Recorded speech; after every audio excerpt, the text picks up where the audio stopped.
Happy Friday.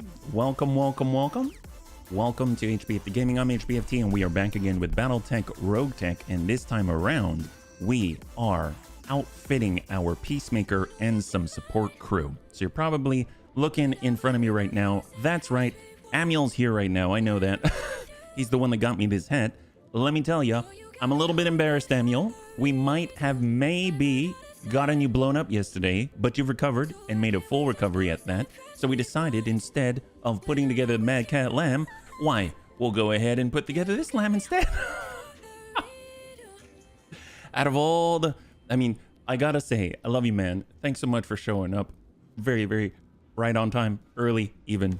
But, you know, here's the thing. So actually, you know what? Let me show you the new and improved lamb. That's what I gotta say about All right, we're going to bring this over. Hey, Captain Helldog, good to see you. Welcome. If you're joining us right now, you're looking at the new and improved Bop Heat Bun. That's a bird of prey. What happened to the Mad Cat Lamb, you might ask? Why, we still have it. The chassis currently in our storage. Because after all, you know, certain things may have happened, and we decided we wanted to improve on what was there before. You're probably wondering, how could you possibly improve on that? Well, we learned some things.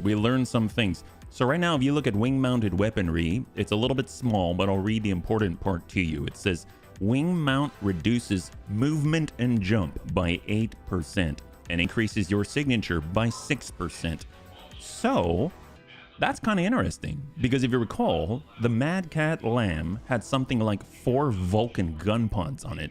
So that is a 24% increase in the signature, and it is a 32% decrease in the movement and jumpment. And yes, the movement and jumpment. The jumpment's the most important part. So how can we get more movement and jumpment? Why? By taking away as many wing mounts as possible.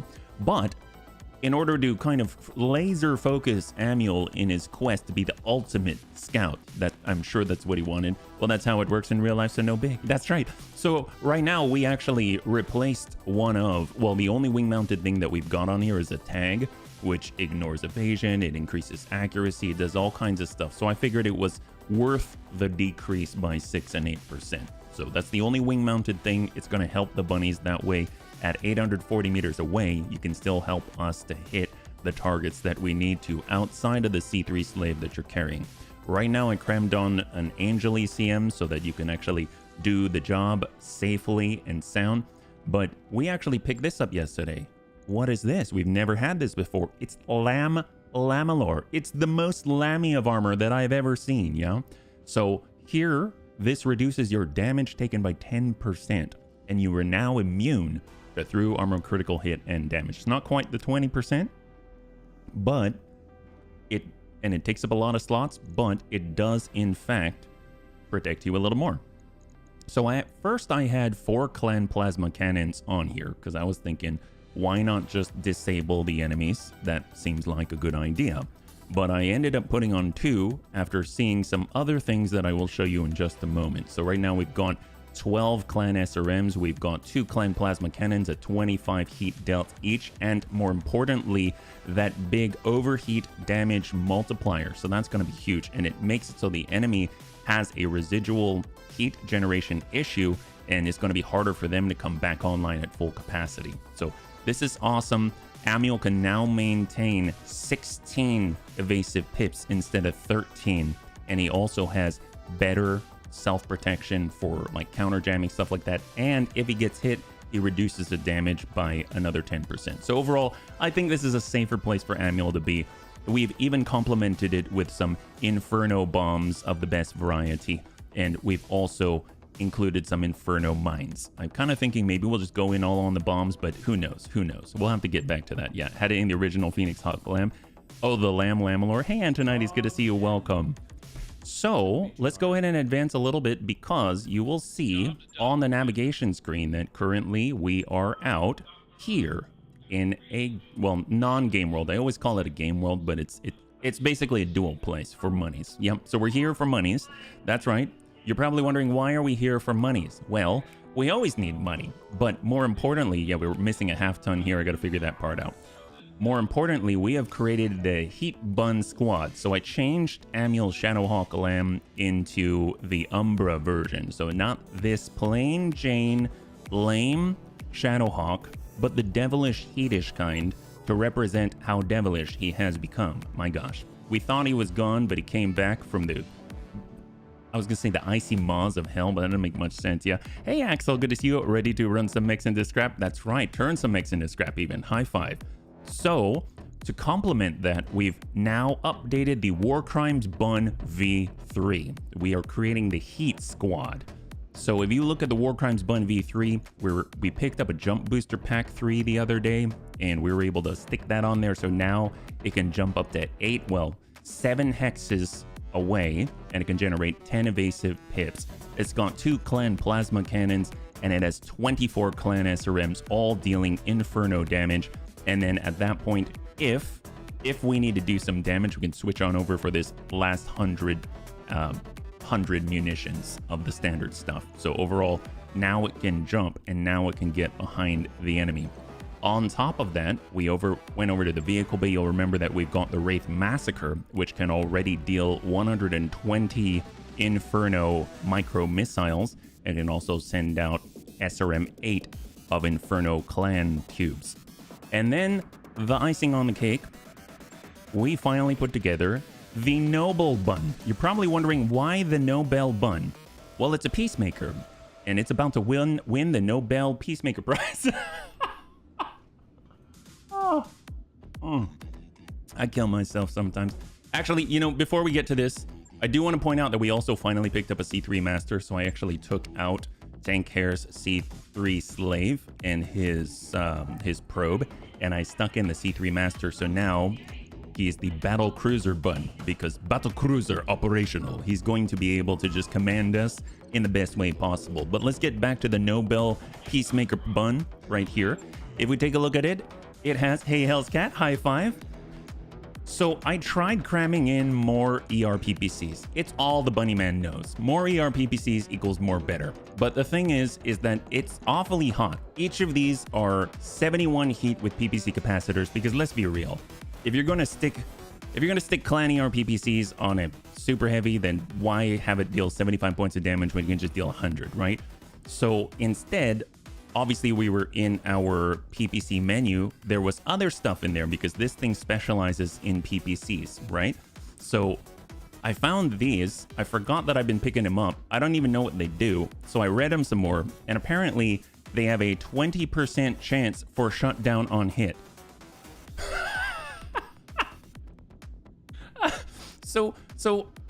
Okay, so let's get this right? So read this. 20% chance for shutdown on hit.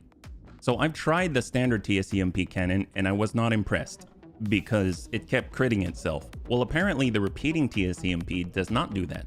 So it doesn't crit itself, right? It has a 10% chance to jam, but it doesn't crit itself like a hyper laser. So it has a 20% chance for shutdown on hit.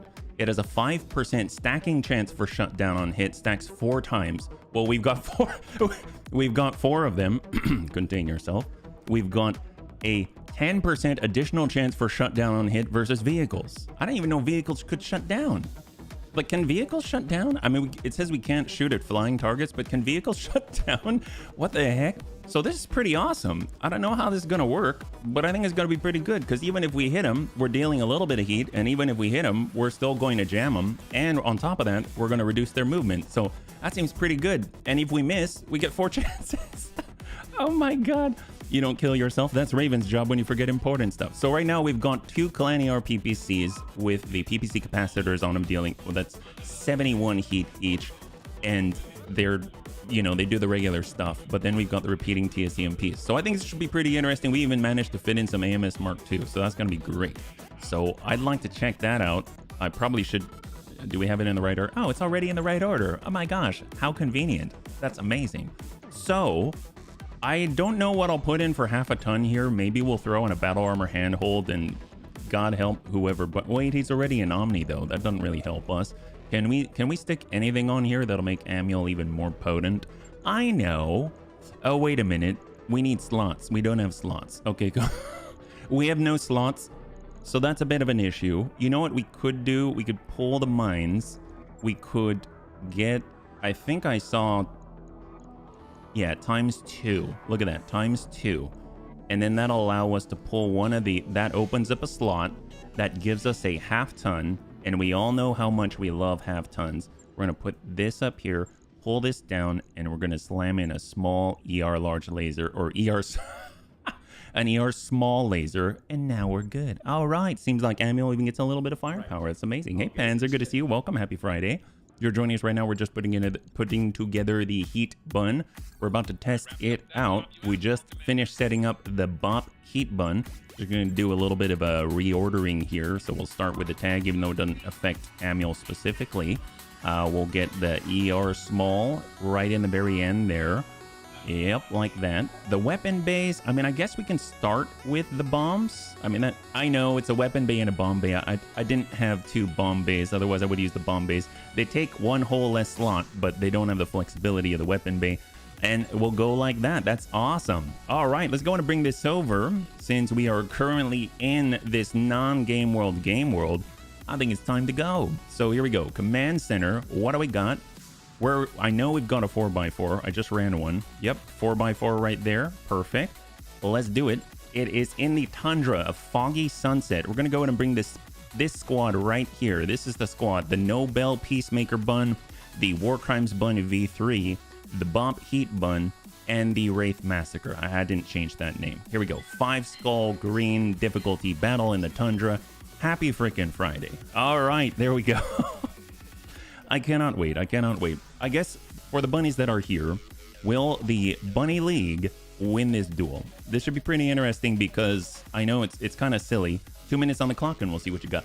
I know it's kind of silly, but we are actually bringing a heat-focused bun squad to a tundra environment where the enemy is going to have advantages of recovering. So we either have to be really, really, really, really good, or I guess it won't be too effective. What's all the red icons? Hey, Inferno. Which red icons? Were they the little, like, placards on each of the mechs there? Or is that what you're talking about? Like, there's a bunch of the mech icons themselves, and then on the mechs are little tiny placards that look like red, green, yellow with letters and stuff like that.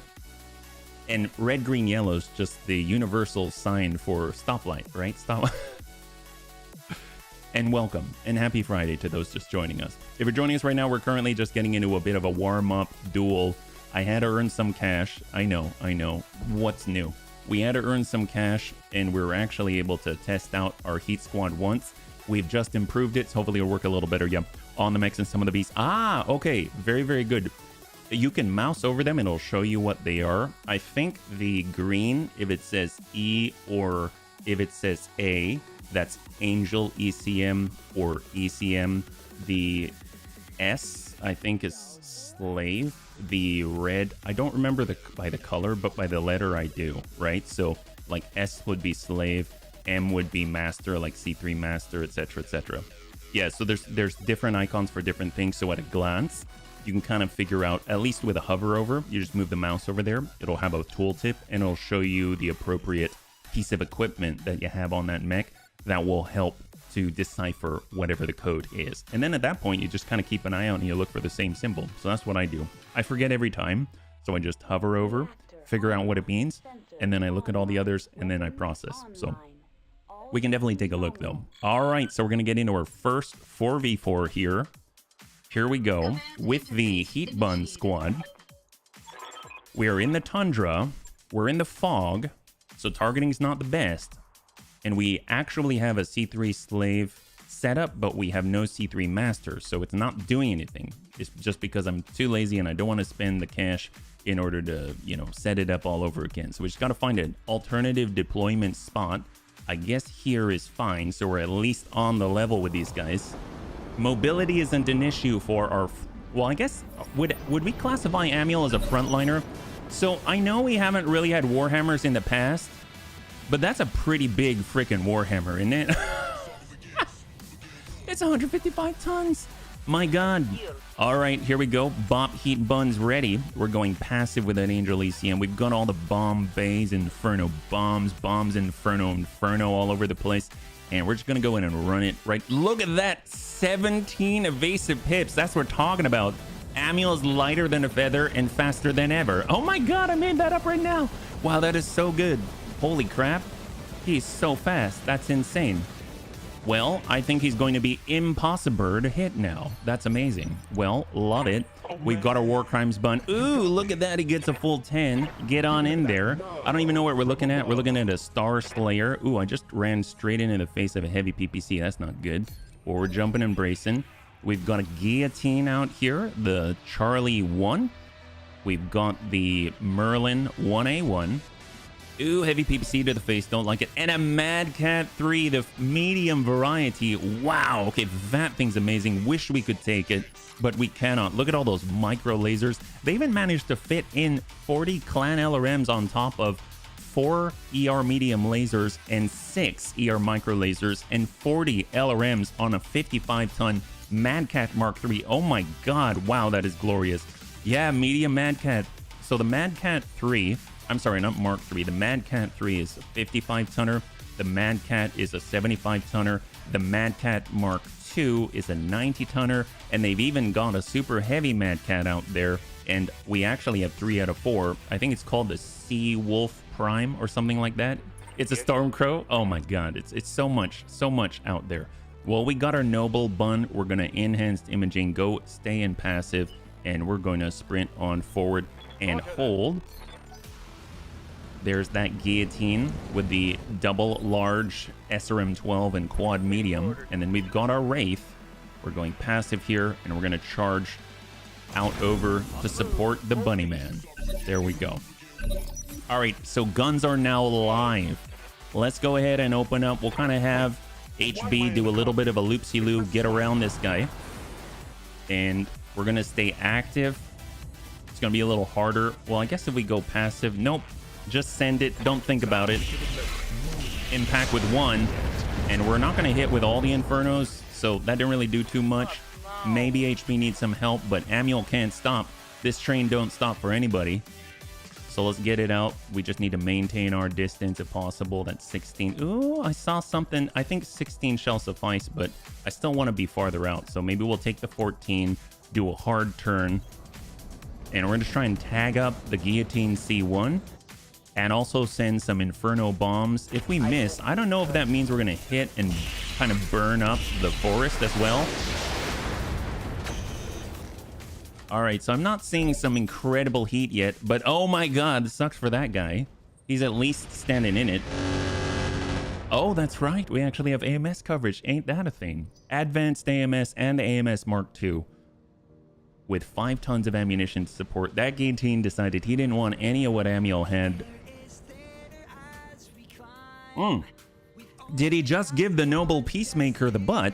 My God, and the Star Slayer with a heavy PPC, I don't like this. He's barely impeded at all, other than the active ECM working it. All right, well, that guy... he gave us the butt, though. He told... Okay, so the Nobel, he gave the Nobel the butt. Can we hit that guy? 42, can we walk it up? Get a little bit closer? All right, let's see what we can do. 35. I want to point out as well that Lef hasn't really been driving the Peacemaker very much because we haven't tested it very much.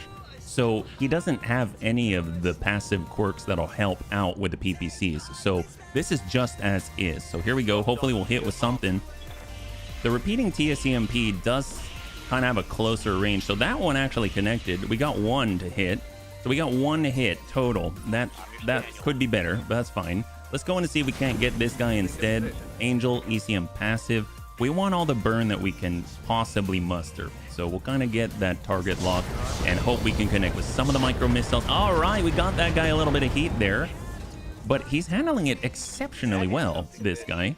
Very impressive. Warheads on foreheads. That's right. High five, Corey. Good to see you. Happy Friday. There's that incredible Mad Cat 3. Clan LRM 40. Just overwhelming our AMS Mark II. All right, let's see what we can do. Amiel's not going to be left out of this one. That guy is so hot right now, and Amiel currently has 17 evasive pips, and He, on top of that, I mean, he's basically got thermal vision burned into his brain. So it's going to be really easy for him to hit this guy. So this guy's already on threshold. It's going to be difficult for him to recover. Good job, Amiel. High five. Good job, Amiel. All right, War Crimes Bun. You got this, War Crimes Bun.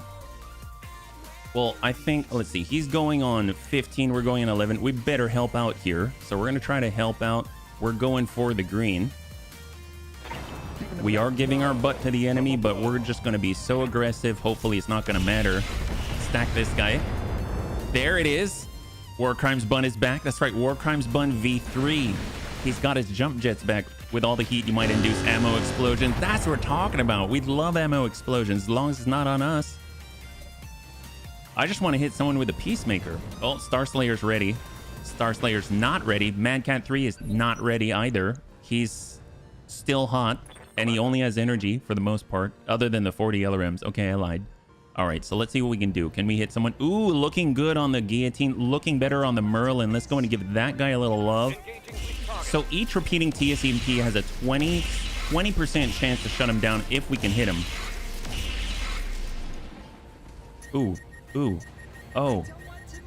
Oh yeah, that sucks. High five. All right, so that guy lost his turn. And now we got the guillotine. He's going. Man, we've got to focus more. Let's focus more. Yep, giant walking warhammer. Oof, don't hit our arms. All right, Gong Fu. Gong Fu, we need this. We need this.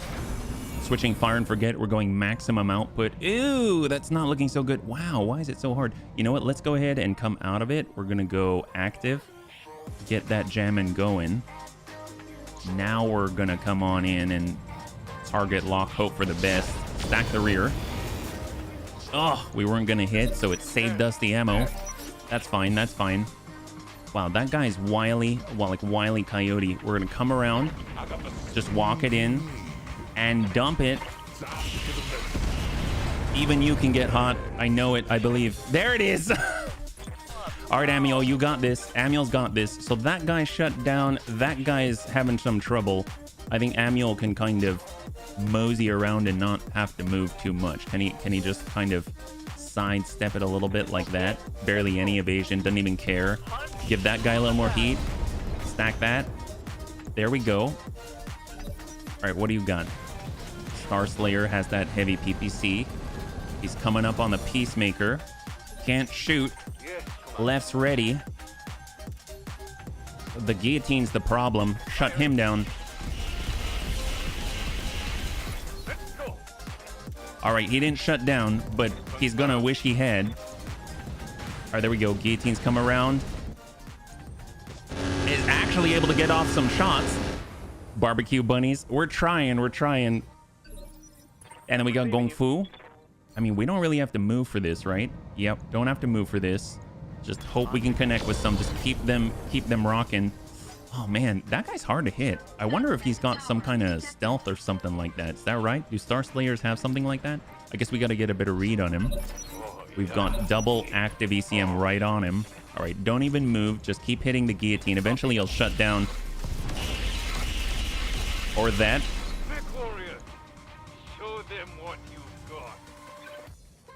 Go left.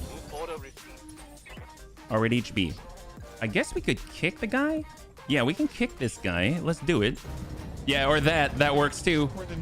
Not normally, but might be a variant. That's impressive, this guy. I mean, I guess the way to deal with it is just to kick him, right? There we go. We'll just keep stacking it.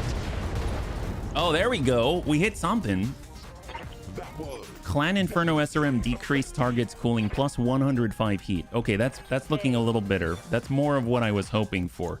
We got the Merlin, we've got the Mad Cat. I guess the Mad Cat could use a little bit of love, so we'll kind of just bring it around and have Amiel do small little movements. It's basically like Amiel yawning right now. And to the rear, give this guy a little plasma, a little bit of heat. There we go. Just keep them cooking. Eventually they'll give up, right? Oh, that guy shut down. Star Slayer decided he didn't want any of that. And we've got the Mad Cat 3. He decided he didn't want any of that. Merlin got back up. He's in the fire, and he finally shoots. Negatory, okay. This is like the definition of playing with your food. That's what I think. And I'm all here for it. All right, the Wraith, we're going passive again because it doesn't seem to be doing too much. So we're just going to go fire and forget, go straight to core, all out burn. Hopefully, I mean, this guy should have been, we've got 2 bunnies on you. You should get hotter.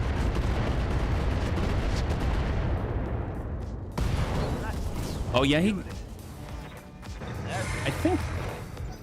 I think he got hotter. We got to check the logs. Did he get hotter? Oh, we only gave him 37 heat.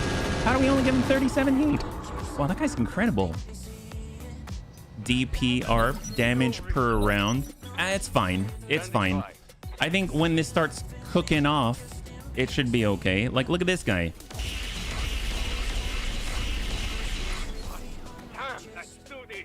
Like, you got to think about it. Let's take the Heat Bun squad and put it in an 8v8, and I think it'll be okay. I think we won't regret this decision. I think it's going to be fine. I mean, I'm pretty sure he don't like that either. All right, Amiel, let's get in on this guy. Don't even give him a chance. Oh boy, here we go. And send it. Dem returns on heat. Sucks for SRMs and LRMs. We are having a bunny barbecue party. Let him burn. Yep, we're going for it. We're trying. We just need to find a good spot for our friend. I guess. Yeah, unfortunately, the Massacre has been hampered a little bit just with his mobility, but it's all right. We'll hit somebody. Like that guy. Modders got tired of players going full overheat and playing with the food. Don't worry about it. Don't worry about it. We'll try again. We'll try again. I think there have to be some good situations for us. Maybe like urban environment or something. Maybe this is actually where it's gonna like cook off. No pun intended. Because when the Massacre is back there, I believe. Right now, we basically have suboptimal ranges. Poor Nobel.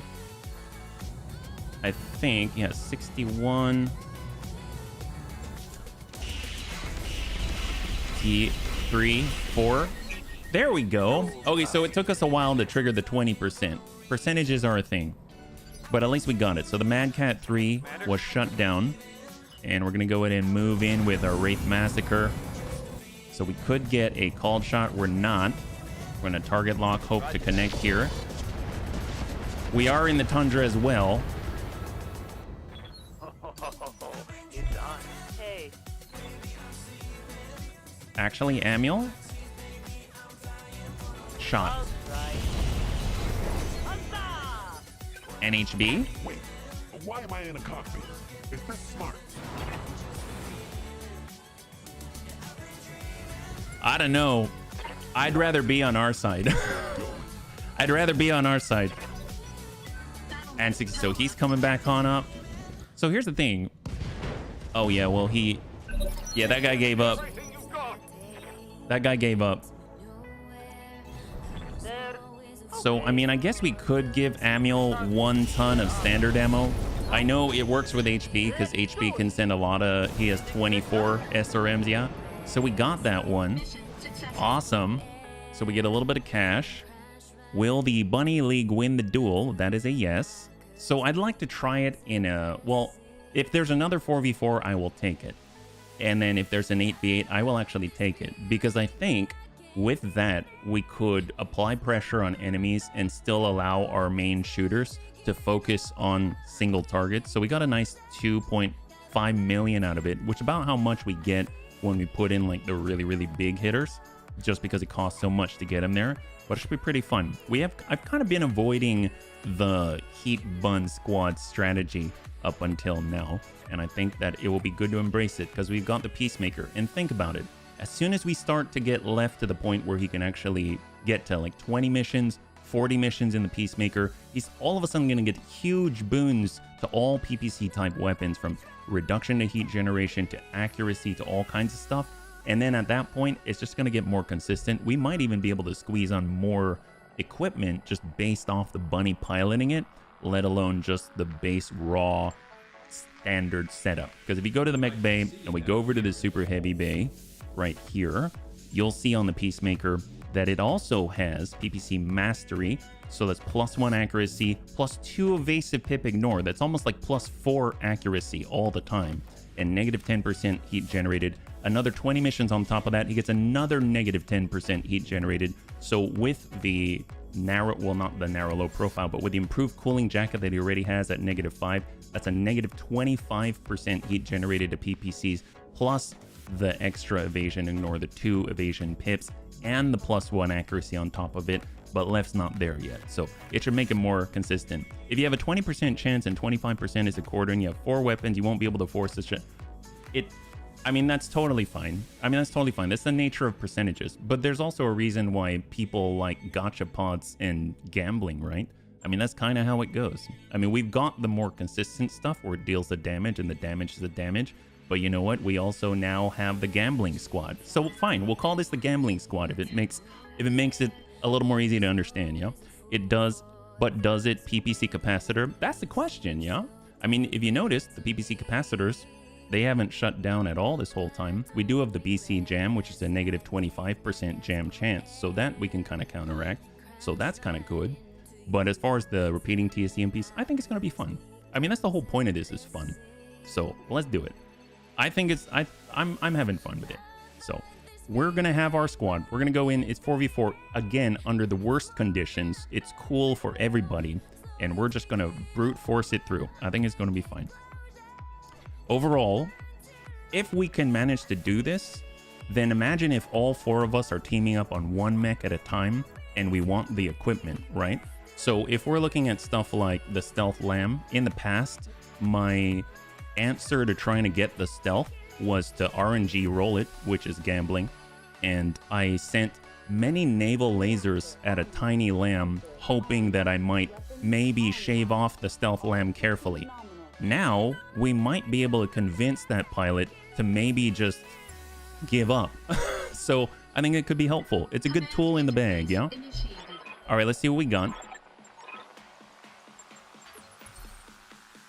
So if they're here, watch. I have a feeling this is going to go a lot better. I don't think the Wraith Massacre is actually hindered like it was. And I think we've got the high ground, so that helps with the accuracy until left can get the perks. So we've got Manuel. We'll just go passive like this, and we're going to run on in with the 17. Not even going to care. Just going to be right next to the enemy. Not even going to look at what they are, what they have, where they came from, as long as they love us. So there we go. That guy, he's going to do something. He's some battle master, so he probably has energy, so that's cool. Awesome barbecue. Look at that. How appropriate. We got the awesome barbecue. We'll get right on over, get in their face. Passive, brace, hold. There's Frankie, probably Frankenstein. Apparently he's got the Kaliyama. We got the Noble Bun. We'll get that forward, bring that down. Oh, did he just... Yeah, he's fine, he's fine. And then we'll go back to passive, and we'll hold. And then we've got Gong Fu. We'll go back to passive. And he's just gonna get off the top, right? Either we have to calculate it, or we just have to unstuck him 1 hex. Looks like...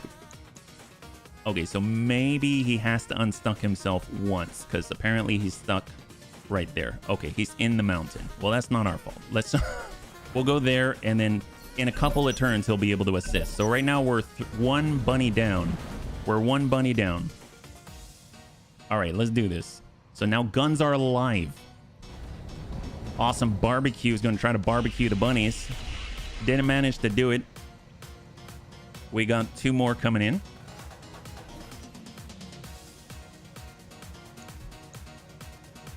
On 20, this Battlemaster with all the double PPC, all the mediums, all of that.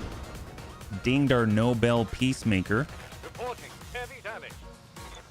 And then we got another on the Frankie. Frankie's right up on Manuel, targeting the Nobel Peacemaker. And the Tower of Power up there just shuts down a lot of those missiles. Manuel comes around, doesn't give a crap. He's ready. They're all nicely grouped up. Bring that around. Not even using his full evasion, flipping it. We're going to go ahead and target that awesome barbecue and give him a little bit of a burn. And the thing is, there's an overheat damage multiplier. And on top of that, he has reduced heat sinking capabilities. Oh, man. So the damage lasts. So we're going to get right in there. Don't even care. Giving him that love. And we're gonna go in and give him even more burn. Screw that guy. Especially that guy. So what if we focus a target? How well are they going to do? That was. So it probably thinks, oh yeah, well, we're gonna hit that guy. Well, maybe not. Maybe we don't want to. Maybe we hit that guy out there who has not been touched by a single bunny, and we quad repeating TSEMP him and see if he survives that. Well, he is unsteady, so it's gonna make it easier for Mr. Gong Fu. And then we got Gong Fu. Oh, yeah. So he's starting to move. He's starting to move. He's just got to get on down there. It's going to take him a couple of turns. This is basically his turn 0. All right. So he's getting in. He decides to group up with his pals. Amiel's going to try to get a little pressure on the outside of the formation. It's like herding cattle. Hello. Good impacts there. Never thought he'd wake up and burn in the water. And then we got left. Left's ready. Let's go in and keep focusing. We'll target a new guy. How about the Battlemaster? Give him some TSEMP. Now he's over threshold. The shutdown is a bonus. Go for it, buddy. All right, so he hit once with one of his lasers. My grandma hit harder HB comes around. I'm gonna guess we could keep corralling the outside, and we're gonna go in and focus on the guy on the outside. There we go. Awesome barbecue. Did not fire. Archer did not fire. Gong Fu is now maybe gonna be able to assist. Oh, he actually is a firing solution now, so that's great. Why not? Let's get up above. We're going fire and forget. We've got the height advantage. Let's hit that barbecue.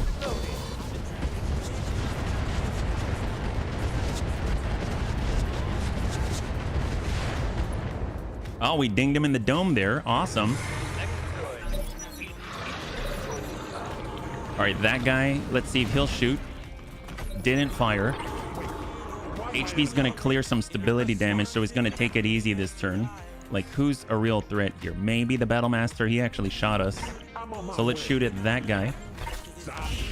Clear our stability damage. Okay, that guy, let's see if he can shoot. Shut down. Got Amiel. Get over to the Archer. Keep him hot.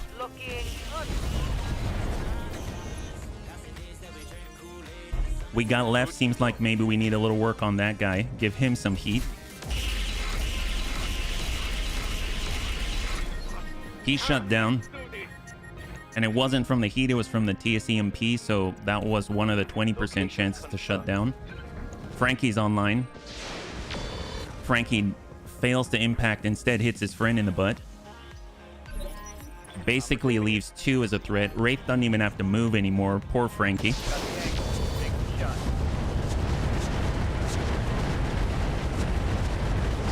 128 Inferno sources. Frankie's dead. We don't feel like moving. It's too hot in here. And left decides, do I shoot that guy who shut down or do that shoot that guy who shut down? Well, I like shooting people in the head, so sometimes you gotta just for kicks it straight in the head with something that can shut you down. Oh, looks like, yeah. Sucks for that guy. We'll back on up. And we got HB. None of us are gonna move. Sometimes you gotta just for kicks it straight to the head.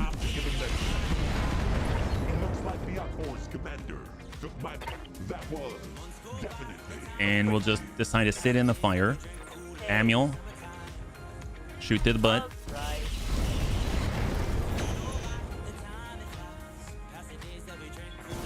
Alright, so he gave up.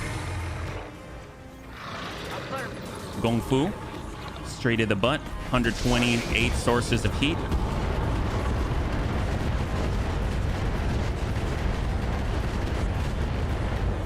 Hey, let's flip the jog before. All clear.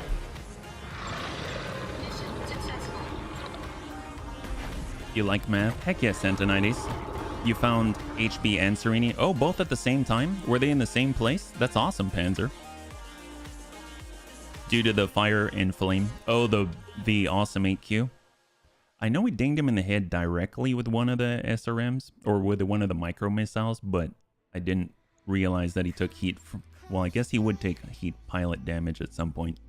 I'd like to try an 8v8 and see how that works in a larger scale, because it would be really cool. Because if you think about it, if we couple that with all of the Inferno fast cam from the Arrow 4s, if we couple that with the Inferno from the micro missiles, if we couple that with the overheat damage multipliers from all the plasma cannons, because there'll be like 6 on the field, and if we couple it with all of the stacking TSEMP bonuses when it comes to shutdown, because there's the 20% chance to shut down, but there's also the stacking up to 4 times by 5% chance to shut down. So each one of those TSEMPs as they're going is increasing the opportunity to shut the enemy down. I'm not saying it's like perfect, but I mean, it's kind of cool to see how far you can stretch something. So let's take a look at it again, right? So even if we don't shut them down, they are now reduced by 40% on their movement. That's like when Grandpapa Dets in BTA, he was trying to assist on a capture base,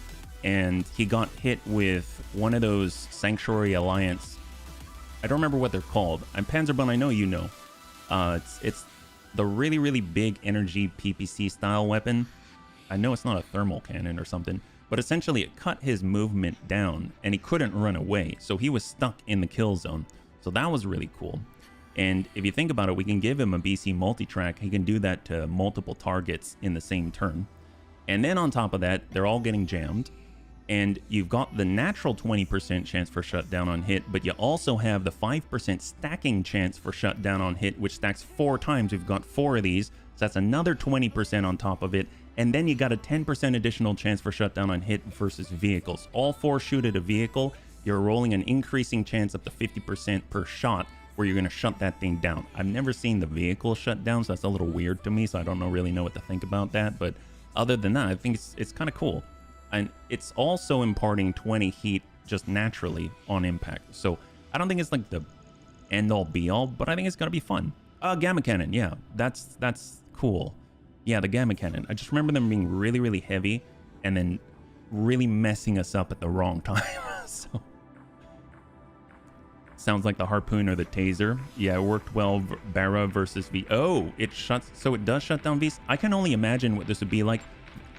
You remember when the first time we played Roguetech, we got an ultralight naval PPC on a particle vehicle. It was a super heavy vehicle. I think it was 150 tons, if I recall. That thing, can you imagine this versus that thing? Oh my God. Can we shut down super? I mean, I don't know if they've got extra resistances. Maybe they do. But holy crap, that would basically be like a super heavy V killer, because it would just disable them to the point of laughability. There were those really giant, I don't remember what they were, but they were super heavy Vs that shot railguns at us, and that was terrifying. Maybe it doesn't have to be as terrifying. Maybe we've got a chance of fighting back, and I think that would be really cool. So this whole area is all polar. So, I mean, it might be kind of cool to take it on. Maybe we do in like an 8v8, and we'll see what it's like in a larger scale. Probably need to keep an eye on our bunny's fatigue though, yeah? Super heavy Vs do not have extra resistance. If that's the case, oh my gosh, God help them. And thank you for the knowledge, yeah? Let's go to the command center, yeah? And we'll get on over to our 8v8. I want to test the larger scale. So we've got the main heat squad, yeah? We can bring the Temple as well, right? That's another heat source. We can bring our... I mean, if they're shut down and we've got someone who's skilled at called headshots, I mean, why not? We've got Angry Bun, Big Boot Bun, Melt from a Bun's more acid. Sneaky Naga Bun doesn't have Inferno. The Gremlin has Inferno Fuel Air Explosions, and we got the Mobile Long Tom. Can we take on... Notice we don't really have a lot of standard direct fire type of stuff. This is all focused around heat. Is this still going to be... Well, I'm going to say fun. I'm going to say fun. Because to me, viability is measured by fun. So we've got Lef. Lef is typically in the Nobel Bun, so I'm going to have to choose somebody else. Maybe we'll get Chappie to stand in for him, because he still has that 6% called shot multiplier passive. And then for the Long Tom, we will get... Yeah, we'll get Geigen, and then we'll get definitely into the Gremlin, and we'll see how this goes. Should be pretty interesting. We're in a polar biome, mind you. They got 8. It's not like it's not 1v1, right? So, hey, Vision, good to see you. Happy Friday. You'd have to specifically say something like resistance to shutdown, which I have not seen. Do they have resistance to... I know there's resistance to external heat sources, so maybe there's something like that on Super Heavies, yeah? It'll be fun. Heck yes. High five. 9 tons, just as heavy as a binary laser, but far more effective, just not as precisely, but also more distant. Oh, for the Gamma Cannon. Is it only 9 tons? Okay, I stand corrected. I thought it was heavier than 9 tons. I thought it was something like 13. Well, that makes it even better. I know they had some 80-ton quads out there, like the Bar Guest, with double Gamma Cannon on it, and that really sucked. That really sucked, because if they hit you, even if they didn't take you out, even if they didn't overheat you, you couldn't really get away as effectively. I mean, I guess the way that we kind of sort of fought back against it was to have a lot of jumpers. If you got a bunch of improved jump jets and specialized jump-focused mechs, then you could kind of move where you pleased. And that's one of the ways that we worked around the hardened armor negative to our walking distance. We just kind of jumped everywhere. But I mean, you're still generating heat in that case, and there is a reduction from the Gamma Cannon to your ability to sink it, I think. So, I mean, there's a lot going on there, yeah? Oh, heck yes, Vision. Main battle tank buff is pretty nasty. If you have ever wondered why you're hitting a tank out of cover for like 75%, oh, seriously? It's just straight up a buff for the MBT? That's kind of nuts. Well, let's get. So we've got a group in the bowl, and we want a place where most of us can see into the bowl. I mean, we can crest right here. That'll kind of work out all right. But unfortunately, the Massacre can't go over the top, and we want that to be a thing. So what if we start here? I might start back on that other side of the berm. On this side, we'll kind of get stuck there. I think we'll be better off like right around here. So let's go ahead and do it. We're just going to go ahead and set ourselves near... Actually, I'm going to hold that back, put the Massacre on the road. And then everyone else is just going to stack up right there. There we go. That way we can kind of start to crest by that second round, yeah? First round is its own thing, yeah. Gamma Cannon are basically better, but horse Gauss? What do you mean by horse? As in like a horse throat or horse Gauss? Hunchy. So we got a Hunchy 4G. We've got Black Knight, 2 Black Knights, a Victor, LRM Carrier, a Bandit, a Lindworm, and a Zancudo. I'm not too familiar with the Zancudo. I mean, it's got 4 ballistic, 4 missile, and an unidentified. I don't know too much, but we'll find out. Let's go ahead and cut down the ACM circles for performance, and we're going to go ahead and zoom on straight over to the right side at 17 evasive pips, keeping our distance with Amiel. We do not plan on him dying today. There we go. So we got that Lindworm, triple large cam. Got HB in the War Crimes bun, so passive up, and we're going to hop right over the mountain. Don't even care. It seemed to change things. Oh, yeah. Famous last words. It'll be all right. It'll be all right. I think Amiel's got this. As long as we keep more distance. So most of the other loadouts kind of required us to get a little bit closer. Like, the closer we were, the better. So obviously the optimal range for his weaponry right now is like 360 meters or closer, but he's got the tag, so we can still function well as a scout from out there, right? So we're gonna go, I guess, stay passive. We just gotta wait for that to expand, and then stay on enhanced imaging, and we're gonna go ahead and cross over to the left, because where we're gonna peek is up the top. So I don't know if the Noble Bun will get to shoot on the next turn, but the one after that, yeah, absolutely. LRM Carrier over where Amiel is, maybe you can help out with that one. We got the Wraith Massacre. We're going to stay on the road full speed. Go passive, so selfish protection. And we've got our Gremlin. We can get up top. We're turning on AMS flares this time. So I lost the eye rockets yesterday, so I ended up replacing them with flares. I figured that was a pretty good kind of replacement to have, yeah. Secret of my invincibility, I always assume I'm dead, so I have a clone on standby. There you go. That's the way. That's what we're talking about. All right, passive Angel ECM, enhanced imaging on, and we're going to get up top, and we're just going to try to take advantage of anyone who's shut down. That's basically the head kick bun usually has to rely on its resolve in order to shoot at the head.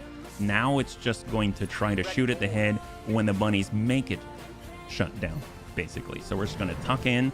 We're switching over to fuel air explosives, And we're going to go to switch to spy satellite ping. So we're in the cold. Our tactics are not going to be as effective as they normally would, but we're just going to brute force it and hope that it is effective enough as a test that it can actually maybe have a chance of holding up on the actual battlefield. So we'll go ahead and spy satellite ping out here. Probably should have double passive on the Guardian ECM. That's kind of interesting, yeah? It's the lucky bunny foot. Well, there you go. High five, Amul. High five. Honestly, I just want to give this a try. That's a lot of the fun of it for me. Why am I in a cockpit? All right, so what if we let them do their thing? Let them commit. We'll see what they can do. Maybe Amul... No, we'll let them go. We'll let them go. That means there's an LRM carrier that might shoot at Amul, and Amul, he notoriously has difficulty with the missiles in particular. So there we go. Single ding on the War Crimes bun. So everyone's on the War Crimes bun. Hopefully they all group up for us. We've got that Lindworm on 16, so that's a little bit dodgy. Zancudo main battle tank. Yeah, let them group up on their main target out here.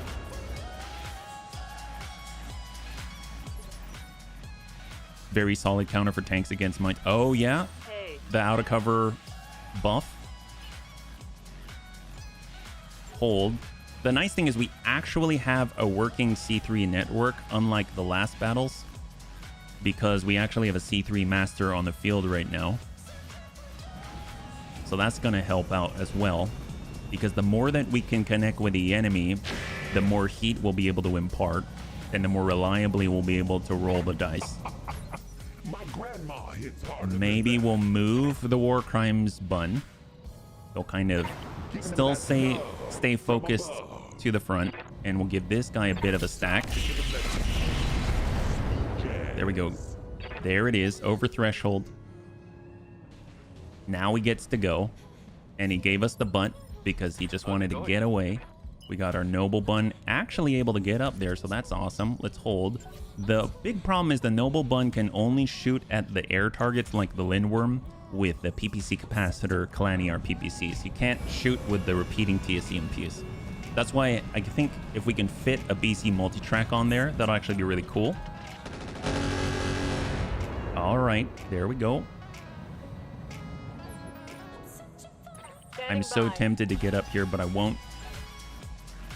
And then here's the last of the enemy. Probably the LRM carrier out here, yeah? LRM 60.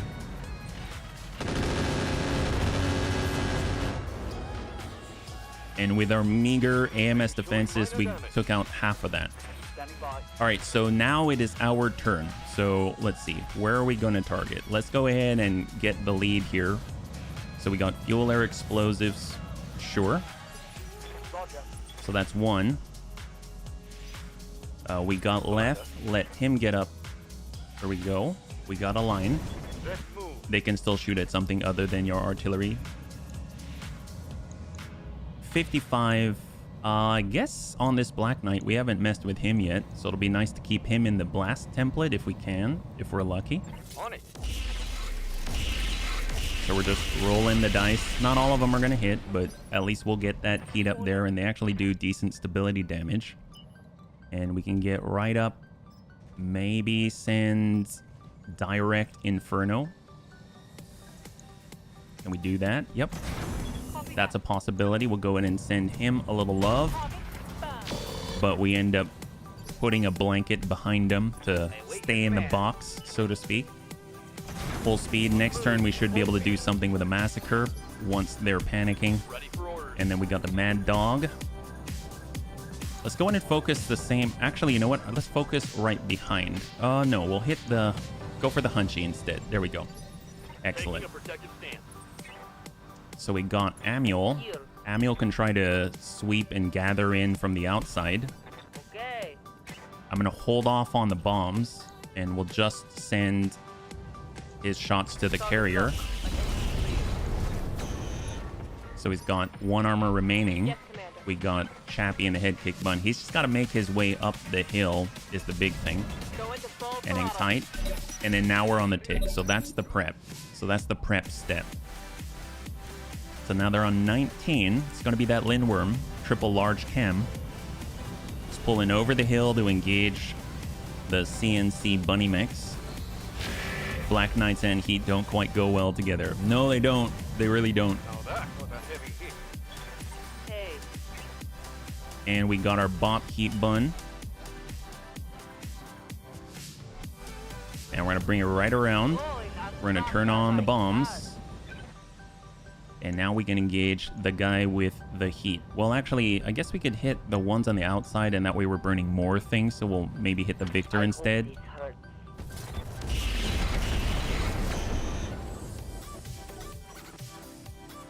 You might want to give up some offense on AMS for 1.5 ton AMS Mark II.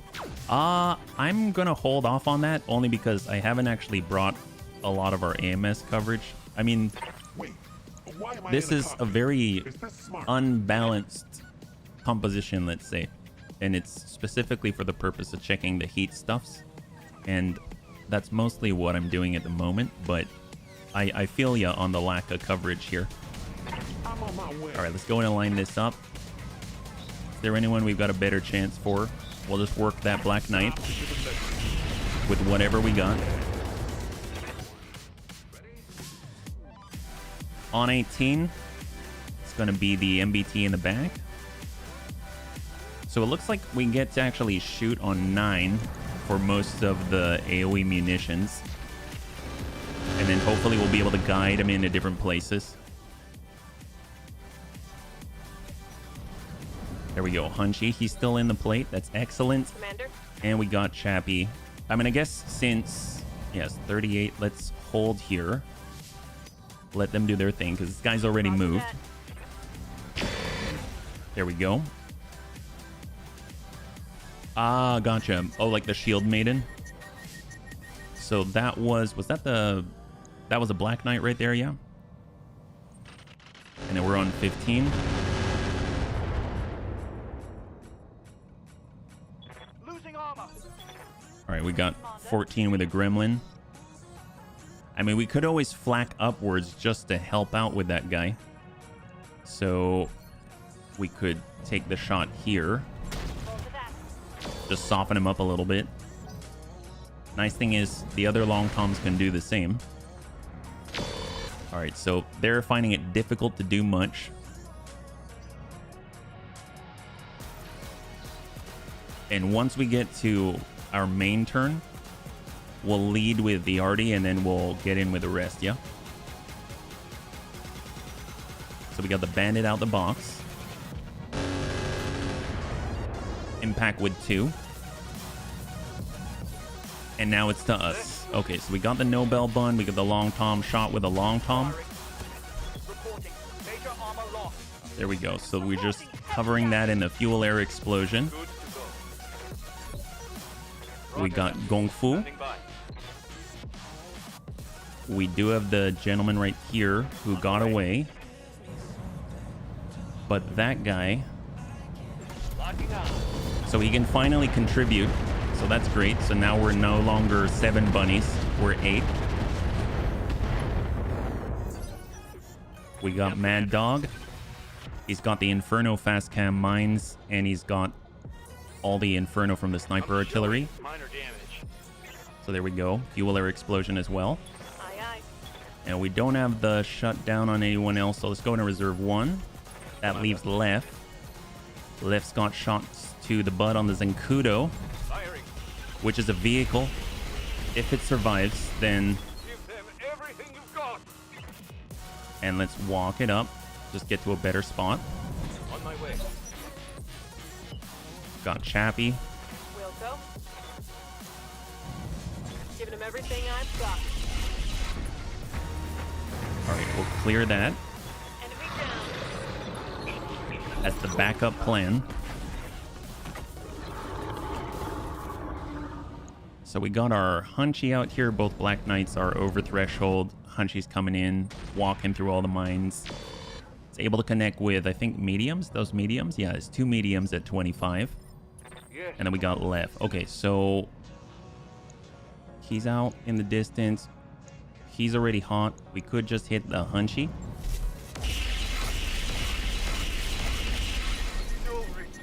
So he's on shutdown. And then we'll just walk in and cover. Coordinates received. We're on 19. So that's the Lindworm.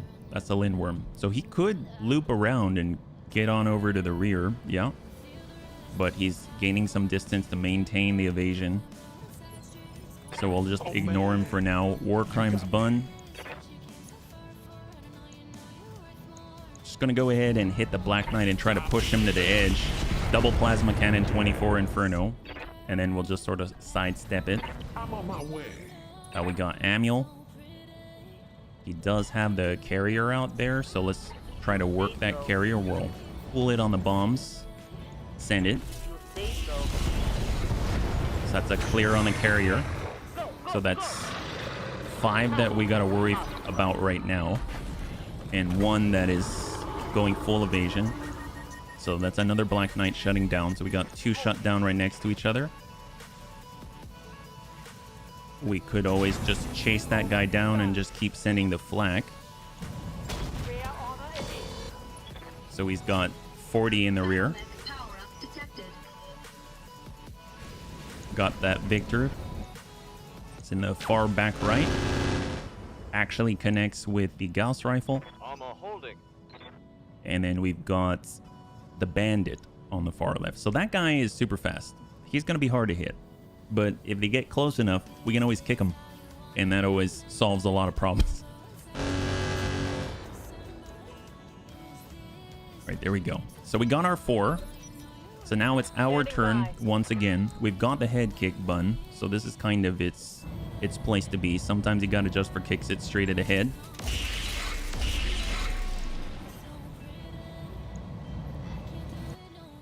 And then we'll walk it over. They're the most V that ever did V. They're like a Savannah Master or something. Here we'll go flak, high explosive, followed up with a long tom artillery this time. Just for kicks it, that's the way. All right, so if we hit that guy, let's come in on standard instead.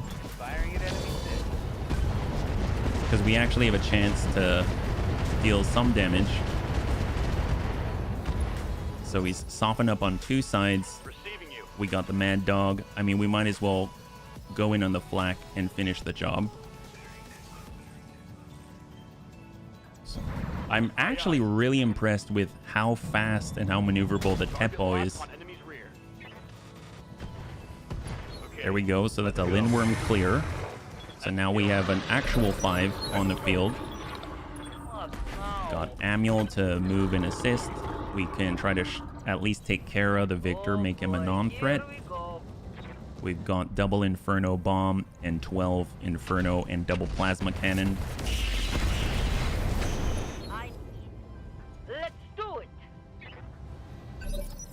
And then we got Lef, who honestly, I mean, let's just keep pressuring the same guy. Let's hit them hard. And we'll sidestep. Moving out.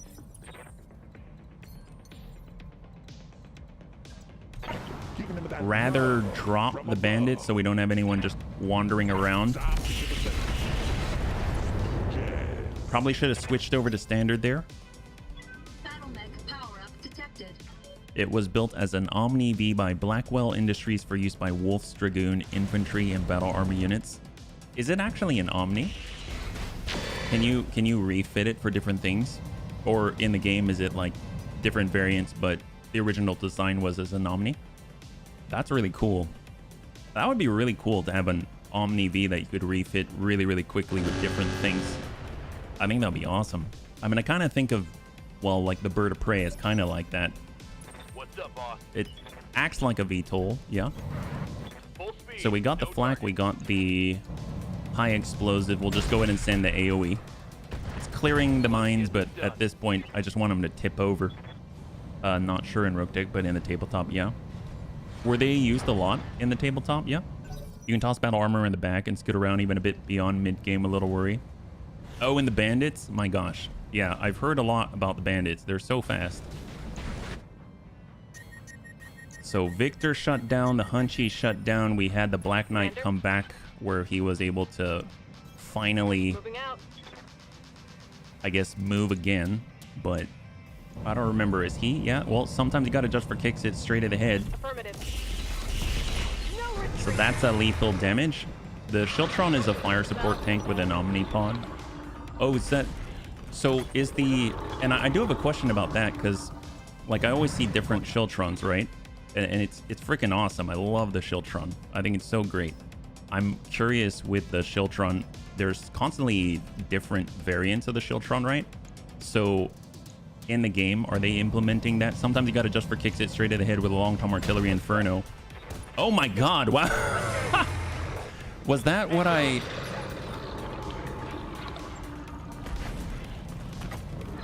Yeah, I don't know if we hit the head, but it was enough. Yeah, I have no idea. Roguetech treats vehicles as... Okay, gotcha.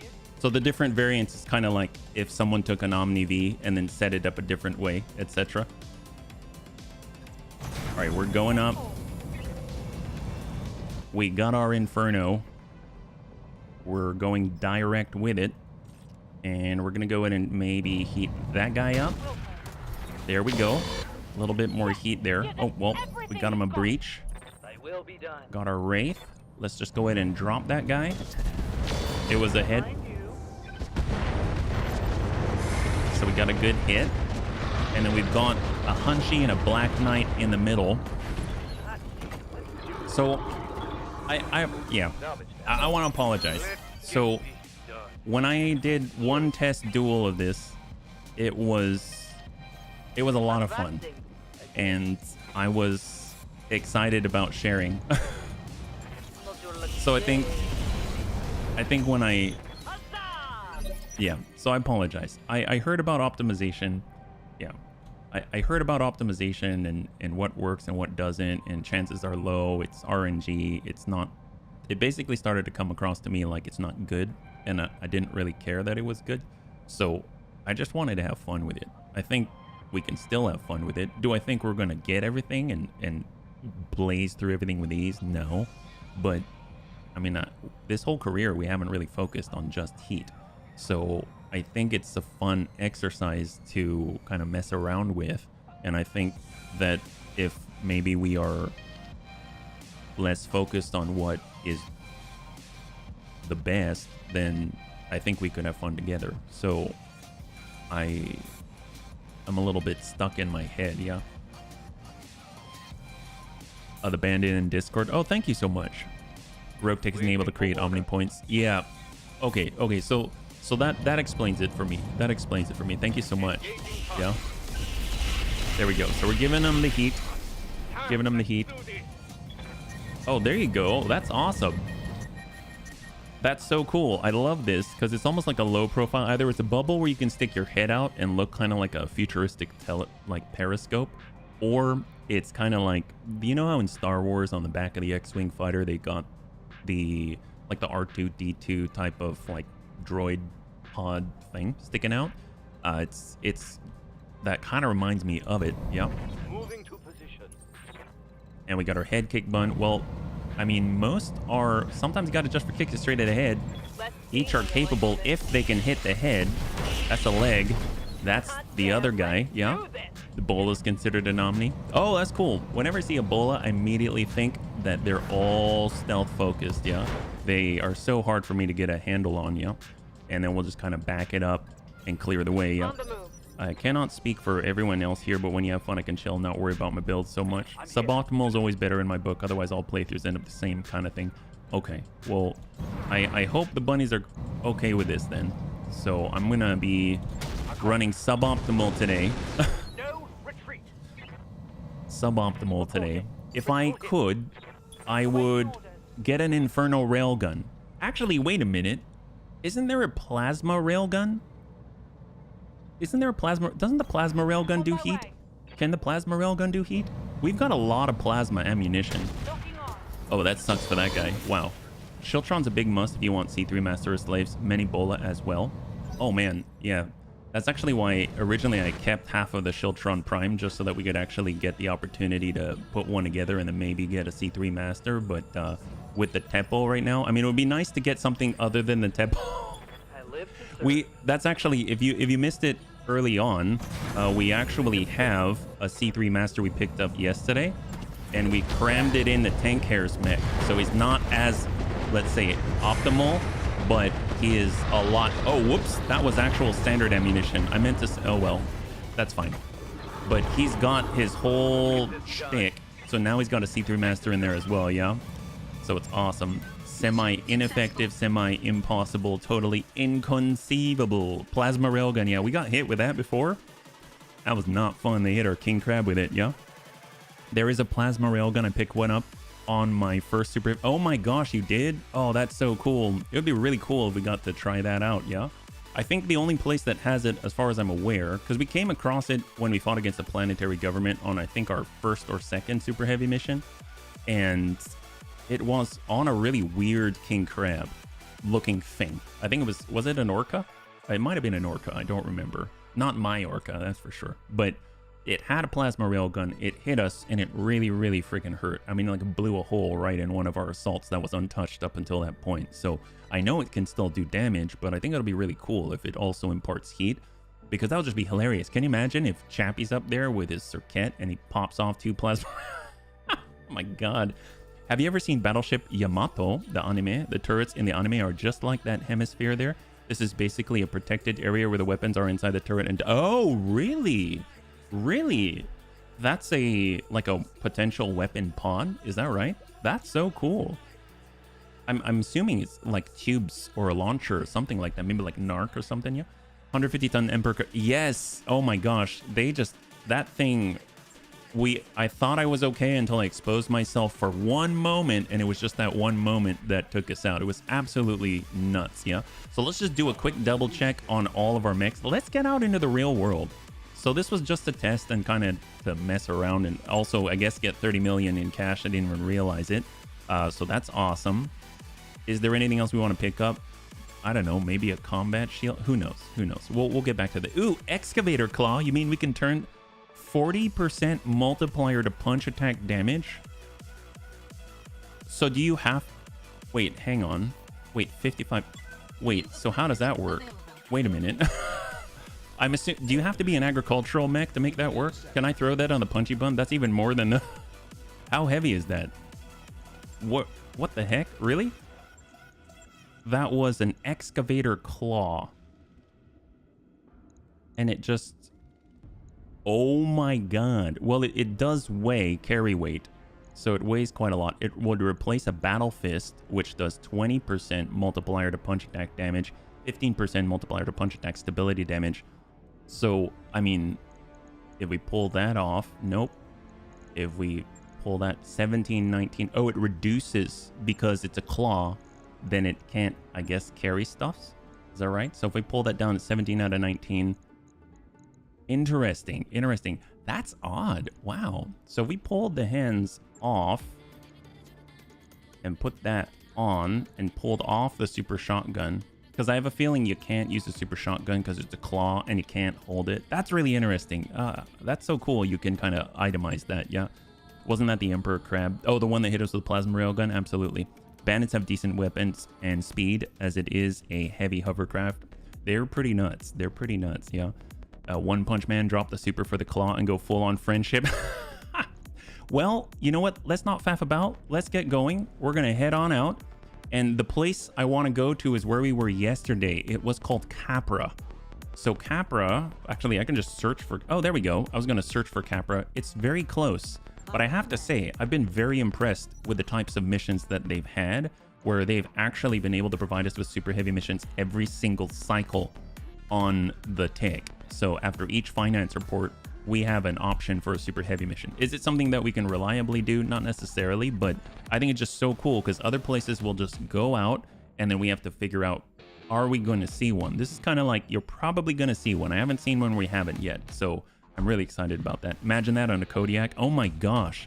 So would that work on a Care Bear? Definitely.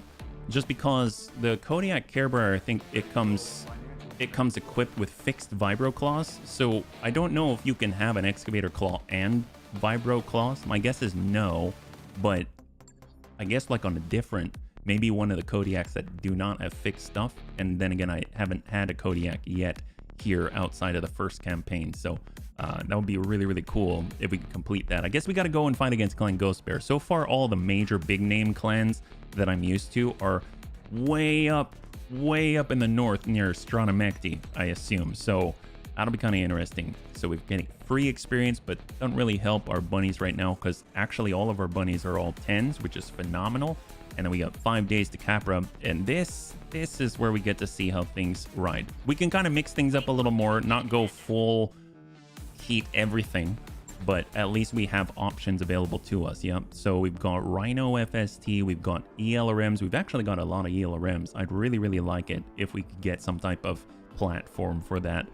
We've got engine heat sinks, Lamb Academy, super heavy gyro, large weapon platform, cluster bombs, Hellfire missiles.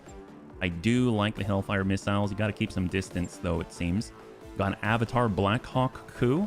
We've got the Kage, Maxim Nighthawk, Raptor, Ripper, ER Small, Medium Pulse Pod, Weapons Bays, the 2-ton one. We're kind of looking for something that is not so slot heavy.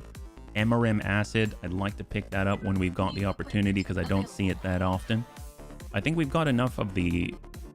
Yeah, we'll pick up the piloting support. In case Amiel loses his, then you can always get a replacement there. Let's go in and take a look at the command center and see what we got. Yeah, I thought the Care Bear had 2 times 10-ton lances. Oh, did it have lances? Okay, well then, I mean, I don't remember. We've got a piece of the Care Bear right now. It's the Kodiak CB. So storage, Kodiak CB, but I don't know if it'll let us see the loadout. Yeah, here it is. Kodiak CB. Painted it pink, but I don't know what it has. It says Quirk Battle Fists. Yeah, so I can't see what's on it, but I would imagine it's pretty potent. We actually, our melee mech in the very first career in Roguetech was the Care Bear, so I'm keen to get it again. So the only one that we've got is the challenge. Interesting. So we've got a challenge again in the Tundra. So let's see what we can do. Nice thing about super heavy missions is that you can actually get some salvage out of it, which is phenomenal. So these require super heavies on this one. So I guess we got to choose something. So we know Battlecruiser Bun is effective. We've got the Binary Bun Star to break in. We've got the Is This Right Bun, the Uberjägermeister Bun, and we got the Noble Bun. Well, that's tough. I mean, with the Binary Bun Star, if you hit the enemy, that's really gonna suck. So I'd really like to have that. The Battlecruiser Bun is just so consistent. It makes me want to bring it, but at the same time, we got a brand new Noble Bun. I don't know. This seems like a very big difficulty gap to jump. Like, you could be fighting against 200-tonners, 2 of them, and all of a sudden you bring your untested Noble Bun. I don't feel that confident with it, but God, if it works out, I don't know, bunnies. What do you think? We've got the Binary Bun Star. I think that could be very useful just to crack open super heavy. The Is This Right Bun is very useful at doing the same because you could do this and then that, but we've seen a lot of that. Uberjägermeister Bun, it punches hard, but I think it needs support, so I don't know if I'd bring that into a duel. So there's the consistent Battlecruiser Bun with a large, well, the downsized naval lasers, the Binary Bun Star. I mean, we could go Battlecruiser Bun and go Nobel Bun, and then I guess the Battlecruiser Bun could carry, yeah. You have a 225-ton super heavy tank. Can you customize tanks? You can a little bit, but not as much as like a mech, yeah? Not as much as a mech. Stick with space, the Battlecruiser Bun Star. All right. That seems like the cautious and safe thing to do. I approve. So we're going to go in on a 2.5 skull magenta difficulty Tundra duel. A duo. Will the Bunny League win this duel? Hopefully. This is all about winning. It's not about whether we lose parts and stuff. I sure hope we don't lose parts. This could be kind of dire.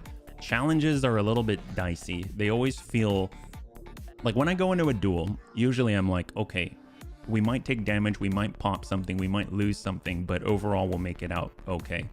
This is like one of those high risk, high rewards. This is where I've gotten the Circuit 5T parts. This is where I've gotten more nitro canisters. This is where I've gotten some really powerful things like centrospheric flywheels, stuff like that.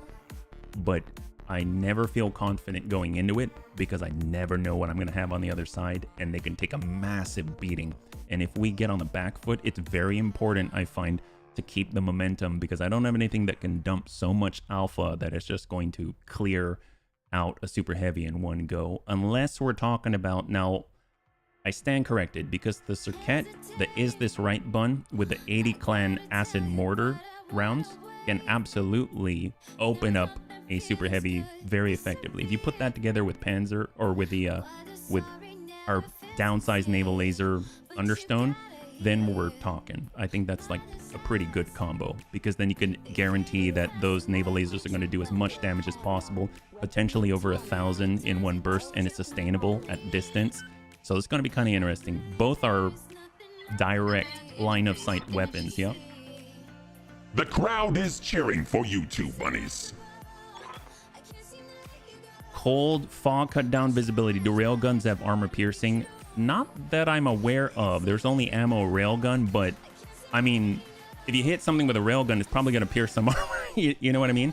So I kind of feel like inherently so they do, but not like I'm going to deal damage straight to structure, because that would be insane. That would be amazing. Danger close is an understatement for a super heavy. Very true. We're going passive, enhanced imaging on. We're going to siege mode immediately, and we're going to get up to the edge here. So we're just basically going to sit here like two turrets, because the enemy apparently is around the hill. They're wise. They'll head up. Yep. Shooting AP at a super heavy. That'd be nuts. Okay, they got a Sobek 130. Oh, no, 170. So this is going to hurt, because all of those are full value. I forgot. In order to fit on the C3 Master, we don't have any missile protection. And they got another circuit, I think, with a UACT. With all the UACT 2s, they just hit Tankera in the head. So that's the 5T. Yep, that's the 5T. I want to take that thing out. So I've seen this combo before.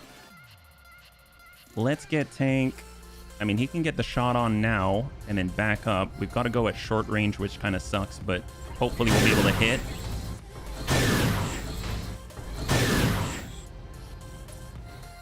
So we've kind of whittled away a little bit. We'll give him an angle here. We got Chappie.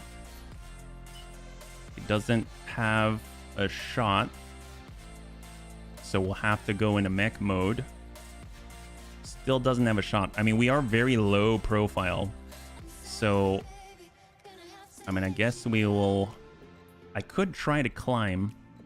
I guess we could try to climb, but this is a little bit risky, because there's going to be a time where it's basically tank only fighting by himself. If we can get tank to run away. Oh, he's pushing it. God, that's terrifying. That's so much. That's so much. And they will focus the battlecruiser bun, so we got to give him the right side. We can only do that one more time, because the Sobek's going to follow up. Each of those deals 7. That's 63, so we have to give him the right. Have to give them the right. So Chappie, still no shots. Still no shots. Oh, that's so frustrating. I think it's because tank's so tall. I mean, we could see if we could keep climbing, but it's going to be too many turns before we can fire back. So we may need to go up here. Copy that. So we're just going to try to position ourselves ahead of time. Get tank. Tank's going to zoom back. He has to give the right. He has to run. So we're going to give the right side only. Are there super heavy jump jets? I think do the mechanical jump jets work for the super heavies or no? UAC 2 again, but on the right. The legs at 155. Sobek's going to come in with a 7 per, but we are in cover for the moment. How are we doing? Okay. Okay, we're okay. Just okay. All right, so Chappie. Yes, Commander. Oh, we have a firing solution. It's going to require some serious sprinting. Can we get up there in siege mode? No. So this is going to be a super snapshot like he did the other day. And unfortunately, it will require that his rear is sort of facing the enemy. I don't like that. We have other opportunities where we're not... It's going to be occluded, but it's safer. We got to do that instead. So let's go ahead and turn it out in the open. Snap off a couple. All right, we got a good hit. We got a good hit. Phenomenal. It only takes one good one. Let's cycle it back. Keep the right side to the enemy. And hope we can hit. We're a little close for the range. So that's why the accuracy's down. So we're just softening them up. Oh, we hit something good. Did we hit the... Oh, we destroyed the hip, leg, and foot. So he's sending in 4. So that's 8 salvos with the 4 UAC 2s. If they break open the leg, it's not the end of the world. That's coming from the right side. We've got 1 armor remaining on the leg and 117 on this side. We got Chappie. He's going to switch over to siege mode. Vigilance to clear the stability damage. We're going to come on up so it's a cleaner line. We have to deal with the recoil, but let's roll the dice. Good kill. All right, excellent. We got tank. We got tank. I'm at this point to get a shot. I mean, that Sobek's going to have to come on over. So we're actually just going to walk back and have mostly just an angled facing and then hard brace just to recover. We got Chappie. He's going to back up, hard brace just to rest the recoil. Let's see what the Sobek does. If he wants to get most of his firepower on us. Oh, he's got ELRM, so the farther away, the more damage those missiles do. That's a big problem. The legs I'm not too worried about, but... Alright. So... Vigilance. And we gotta move. I guess this is going to be a bit of a grinding march. Smart Sobek would continue to back up. Yep. I didn't see that ELRM setup. Wasn't paying attention to that. But we had to deal with the UAC 2s anyway. Yeah, they have got a really nice setup there. If we had the mortars, I think that would have been a... I mean, I love the can opener style. Maybe the 2 circuits or something. I don't think Tank's going to be able to take too much. We give him the left, he might go into the arms, and that's more what I'm worried about. But we do have to move towards him, so let's just face square, brace hard. Chappie's going to be in mech mode, and he's actually going to go active, so that's going to make it easier for the enemy to hit him. And then I'm hoping that will actually make him a target. So we'll kind of cross to the left and get out front, and we'll hold. We're not even using vigilance or anything. There's the Sobek, but he's probably going to go for breach. Yep, he's going for breaches. Got a really big hit on that right torso. But if he's got direct line of sight on us, that means that we can potentially have direct line of sight on him, which is phenomenal. So we've got a sprint to do it. Looks like all of them are partially occluded, but I don't care. Full sprint. We're going to activate Warlord. We need some of these to land. All right, we got a good hit on the arm. Got tank hair. Tank hair is finally able to switch over to standard firing mode for the first time. We can't fire, but I don't want to be out in the front, but no guts, no glory, right? Crap. All right, we're shifting to the left, and we're going to send in a full set. But of course, he can hit us, and any good hit could completely annihilate a lot of the weapons we work so hard for. So, Sobek's coming down. Where are you going? Crap. Saw some internal. Probably to the leg. But that means we both have a firing solution. So we're going into siege mode. Shot from here is on 55. Let's go ahead and... Well, we got to shift... No, we'll shift closer. 48. Snap it. Hit the dirt. Failed to connect. He moved into short range. That's what he did. Wow, this guy's smart. Okay, we might be lucky. Let's just test the range here. Looks like still short only.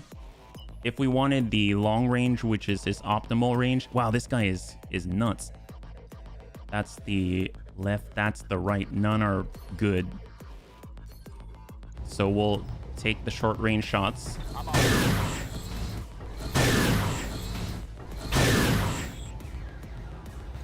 I'm actually going to give him the butt. I know this is crazy, but I'm going to give him the butt. Like, flat out give him the butt. I mean, he's definitely going to take that opportunity. He gets accuracy bonuses even. Oh, he's going to the binary bun star. All right, all right. That's fine, that's fine. Drive that stability up there. Commander.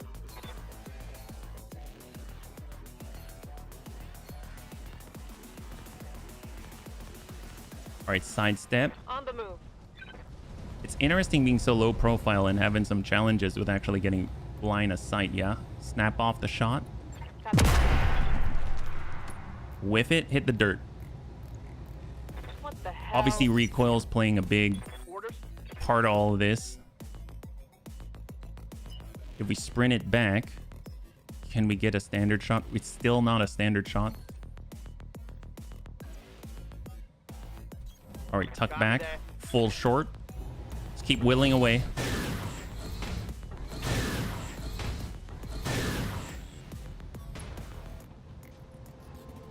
We had an ELRM 10 crit. That's it. All right, he's going. He's going. It's so funny because him tucking in reduces the damage of his ELRMs, but it also reduces our accuracy. He did not fire. We'll get a clean line for once. Shot. We really... It's like you want to rest it, but you don't. You want to keep the pressure on.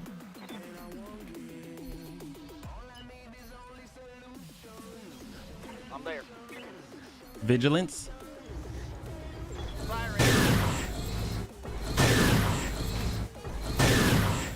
We're dinging away at the arm a little bit, reducing some of the output. I think that might have been one of the PPCs. I can't tell.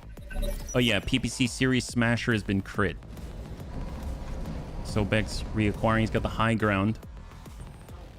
So the binary bun star to probably try to drop it to the ground. It might collapse, but it's okay. Yep. My God. Shot. Here we go. Saw a few internal there. Hey, Chappie, good to see you. High five. You're joining us right now. We're currently in a super heavy challenge duel. Awaiting orders. Speak of the devil. There you are, Chappie. Affirmative.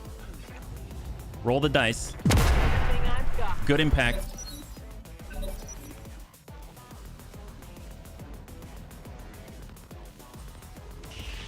Oh, no. That's to the leg. I heard something go. Lower leg is destroyed.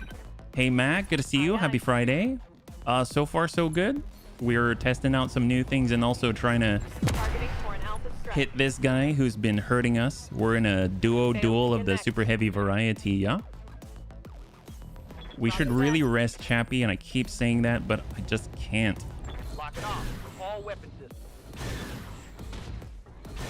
Come on. I saw two internal. Critical hit. Okay, I'm actually going to walk forward. Square off. Location confirmed. Oh boy. Okay, Chappie gets to go again. He can either shoot and make this right. Good impact. Enemy down. Oh my God. Wow. Holy moly. Well, that was rough. That was a good show. Good job. Okay, my God. Wow. Holy moly. Let's... Well, the good news is we get to actually take some salvage out of that. So that's great. Time to hobble. Brought some luck. Yep, you did, Chappie. Sometimes you just got to keep, like Corey was saying, you just got to keep tossing the coin, right? Just got to toss that coin. Oof. But nice thing is, that makes those bets completely unpredictable. Specifically for those. There are the times when you can bring the less than 100 tons, and those are phenomenal. Okay, so slight injury to tank. We basically busted a foot, but that's nothing. So we can repair that easily. ELRM 10, quantity 2, 4 UAC 2s. They've got centrospheric flywheel. That is amazing. So this is awesome.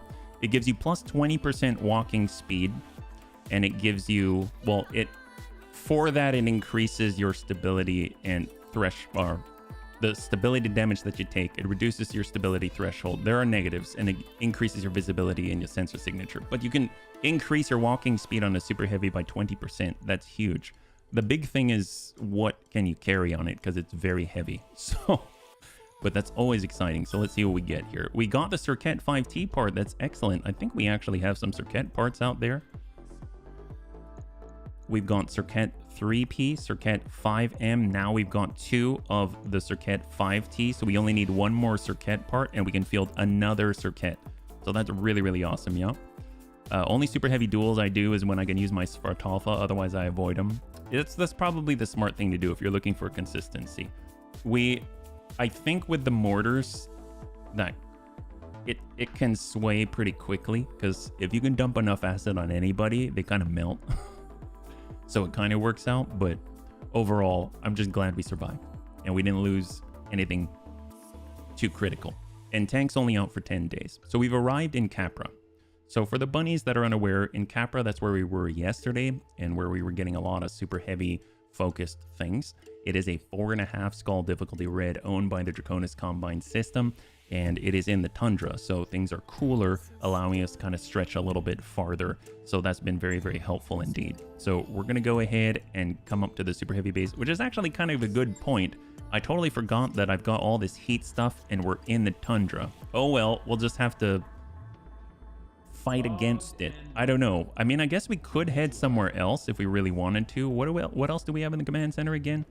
We've got some nice options though. Sakaku, assassination against a planetary government. I mean, that could be a lot of fun. We've got operations which are on behalf of the planetary government itself.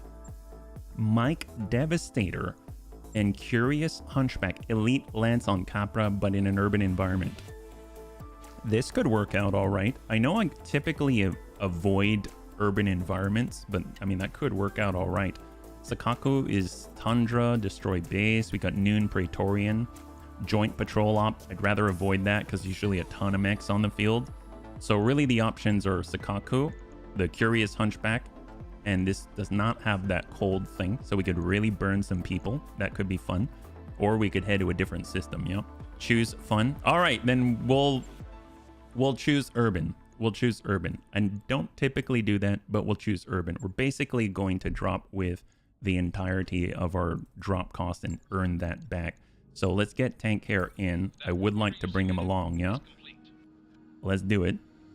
So he's only going to be out for a week, so that's not too big of a deal. And on top of that, we can kind of take a look at the store as well, because it's probably ticked, right? So we'll stop by the store. We've got 2 stores that we can check, fortunately.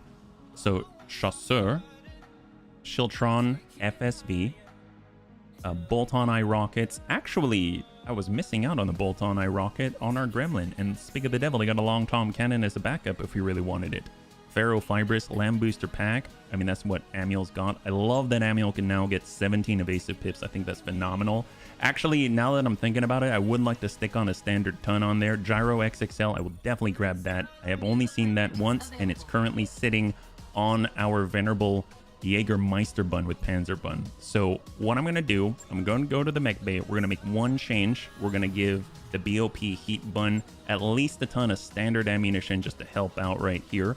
So we'll pull off, maybe we'll pull off a couple. Yeah. We've got tonnage here. We need standard SRM clan. That's what we need. So we'll kind of drop that in the leg so it can blow off a leg. That's all right. And then we'll just carry, I guess, like one more Inferno bomb and we'll go like that. Heat efficiency is still the same. So -10. Not going to be jumping around anytime soon, but that's all right. And the big thing he's going to be delivering is that tag to help out the bunnies and also provide a bit of reach with his C3 extension of our network. So we're going over to the command center. We're going to go into an urban environment. Not our norm, but I think it should be pretty good. Elite Lance, 2 pick 11. We're not going to have much salvage, but we will have bundling. So I'm hoping it's going to be nice. So it's going to be against the planetary government. So we've got a brand new Nobel Peacemaker. Do we want to bring the Is This Right bun? I mean, yes. Yes, we do. Do we want to bring the Battle Cruiser bun? Oh, actually, you know what? The Battle Cruiser bun has the C3 Master, so this means we don't have to bring the Tepo, which means we can bring even more vehicles to the table. So let's try that. We're going to bring the Wraith. In city battles, the Wraith is phenomenal. Absolutely phenomenal. We're going to bring the Bun Dome V3 for coverage. We'll get definitely in that. We'll get Amuel into the BOP Heat Bun, the Wraith Massacre with Gong Fu. And now we have 5. We have 5. So we've got the Punchy Bun, which would be great. I do like the Angry Bun. It's a little bit lighter. We could bring even more mortars. The Naga Bun's interesting because it's direct line. So we can't go indirect with this. We can with the Bunny Rain. More indirect is helpful in this regard. And instead of bringing the War Crimes Bun, we can choose between direct with in your face or long range plinking or potential head kicking.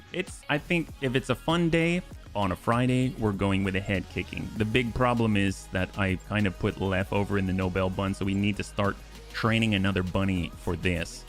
So let's get everyone assigned and then we'll see who we have left over. We don't have Chappie in some of the other fighters. We'll get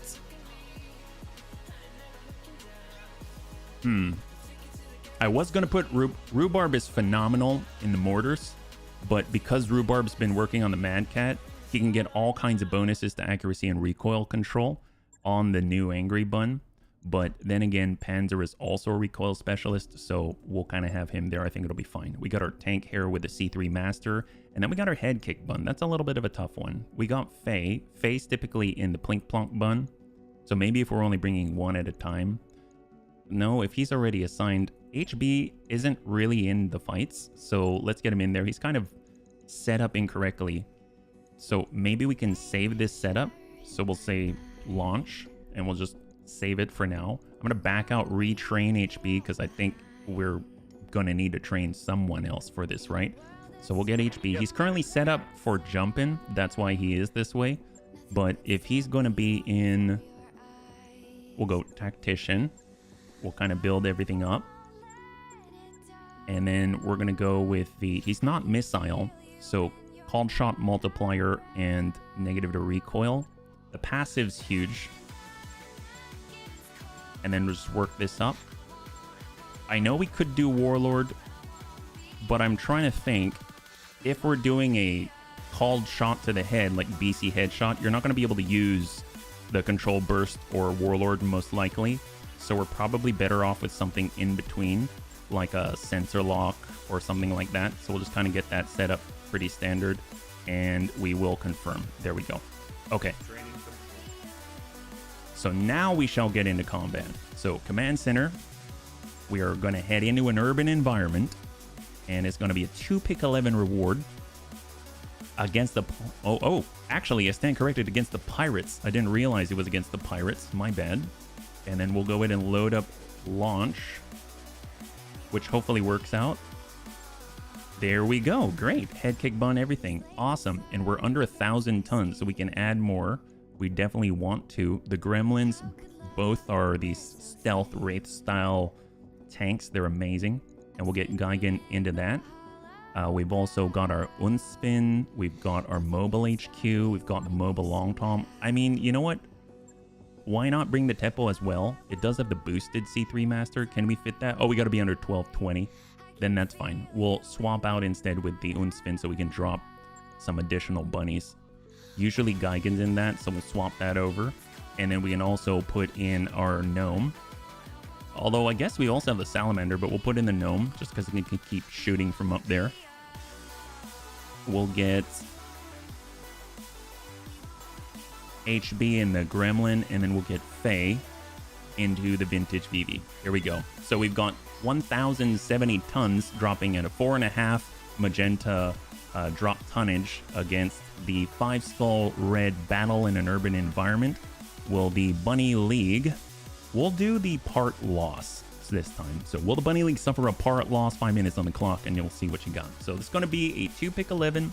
It's going to be at 5 skull red. We're going to be fighting against the pirates. We're going to be in an urban environment, and it's going to be an elite lance. So I would imagine we've got the elite lance. We're going to get a kill team. We're probably going to get another thing on top of that. So at the very minimum, I would imagine that we're fighting against 12 plus, because they'll probably also bring battle armor. So my guess is we're going to be looking at something like, in total, maybe 15, 16 hostile units in an urban environment for 2-pick 11, but we are allied with the Draconis Combine. Hopefully that's going to allow them to bundle up a little bit more. We're not bringing the full Heat Bun squad, but we do have representatives, at least maybe 2 or 3 from the Heat Bun squad. That's the Bop Heat Bun. They have the Inferno SRMs on it, as well as Clan Plasma Cannons. And now we have the capability to switch on over to standard SRM, so we can actually do a little bit of damage once there's a breach. Then we've also got our brand new Nobel Peacemaker Bun, and that guy's got 4 repeating TSEMPs and double Clan ER PPCs with PPC capacitors. Then we also, well, we have not brought our Timberwolf, but we do have the Tepo, we do have the Gremlin, we do have the Massacre. All of those have the ability to deal a little bit of heat.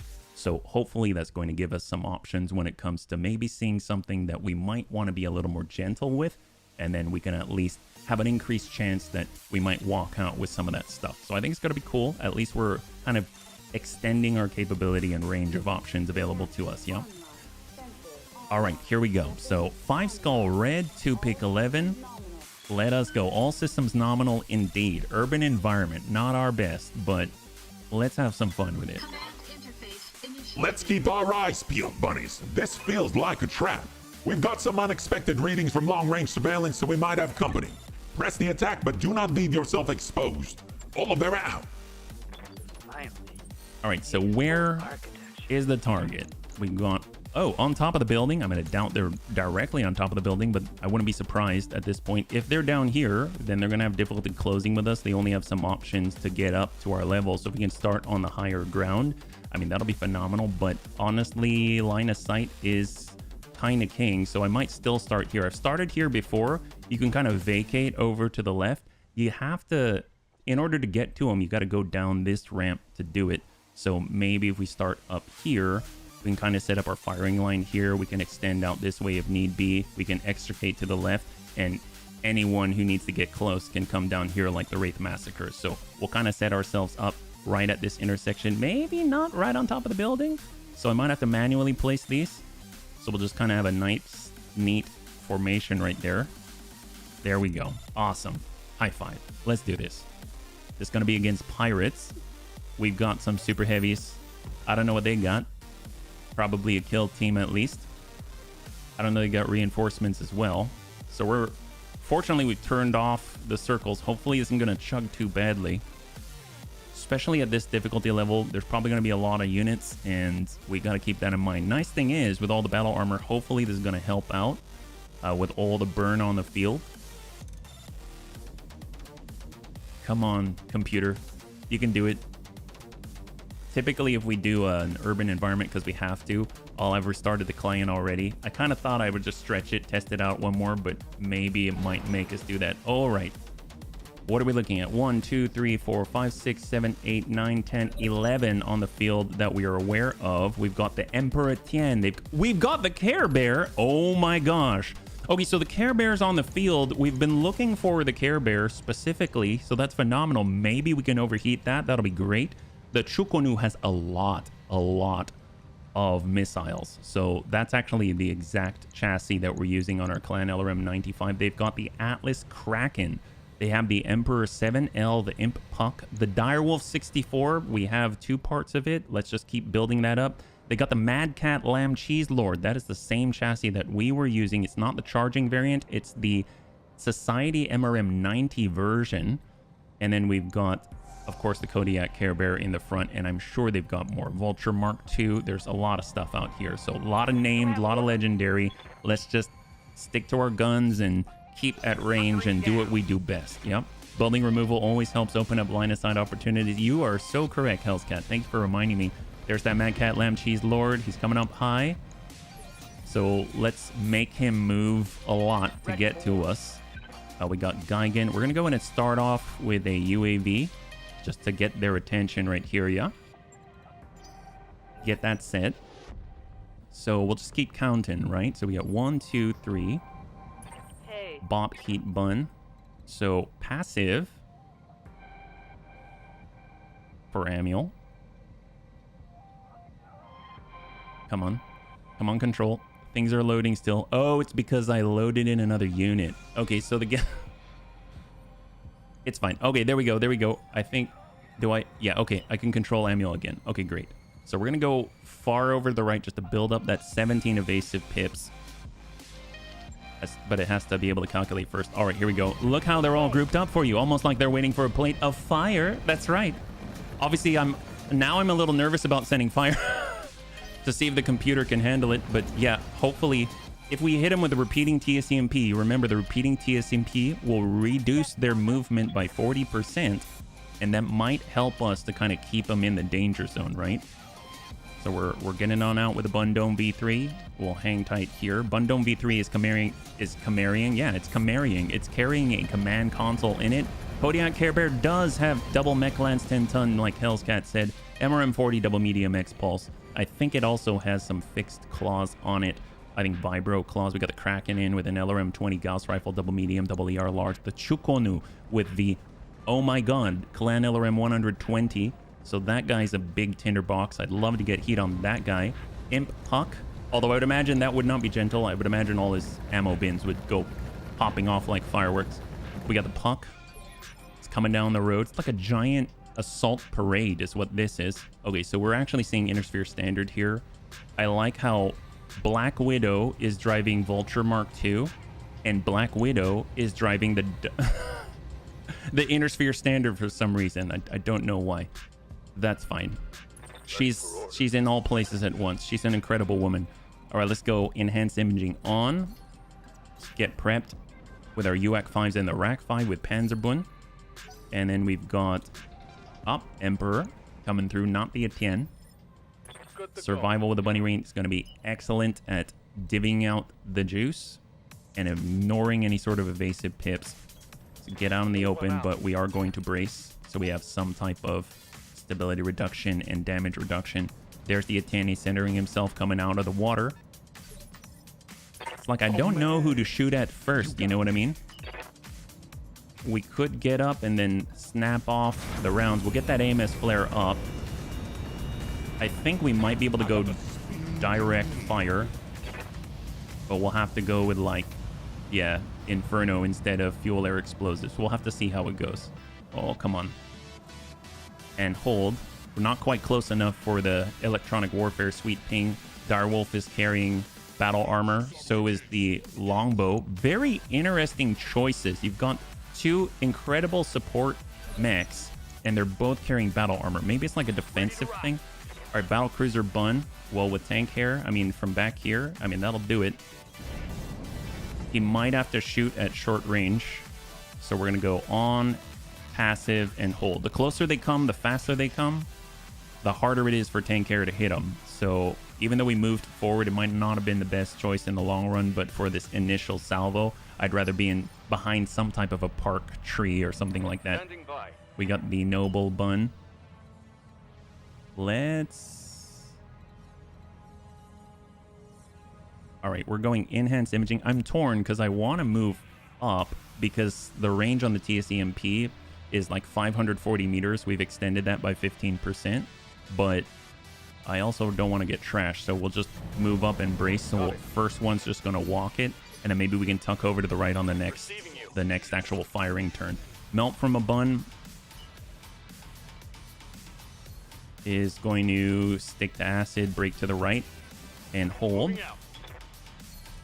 Popping like the hunchback at times that I just... Oh, there you go.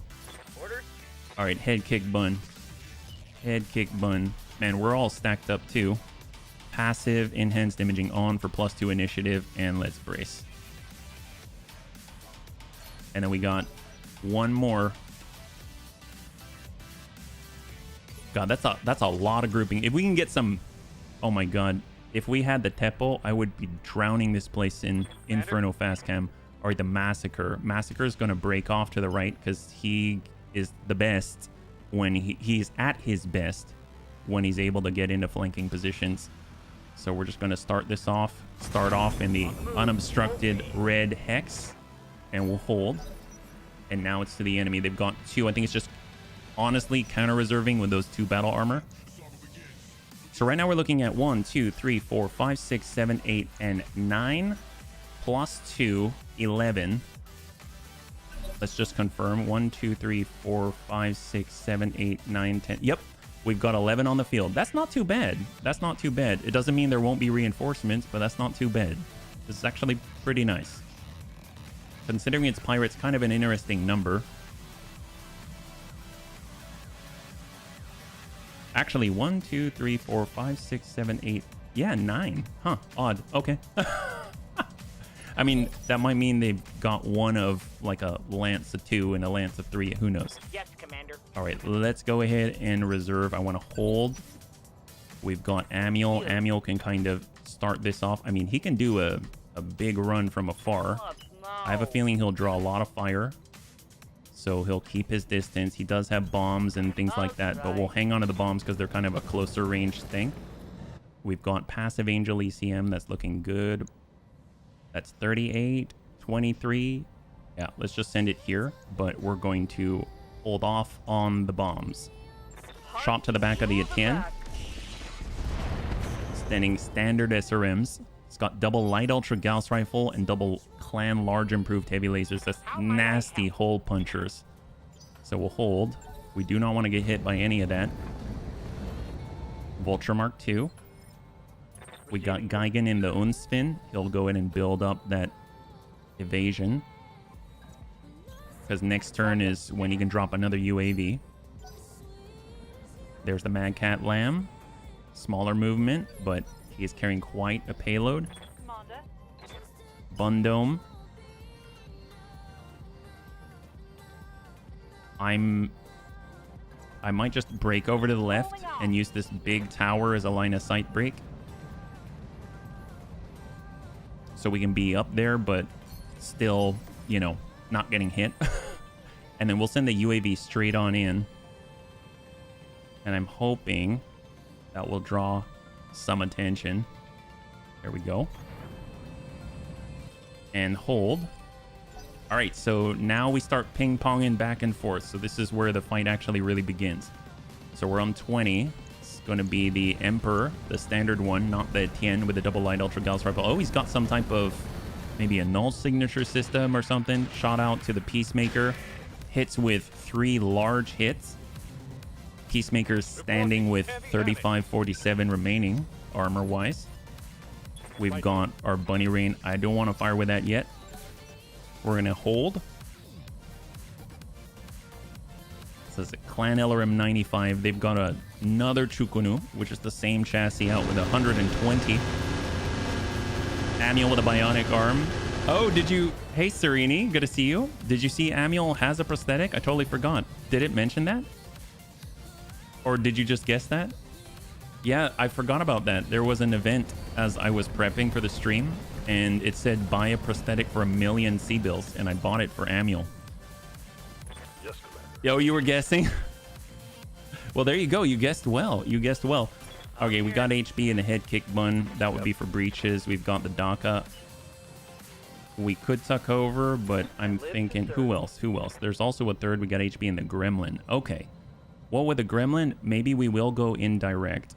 So we will switch over to indirect. We will go over to fuel air explosives. We will go to the Long Tom, and we will come over right here. And we're going to place that right on the Care Bear. Even though I don't plan on hitting that Care Bear, we're going to have a big cloud right in front. So if they want to run in, they're going to be running into it, or they're going to stand their ground and fight from there. Atlas is tucking forward. Probably going to snap off that Gauss rifle. Looks like he hit something on the way in. I'm not too sure what that was. Taking it hard out here, Commander. 50. Oh, he shot the Emperor. So he shot the Emperor on his way in. Oh, this guy? Oh, wow. He hit his friend, yeah? Good to go. All right, well, we got our Angry Bun. We've got HB. Let's hold. I don't want to shoot just yet. I want to start with Rhubarb if possible. Rhubarb's currently on 17. And we know the Kraken already went. There's the Imp Puck and then the Etienne with a double light ultra Gauss rifle. Ooh, really nasty hits on the Bop Heat Bun. Nails the leg. Internal structure disintegrating. Wow, so that guy's got a lot of punchy things. Double light ultra Gauss rifle and the Clan large improved heavy lasers, and he manages to tag Amiel in the leg even after jumping. And Amiel's got 17 evasive pips and an Angel ECM in passive. Very impressive. Very, very impressive. And then we got 18. God, that's like a Michael Jordan. Just flips around and just snaps off a bunch of 360 no scope headshots. Oh, 120 LRMs. We got 367, 259. Took a hard hit there. And then now we're in 17 where we get to start. Ooh, okay, never mind. One more, and he's probably going for the Peacemaker, right? Oh, no, he's going for the cluster. That makes sense. He's getting us a little bit of cover from the buildings, apparently. Ow. Oh, he just hit the Angry Bun in the head. That's lovely. A little bit of a ding there. Okay, so let's start with Rhubarb. We got to come back from this one. That's pretty rough. It's all going to be indirect. If we've got shots on, we can get 23. We can get the puck. We do have fast cam acid, so that might be something to do at this stage. So if we come around, yeah, we'll just tuck up. On the move. We'll have worse accuracy, and we can not only put down, let's get the acid fast cam back on the Vulture. We'll go in and get a nice hex right there, so they're caught between acid fast cam and caught between the incoming long tom fuel air explosions. Orders. We've got survival. We know we'd like to get rid... Ooh, no, we'd like to get rid of the Chukunu. We'd also like to get rid of the Mad Cat Lamb Cheese Lord. Mad Cat Lamb Cheese Lord doesn't have any AMS. Walking out's a little dangerous, but we'll take it. And we'll send whatever we can just to start that process. I don't want to get hit by 90 MRMs plus 45 rockets. So it's 135 missile projectiles coming out of that thing. We'll just whittle away out of our 1250 ammo.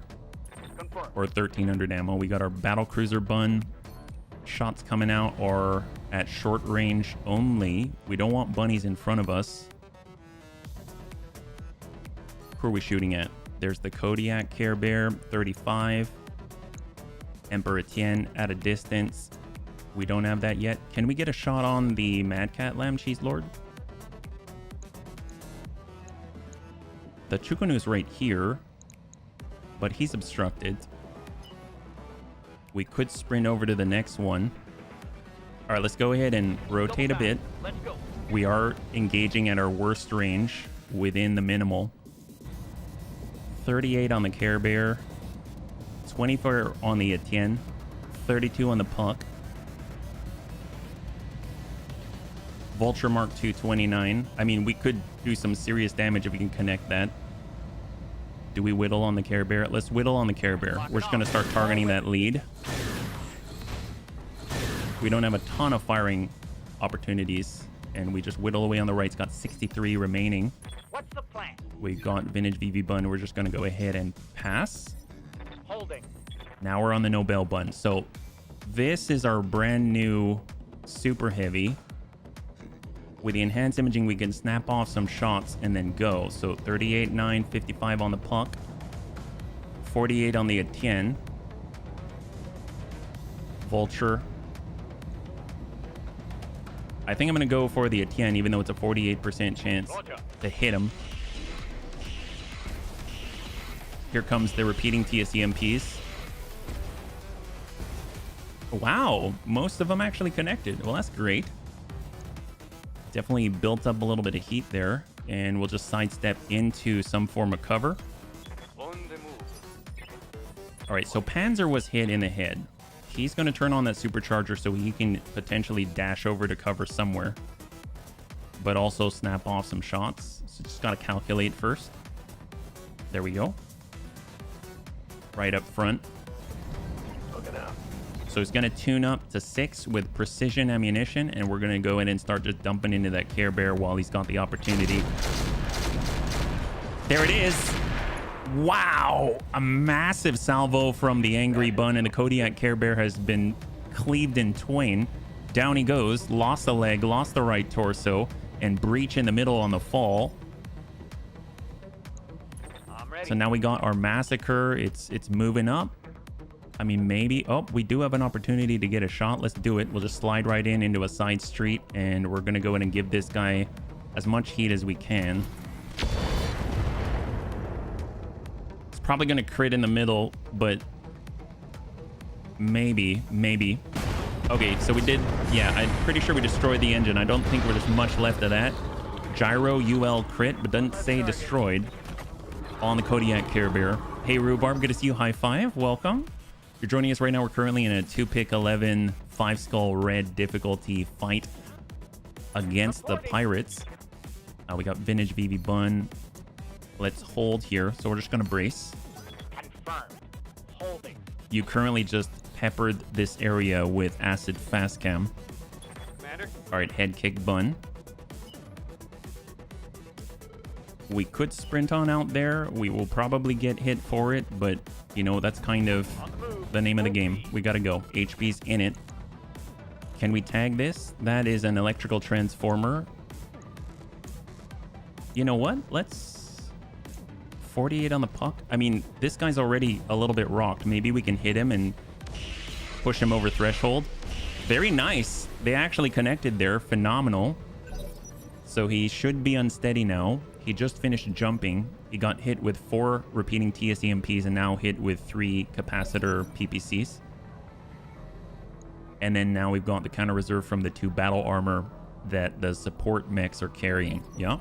So we should be over on the tick. Now we're in round 4. Round 6 is typically where those airstrikes are coming in. So we've got a couple of rounds before that lands. So hopefully we can drop some of these targets. They've got the big plate. They just saw the Care Bear get taken out. So they either avoid getting into the plate or they stay muddling around where the acid fast cam is.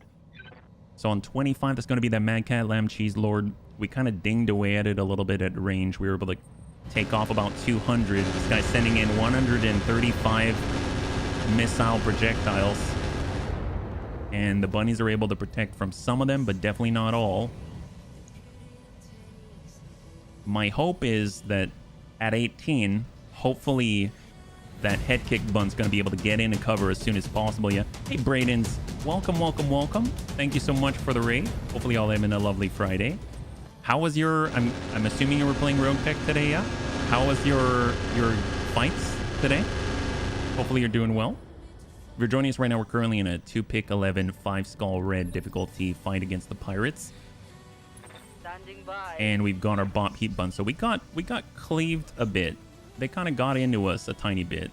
So we're trying to figure out how to keep Amiel safe. Let's go ahead and take a moment. We're going to come all the way around the side. We're not going to fire or anything like that. If we've got the resolve, we can lock, but I don't think so. So we're just going to hang tight right here and just like take a breather, and then we'll be able to come in from the rear. We've got the unspin. We'll go in and launch another UAV out there. Get more on the table. Headshots galore again. Oh no! Holy crap! Were they like lethal ones or just like including dings? Because we just got nailed in the head from a bunch of mortars. So I'm so sorry to hear that. Ooh boy. All right, so we're just getting internal damage. I'm guessing that's from the light ultra Gauss rifles doing through armor damage at both. Oof. I'm so sorry about that. Were you fighting against a specific faction or something? It sounds like it was just a lot of bad luck. Is he standing on top of the transformer? Oh my gosh. So the guy that just dealt internal damage decided to jump onto the transformer while unsteady with... Okay, that's cool. Well, that guy is quite cocky. I don't know what to think about that. Let's go ahead and turn off the supercharger. We now have a new target. We're going to hit... Well, I guess... That's quite ballsy. I don't know what to think about that. Part of me's impressed, and the other part of me just thinks, I mean, did you really do that? I mean, I guess we'll just send... Can we Oh boy, yep. Time for an electric reckoning? Absolutely. Well, I almost feel like it's a waste to use Panzerbun on that. Is there someone else who can get in a nice shot? I mean, I guess I've kind of committed Panzer already, right? Well, we'll shift Panzer over. On my way. And we're going to use controlled burst. And then we're going to go ahead and try to pummel the Chukonu. And maybe we'll miss and get stray shots. So we're already hitting people in front of him. And we're just kind of dinging away at the longbow, yeah. It'll catch everyone near and strays, yeah. Shots to Panzer, but Panzer just took one hit. You built the awesome with bind. Ooh, there you go. So instead of, is it like an awesome 8Q where you've got like 3 binaries or something? Awaiting orders. Okay, vintage VV. So curious how much we can do. I know that we've got LRMs. I know they deal 5 each. I know it's like 25. I know that's probably not going to be enough. So we're just going to go ahead and target the Emperor Etienne because he's got that breach right there. And we're just going to tick away. And then another bunny can hit that. If it's possible to get the Bun Dome on that, we'll do it there. The Kraken's now right next to the electrical transformer. Everybody's up on that transformer right now. Time to find out if that mech is grounded or not. That's right. Well, he soon will be. Well, we've got the operator. I mean, God, I'd like to... Oh, well, oh my God. Can we actually sensor lock? So we have a... Never in my life did I think we'd be able to get that many people in a 1 hex radius UAV ping. That's impressive. We just pinged out on 4. Imp Puck's backing up to the electrical transformer. Our poor head kick bun. We've got 7 structure remaining on that leg. Coming apart around me. And now it's up to them. So at least they can move. It's time to just get them out of dodge.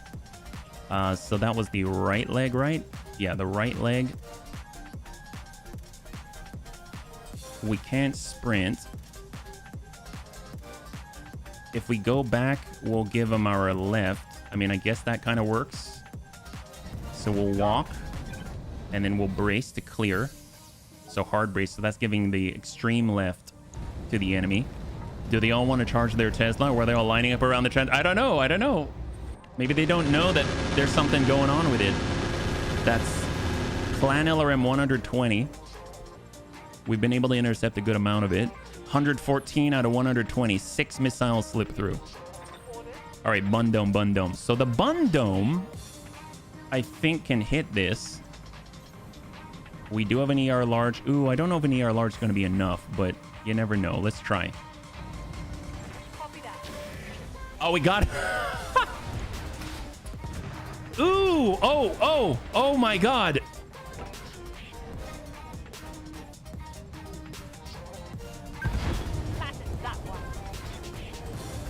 Wait, how much? Oh my God. That's a lot of... that's a lot of damage. That's a lot of damage. Oh, that is horrible. Oh, the Direwolf 64 is at it again. It does radius of doom. Yeah. Please survive, bunnies. God, the mortars have got to go. Kill teams are crazy. It'll now be harder to hit him. Okay, true enough. Fair enough. Let's see. So that was our right side. We got to give him the left. So we just got to keep thinking about this every time. Well, we can get in a little bit of cover. We'll be indirect. That's fine. 30 damage all parts within the blast rate. Dear God, that's insane. Well, there's a lot of them out there. I guess we just look for who we can breach, right? 10%, 32%. It is harder to hit them. I mean, I know this guy's got a breach. That's for sure. So let's shoot at him. Firing full complement on him. Maybe we'll ding something important. I don't know. Maybe we'll give him stability damage. Maybe he'll lie down on the job. He's been jumping around a lot. You know what I mean? Well, you know what we do have? We've got more fast cam. If we cover them in acid fast cam, they've got to stand there, right?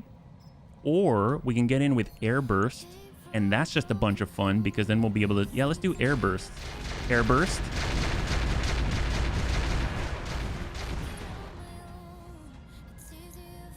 That hit something good. Yeah, it did. Yeah, it did. All right, that guy's falling down. Awesome.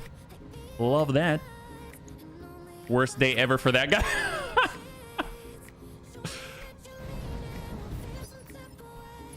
Oh man. All right, Gremlin. We've got our... Oh, I forgot. We got a fuel air explosion. Let's hang on to that one for a second. We got our battle cruiser bun. Okay, excellent. So if we head on out, we can start to take some of the hits here. Move order received. I guess we still need to deal with a Mad Cat Lamb. It's 19%. We could hit that vulture. We could hit... I know the Chukunu has been pretty bad. Let's keep working the Chukunu. Well, actually, no. What about the Kraken, Etienne, Mad Cat Lamb at 19. The vulture we can just tear apart. Let's hit the vulture. They took additional... Yeah, they took 90 on the leg for the Emperor Etienne when he fell. Hopefully that'll hurt him.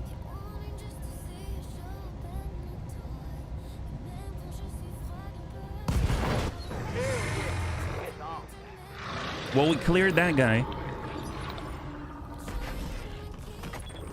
All right, let's go for the Noble Bun. All right, so Noble Bun's up. He only has 2 targets. We've got the repeating TSEMPs, 42. The Atlas. I mean... Let's hit the Atlas. He's already hot. So here we go. 101. Oh, we got straight shots with TSEMPs. Oh, and the shutdown. Amazing. Oh, we actually rolled it. I'm actually wondering why no one came up with the idea of making the Vulture a land air mech. Ooh, Vulture Lamb. I heard there's a Warhammer Lamb, believe it or not. Ooh, who are we shooting at with the Wraith? Oh, we can shoot at that guy? Oh my god, wow, that's impressive. Well, you know what? Let's come around. I guess we gotta... We'll get in the water. And then at least we can assist with our advanced AMS when he shoots. We've got Inferno, Fire and Forget. Let's just lock up. We'll go ahead and lock up the Mad Cat Lamb. Warhammer Lamb and a Timby Lamb. Timby Lamb we've seen. Warhammer Lamb not so much. They're pretty solid. What makes them solid? Wait, All right, Gremlin. Is this smart? Out it goes. Fuel air explosion.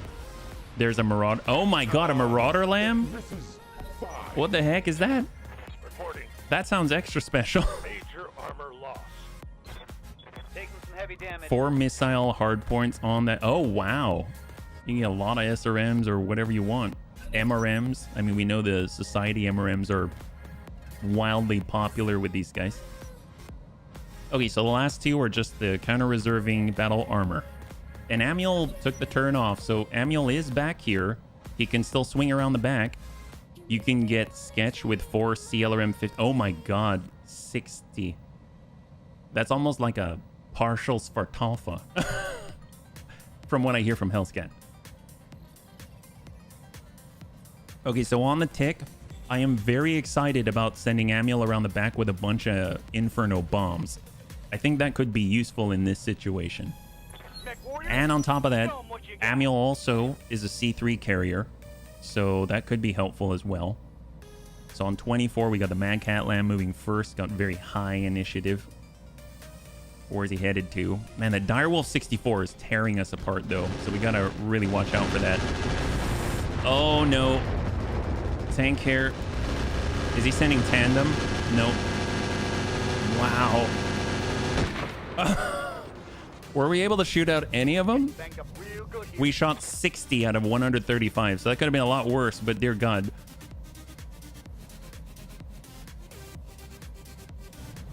Shot and move. Oh, Mad 2 Lamb? Oh my gosh. All right, got Faye.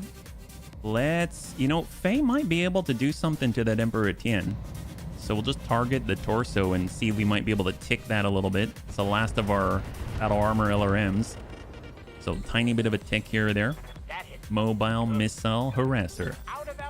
Okay, so we got Geigen in the unspin. He's got to build up that evasive hip once again, but this time he has the resolve for field command. That's going to be huge for us. It's going to be extended sensor and sight range, and then of course we've got that +2 initiative. We've got Amiel in the Bop Heat Bun, and he's able to get all of these green arcs on the enemy.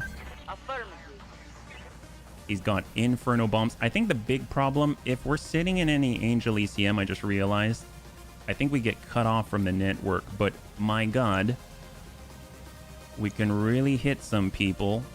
I really want to get that direwolf, but this is too tempting. We kind of have to do this. I mean, the Atlas is already shut down, so I guess we'll go on the Chukunu. And we're going to switch over to Inferno. Here we go. Copy. Oh, we missed with the bombs, but there is some burn. I run one with 3 firebomb hardpoints, 2 bomb base loaded in front of. They don't get hot enough. I have SRMs in the legs. AMS Mark II because I got tired of the P. Ah, there you go. All right, battle cruiser bun. Let's go ahead and shut that down. We've got.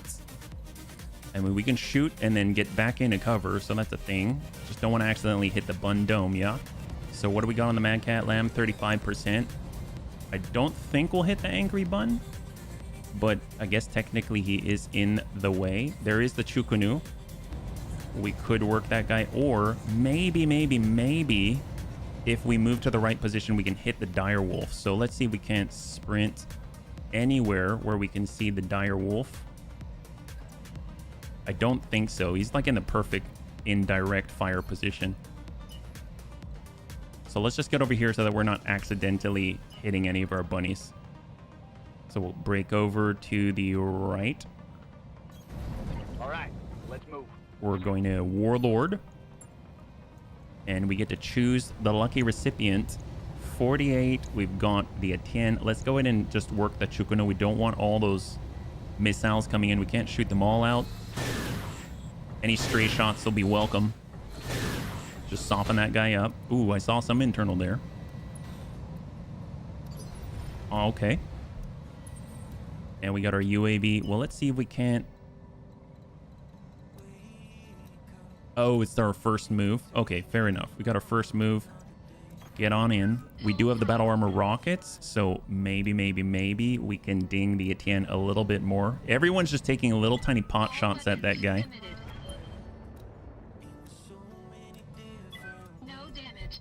That's fine. That's fine. Short-range missiles depleted. I mean, I don't know if I call it a short-range missile, but it's what we got. All right, the Etienne. Oh, no, the other Emperor. The Stealth Emperor. Oof. Yeah, tank's okay. He still has 3,700 armor. The internal damage was coming from those light ultra Gauss rifles with the Emperor Etienne on the ground. So with the bunny, ooh, the bunny ring gets to go. Oh, this is phenomenal. Well, we definitely want to get rid of this guy if possible. So let's hit him with everything that we got. I mean, I really want to work that Dire Wolf, and we could really end some mechs over there, but this guy is a real threat. 135 missile.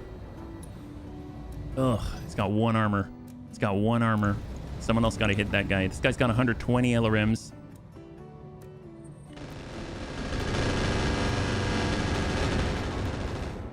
Negative impact. That's fantastic. Maybe he didn't shoot all of them. Maybe he was having difficulty. All right, so the Bun Dome. We already... Oh, we didn't trigger this, so we'll trigger Field Command. And we're going to come over to the side. And maybe... Oh, we do have a chance to shoot that guy. We do have the Mad Cat Lamb as well. Let's try to hit. ER large. Nice. All right, there we go. That's fantastic. I'm gonna take a stray shot any day. That's awesome. And then on 19. So the mortars are coming on 17. Unless we can get some type of offensive push on him. Clear for battle cruiser bun. That came from the Imp Puck. And then we got Panzerbun. So Panzerbun, maybe. So he can see, but that's hard to hit. 39, 30. I mean, I guess we should probably just finish the job here. He does have enhanced imaging, so standing still is going to be the best. And we've got 8 rounds more of the precise stuff, so here we go. Full send it. Good impact on the arm.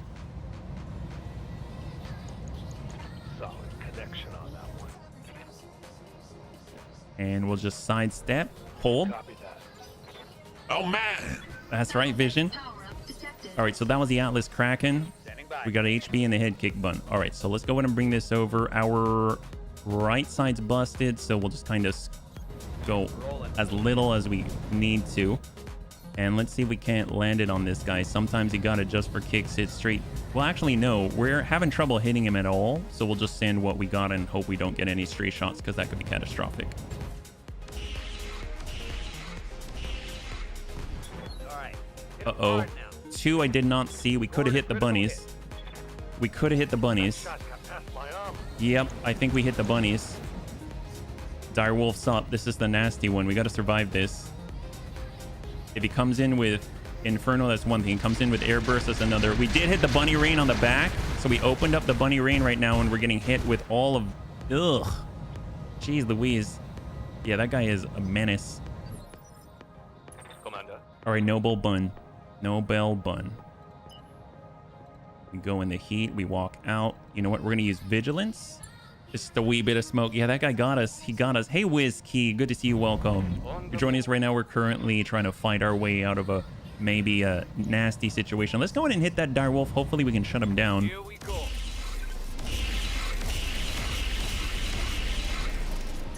Yes! High five. There we go. So we rolled the dice and shut the direwolf down for a turn. That's going to help us a great deal when we reposition.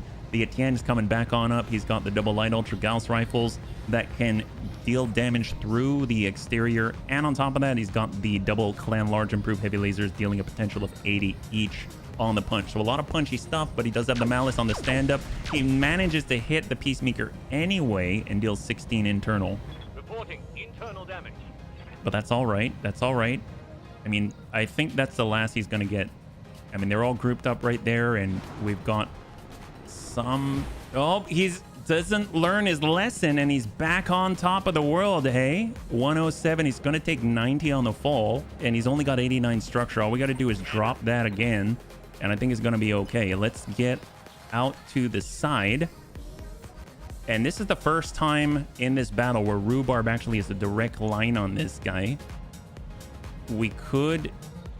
Oh, do we hit this directly? It's 121. Or we could hit the longbow. We could also hit... Ooh, we need to hit the direwolf. So what we're going to do... What we're going to do is we're going to multi-target. We're going to multi-target. We're actually going to target the Etienne. We're going to send 2 of the airbursts towards the Etienne.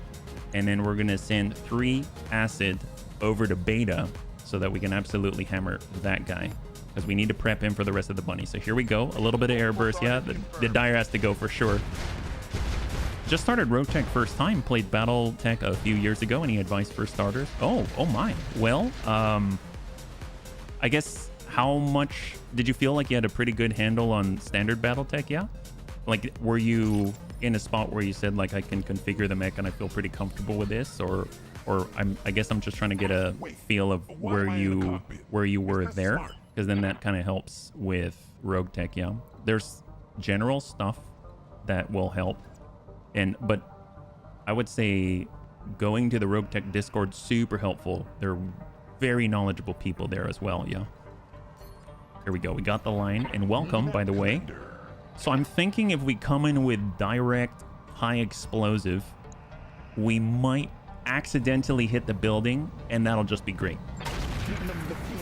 Or we can just hit him outright and cause him some pain. Oh, that went in like butter.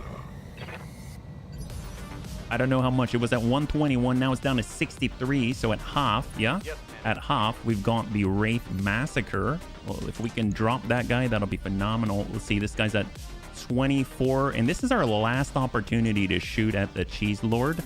So let's get the Massacre to a spot where we can actually do that a little more reliably. It's like a back alley brawl right here. And we're coming in with the standard stuff, and we'll just send it and hope we connect with something pretty good, because he's going to get to go right after this.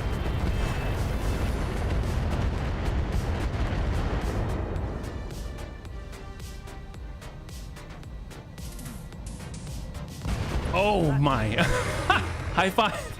High five. So we cleared the Mad Cat Lamb Cheese Lord from the field, and that's going to be saving us a little bit of damage.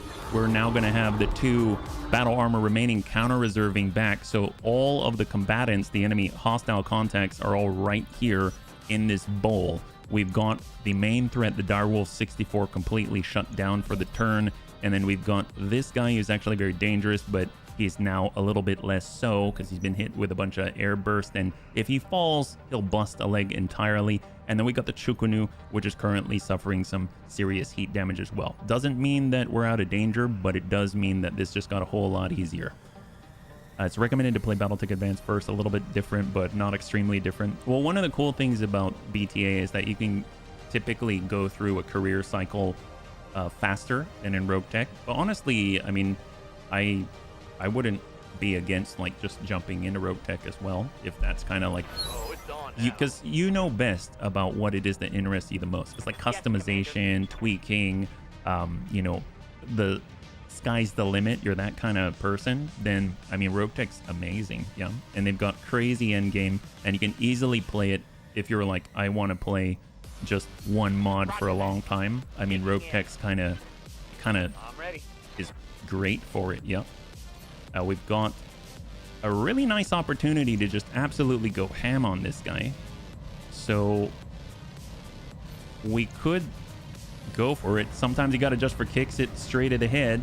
Giving him everything I've got. That's a middle.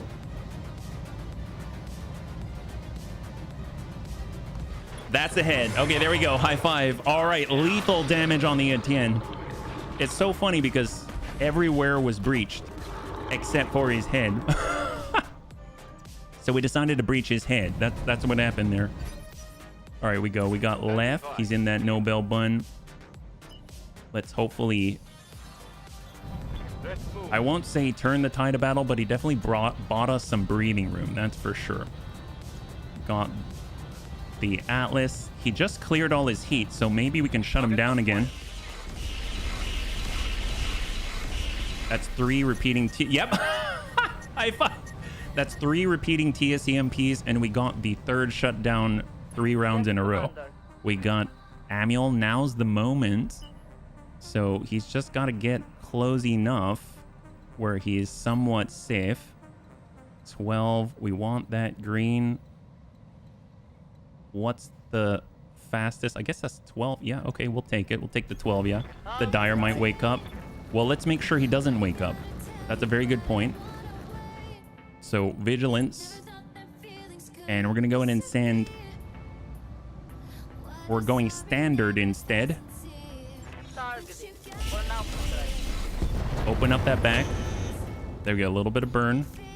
If anything, all the other bunnies with thermal vision is going to make it much easier to hit that guy. Got our UAV. Get right on top of him. And we're going to UAV ping the remainder. They're either shut down or slow. You got the tag. Oh, that's right. Thanks so much, Corey. I forgot we've got the wing-mounted tag. It's phenomenal, yeah.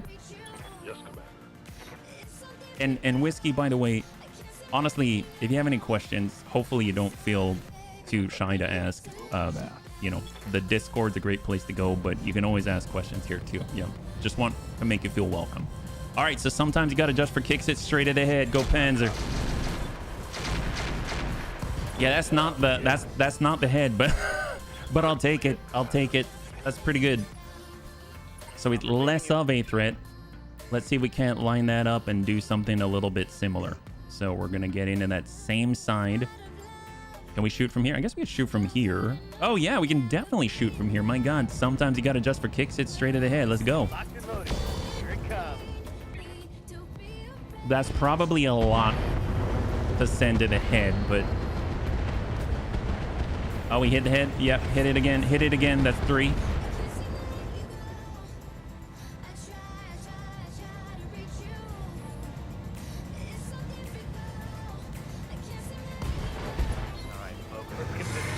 He's dead, but that guy's dead, but I don't know if we hit the head. Lethal damage. High five. There we go. We got lethal damage on the... My God. So accurate. There we go. so accurate. That's what we're talking about. Do you see that guy? Man, we just nuked that guy's head. That was perfect. Wow, that was so flawless. I've never seen a more accurate headshot in my life. Amazeballs. All right, we're going on in. Perfect. Many years ago, I played MechWarrior Online. Cool to see the stuff like double heat sinks or different engines. Oh, heck yes. Well, you already, I think that's a big step up just knowledge-wise, because then you're at a point where you are exposed and you know what stuff is. You know what I mean?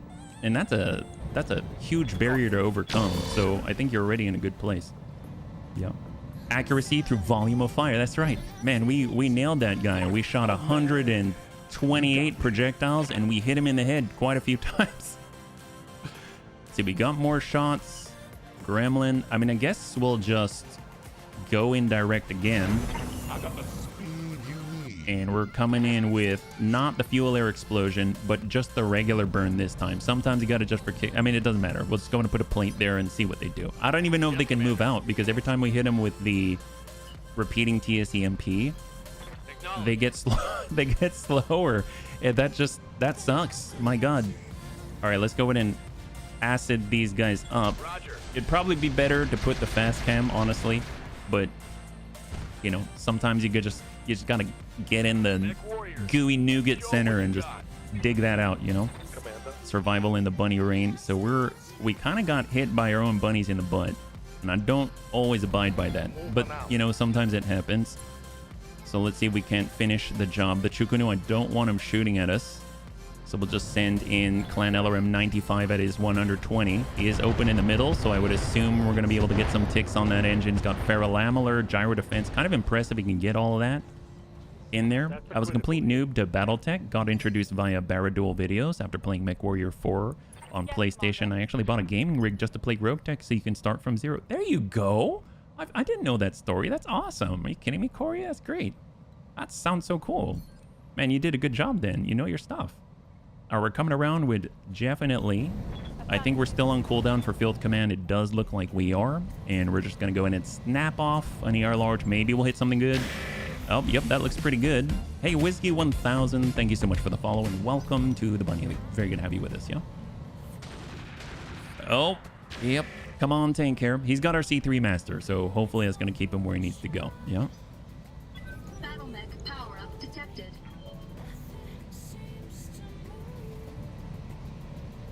Yeah, I can see that, Panzer. I actually, so tomorrow, that's a lot of incoming LRMs. So tomorrow I should be releasing the 1,000 sub YouTube Q&A video, because I'm editing it. I'm about halfway through, so I should finish up tonight and release it. And one of the questions is actually a comparison of Battletech Advanced and Roguetech, and I kind of go through that there. But I would say, oh, actually, are we going to shoot anyone in the butt? That's probably a good thing to check. I don't think so. Okay, I think we're fine. I think we're fine. And one of the things that I'm talking about there is just the fact that, you know, depending on the length of the campaign, I feel like a lot of people are just focused, or a lot of people are focused on how much time something will take, right? Because we all have a finite amount of time, you know?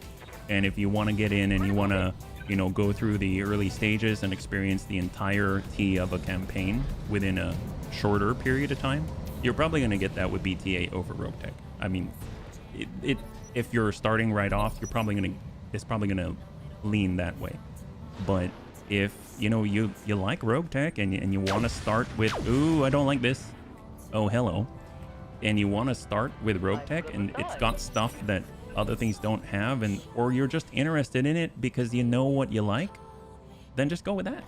I'm honestly just go with that. I mean, I've set up entire, just like Corey when you were talking about setting up a gaming system, I've set up a whole gaming system just to play this one thing. It's kind of like Metal Gear Solid. I tried to emulate, I tried to play other games like it, I tried to do different things, but I wanted to play Metal Gear Solid and I didn't have a PlayStation 1. So I tried to do emulation and tried to do all kinds of workarounds, and in the end I ended up getting a PlayStation 1 because I knew I wanted to play that, and that was that. And I got a PlayStation for one game, you know? So if Roguetech is like that and that's what you want, I mean, I would just start with that. There's nothing wrong with doing that, and I would say don't let anyone tell you otherwise, you know? What are we hitting right here? So they're on 18. Oh, it's a whole new turn. My God, we've got so many opportunities here. Let's go in and hit the Chukunu again because he's got a little friend on board. And we don't want him bringing that friend anywhere near us. Let's be real, yeah? There's so many good reasons to get a PS1. Heck yes, Rhubarb. Absolutely right, yeah? Roguetech's micromanaged dream opens up vanilla to much better. Yeah, it's really cool. And I do like, there is a lot of parity, you know? And I'm someone who's open to analysis paralysis. I mean, you'll see me, I'll stare at a big list of awesome toys to play with, and I can't decide which toy I want to play with. First world problems, I know. But it's true, you know? Sometimes I like to have some restrictions, and BTA does a really good job of streamlining things so that, you know, I don't get into analysis paralysis as often. And even when it comes to looking at things like, you know, maximum ceiling of performance for a specific mech, like, I'm not the person to ask about that. You know, I will go to the Roguetech Discord and I will look at, there's a user on there, I don't know the person, but they go by S1PA, that's Sierra 1 Papa Alpha. Whoever they are, they're a freaking genius. I'll eat up everything that they write. It's incredible. I mean, I wish they would write an article and I'd probably be like, man, that person knows this game. I want to buy them a beer or something. If they drink beer, who knows? But yeah, I mean, like, I'll look at what they write because they know what they're talking about a lot better than I do when it comes to Roguetech, and they know, they can see a maximum ceiling that I can't. Whereas if I'm in BTA, there are some mechs where I feel like you know, there aren't so many options. The world isn't so granular and wide that I can actually look and comfortably say, I think this is as far as we can push this thing, you know, which is not a downside at all. It's just, it's almost like I feel more comfortable with it. You know what I mean? So I guess it depends, you know, if I had to choose one Battletech mod to play for the rest of my life, and, you know, I had to be on it's one of those, like, sit on an island questions, and then you wonder, how do you get electricity and play video games on an island? Don't worry about it. So, don't worry about the obvious questions. Just, but, you know, if you're on an island and you can only play one video game, I mean, like, I'll choose the widest, most in-depth one that I can, you know? So it just depends what you're looking for, I think. Head kick bun. Well, I guess head kick bun can kind of risk it for the biscuit. We can give him a little bit of the left. Flip that over. There we go, because our right side is not looking so hot. Let's be real. We got like 7 structure out there, yeah.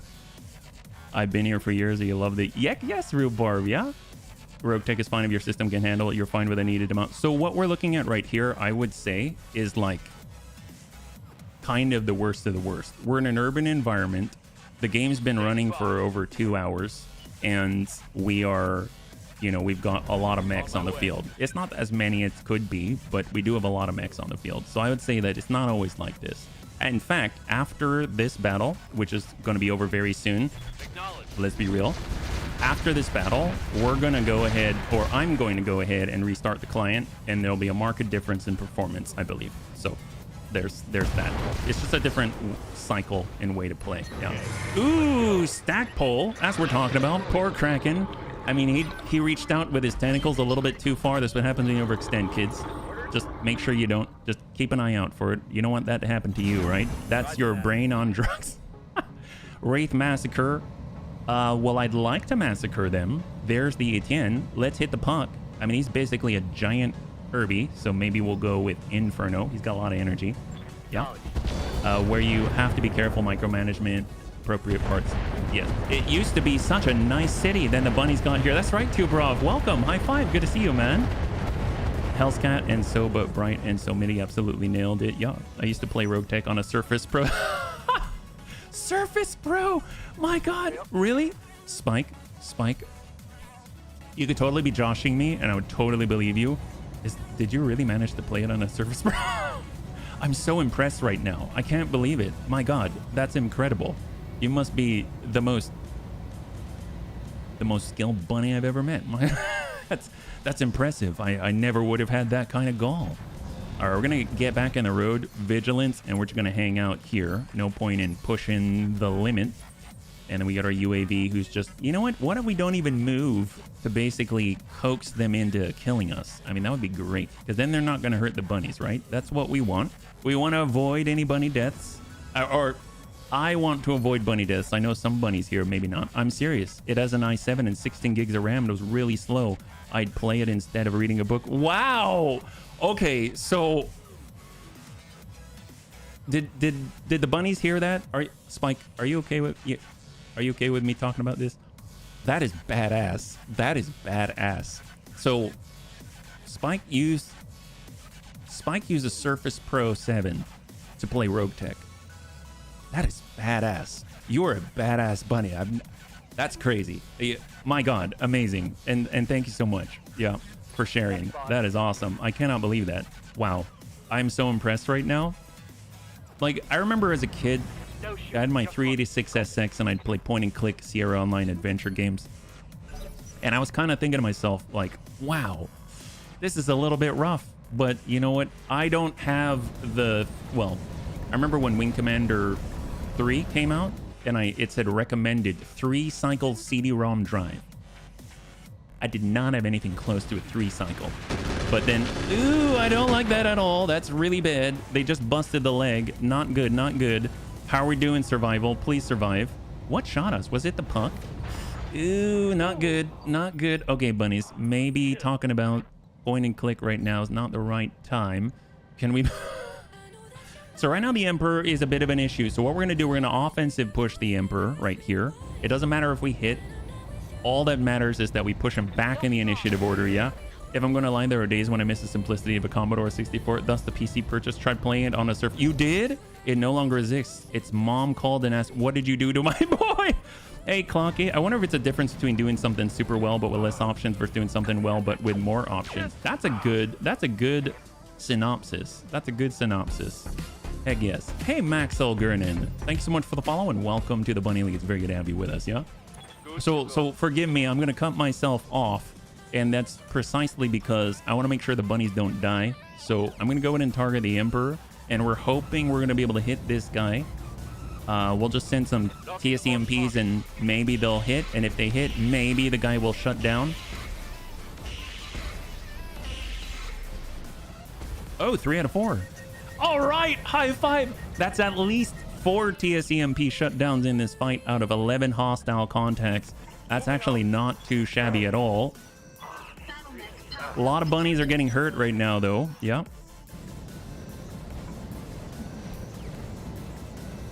All right. So I will say that.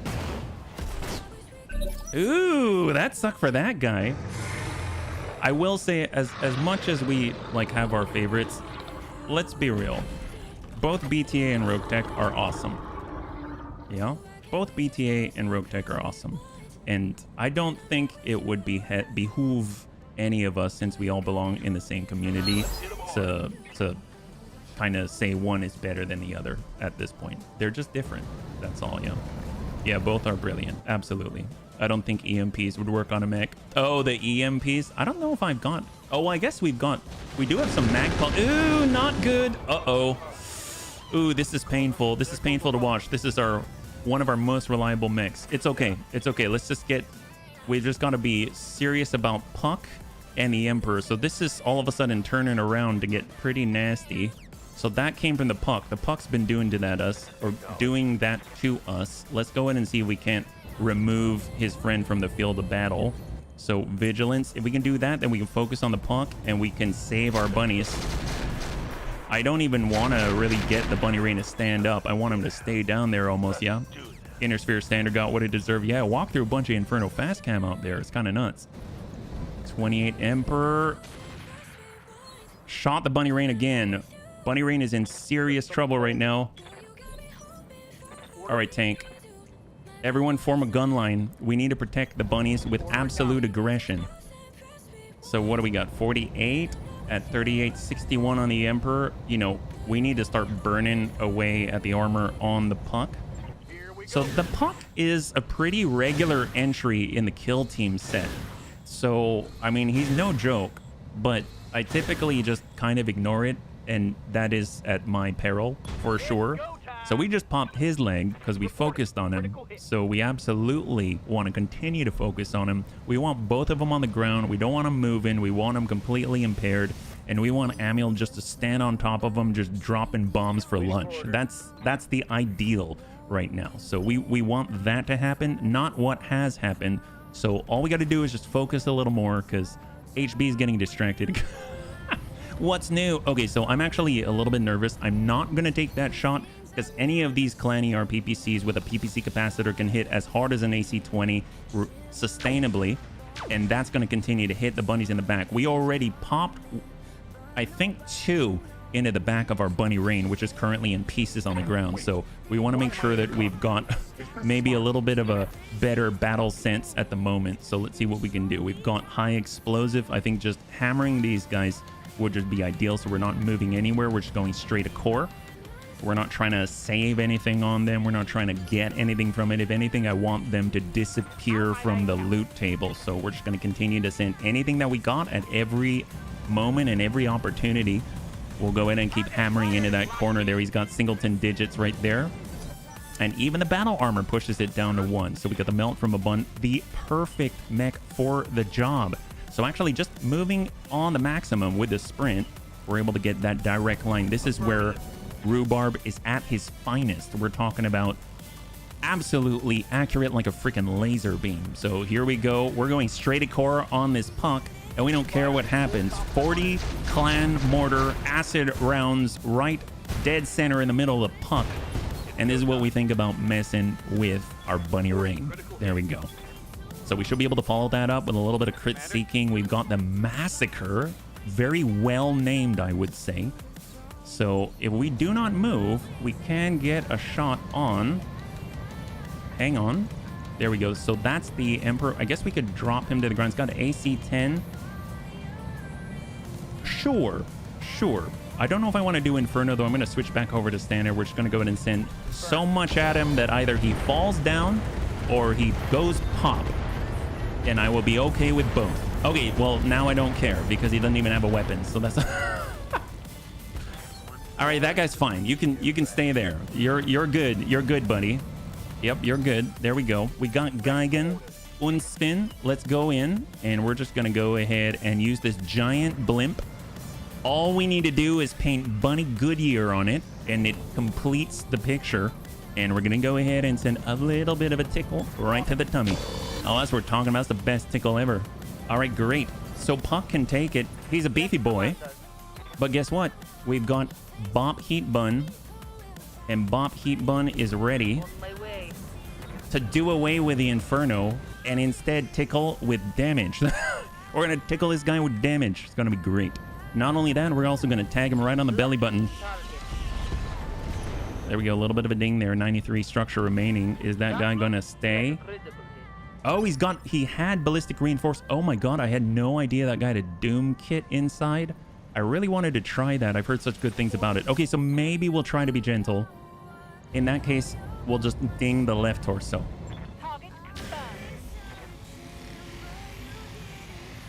Ooh, yeah, okay, yep, that didn't... Yeah, I'm pretty sure... Did we get that? I'm pretty sure we destroyed... Did we destroy that? Yeah, that... All right, so maybe we didn't keep... Okay, so we wanted that guy gone anyway, so it's fine. And now it's just cleanup time. Easy. My god, we got this guy. Everything's fine. We're just going to get on over, hang tight, do nothing. There we go. Bunny Rain. I don't even want to stand up. Can you just brace on the ground? Is that even a thing? Apparently it is. We can brace on the ground, so that way we can't fall. I don't want to fall anymore, you know what I mean? That just doesn't really go with my jive. There you go, no bell bunt. So what happens if you hit battle armor with a repeating TSEMP? Do they shut down? Yeah, I guess you could kind of classify that as shutting down. They kind of shut down with their life, though. I mean, I'd prefer to hit them with more, though. I remember the Commodore 64 and the 5-minute loading screens will flip in the discs. There you go. I have to say, I really love this chat.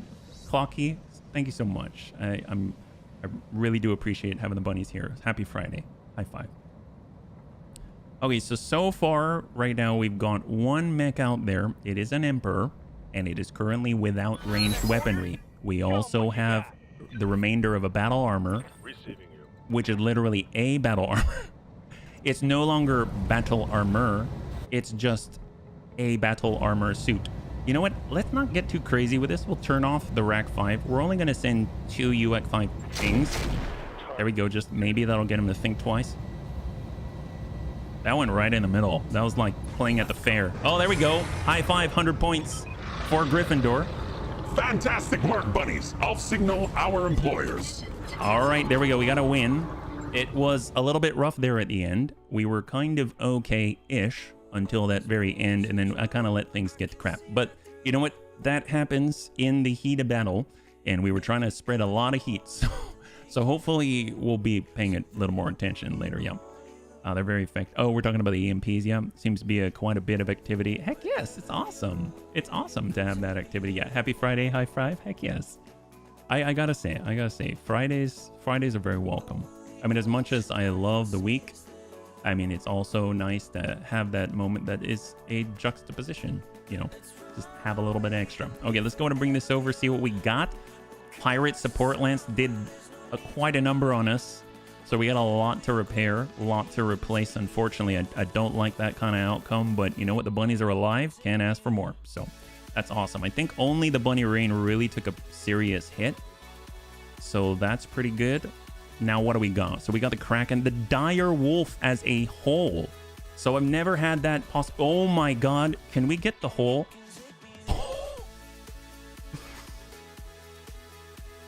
I think we've got a new melee mech. Stock roll, big fluffy. This works just fine. Oh my god, we hurt this so badly, they allowed us to take the whole mech. Oh, that's awesome. Well, let's go and disassemble everything. Well, we're definitely taking that. Apparently, we're allowed to pick 2 more things, I think. So direwolf, interesting. We go to storage and click. We actually have 2 out of 4. I love this feature in the game. Emperor, none. Emperor, none. Longbow, Timby, Vulture. Nope, don't do that. There we go. We only get to choose 1 more. ER large. Clan improved ATM 6x2. Double Society Light Ultra Gauss Rifle. Clan LRM 20. Mag Shot x2. Society MRM 45 from the Mad Cat Lamb Cheese Lord. A stack of Clan Mortar 8 if we want to add on to our Clan Mortar 120. BC long range. Ooh, Clan Case. I'm really tempted there. Oops, didn't mean to reset the position there. Everything's fine. Cooling jackets, phenomenal. Phenomenal. Clan Engine XL, more enhanced imaging. Clan Ferrolamellar. Clan Guardian ECM, Gunnery Support A and B. Jump Booster Pack 3. Lamb Composite Structure. Okay, if it's not built in already. We got Pirate Fire Control System, Prototype Double Heat Sinks. We need a stack of that too. That's amazing. Turret mounts are beautiful. Upper Recoil Plus. That's amazing. EMP improved ATMs. IATM Inferno. Don't have that. That's cool. Oh my god. Hello, Society MRM Ammunition. Apparently we got 2 tons of the Hunter Killer stuff, and we got 4 tons of the Kinetic Killer stuff, so we don't need that. More Acid, Virtual Reality Piloting Pod. So many good things here. Clan Nova CWS, we've got 9 of them, so I won't take that. Another Supercharger Prototype Double Heat Sink Kit. Holy moly, there's a lot of nice stuff here. And this is what I'm talking about. Analysis paralysis. Well, tell you what. We have a Supercharger. I won't take that. The Clan Kodiak, or the Kodiak Care Bear. Oh, okay, so I'm going to take this. So the Stabilized UL Gyro is a UL Gyro without the negative. The UL Gyro, you typically take more stability damage. Or, I think, does it reduce? I don't remember. It gives some stability threshold, but you also take additional stability damage. But the stabilized version is all plus. So that's phenomenal, yeah. It's GOAT. Heck yes, it is. BC long range. We got a Kodiak Care Bear for the first time in this career. So late in the career, too. My gosh. And let me go and catch up here. That was phenomenal. You got a fusion core, magnetic bubble. I don't think an EMP will be all that effective. Well, I mean, I guess it depends. I mean, here's the magical part of Battletech. If you stick pirate in front of something, then generally they do the impossible. With a lot of downsides, but they manage the impossible. So that's why I kind of don't think about it too hard.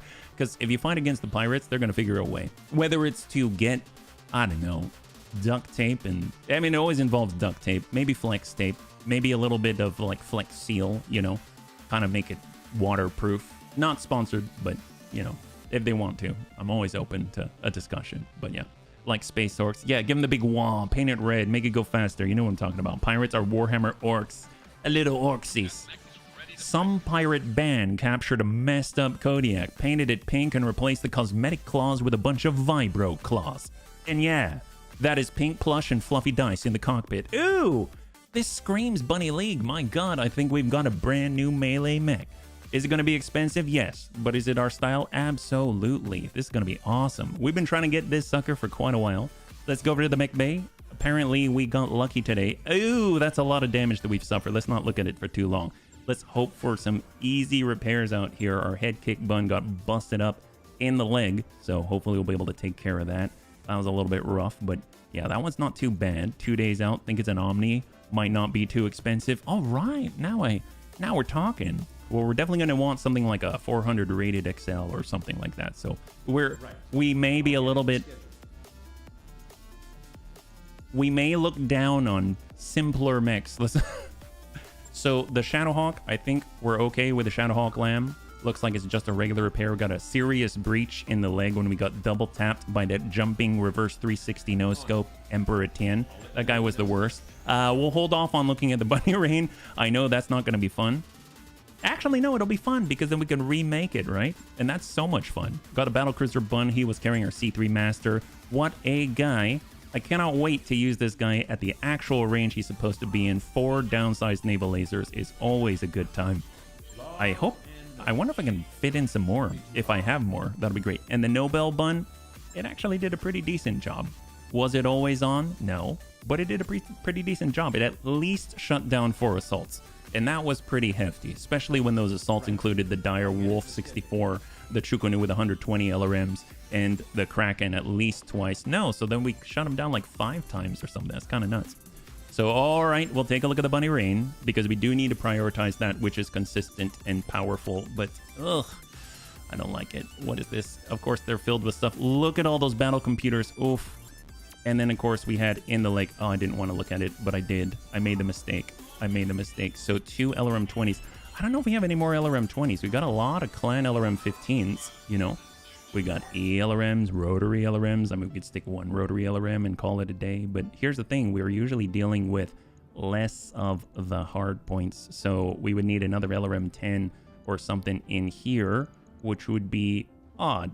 Odd at best. But I guess now we're technically back where we were. We could kind of pull this back and go the super efficient route, but obviously where we're gaining in weight is actually from all the Artemis 4 attachments, because each numerical increase is another ton, right? So where we're saving, we're actually losing. So I think I will keep the LRM 20s here, because I'm actually gonna have to add another ton for what I saved. So let's go with, I think we've got enough. Yeah, we've got enough Artemis 4 attachments. It's just, again, how much we're adding, right? So we've got the same output at the moment. We've got more LRM ammunition. So let's say we just toss in a little bit. So I'm seeing 2 right here to replace. Got the... Oh, that's right. We did have another. Okay, so we can manage this. I was a little bit wrong. So right now we had 2 20s and a 15.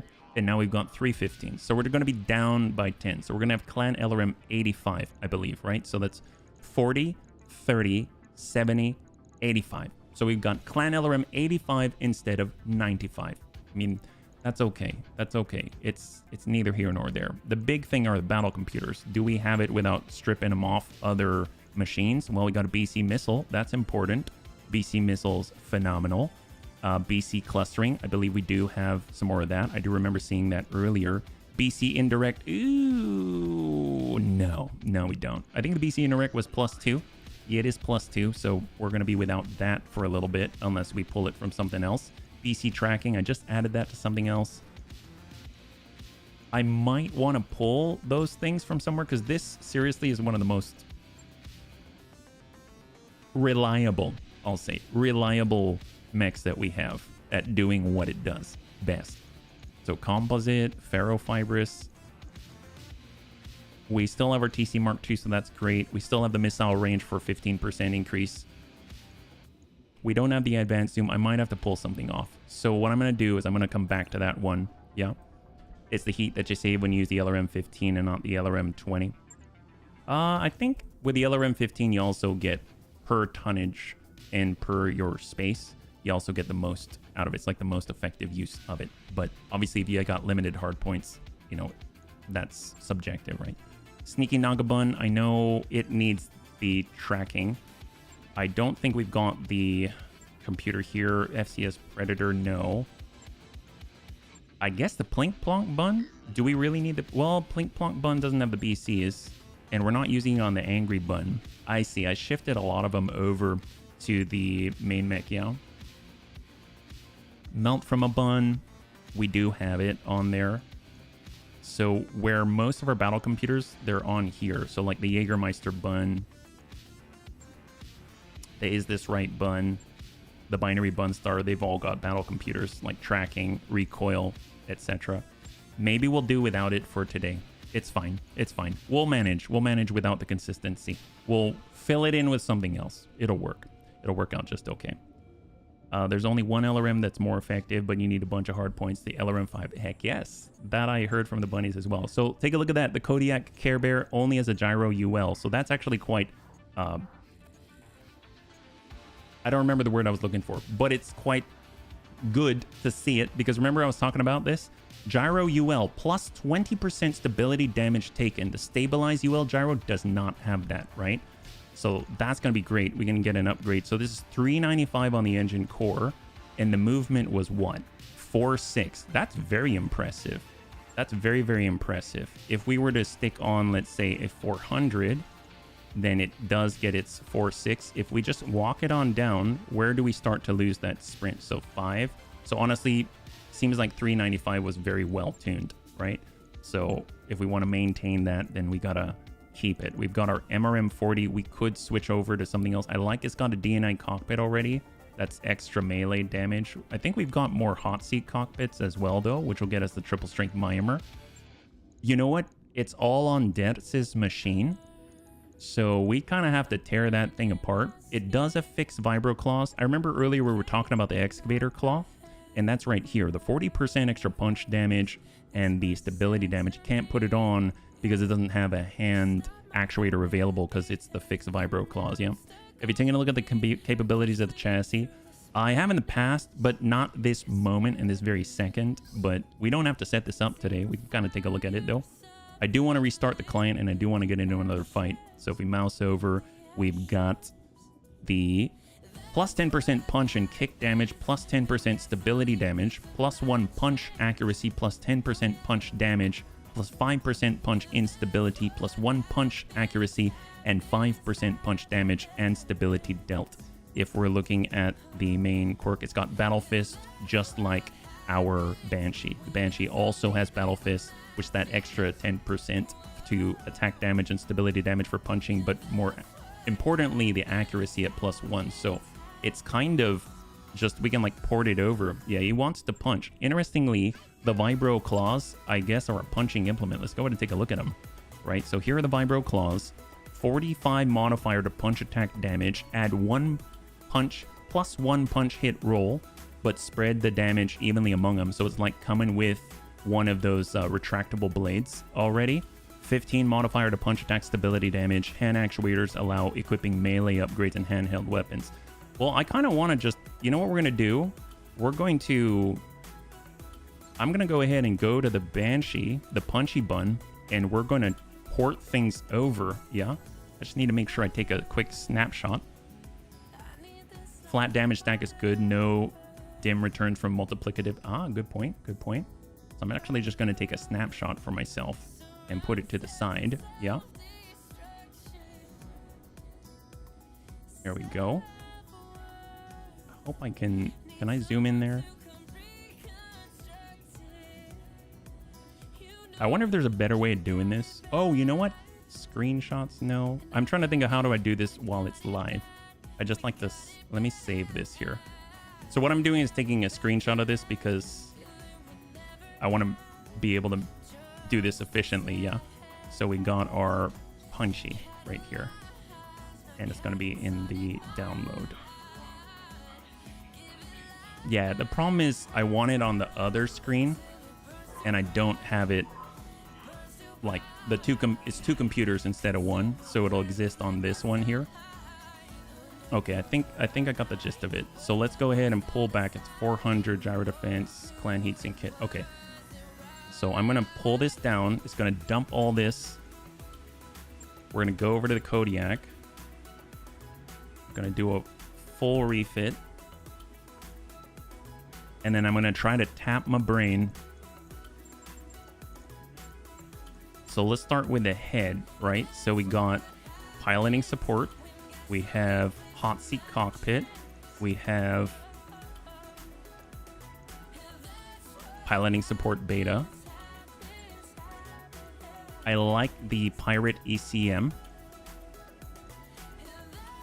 And then we have the Blood Sport, which is funny because they've got Blood Sport and they got FCS Melee, but I think it's pretty similar. I don't remember.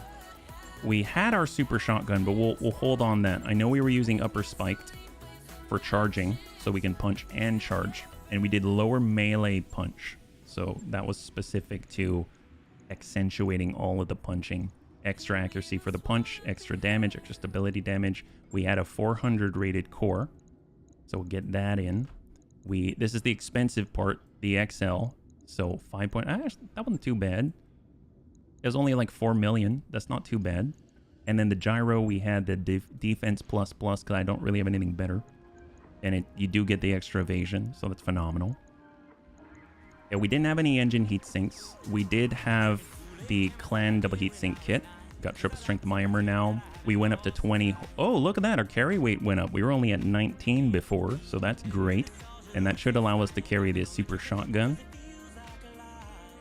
Yeah, super shotgun right here. This gives us a plus 30% multiplier to punch attack damage, etc.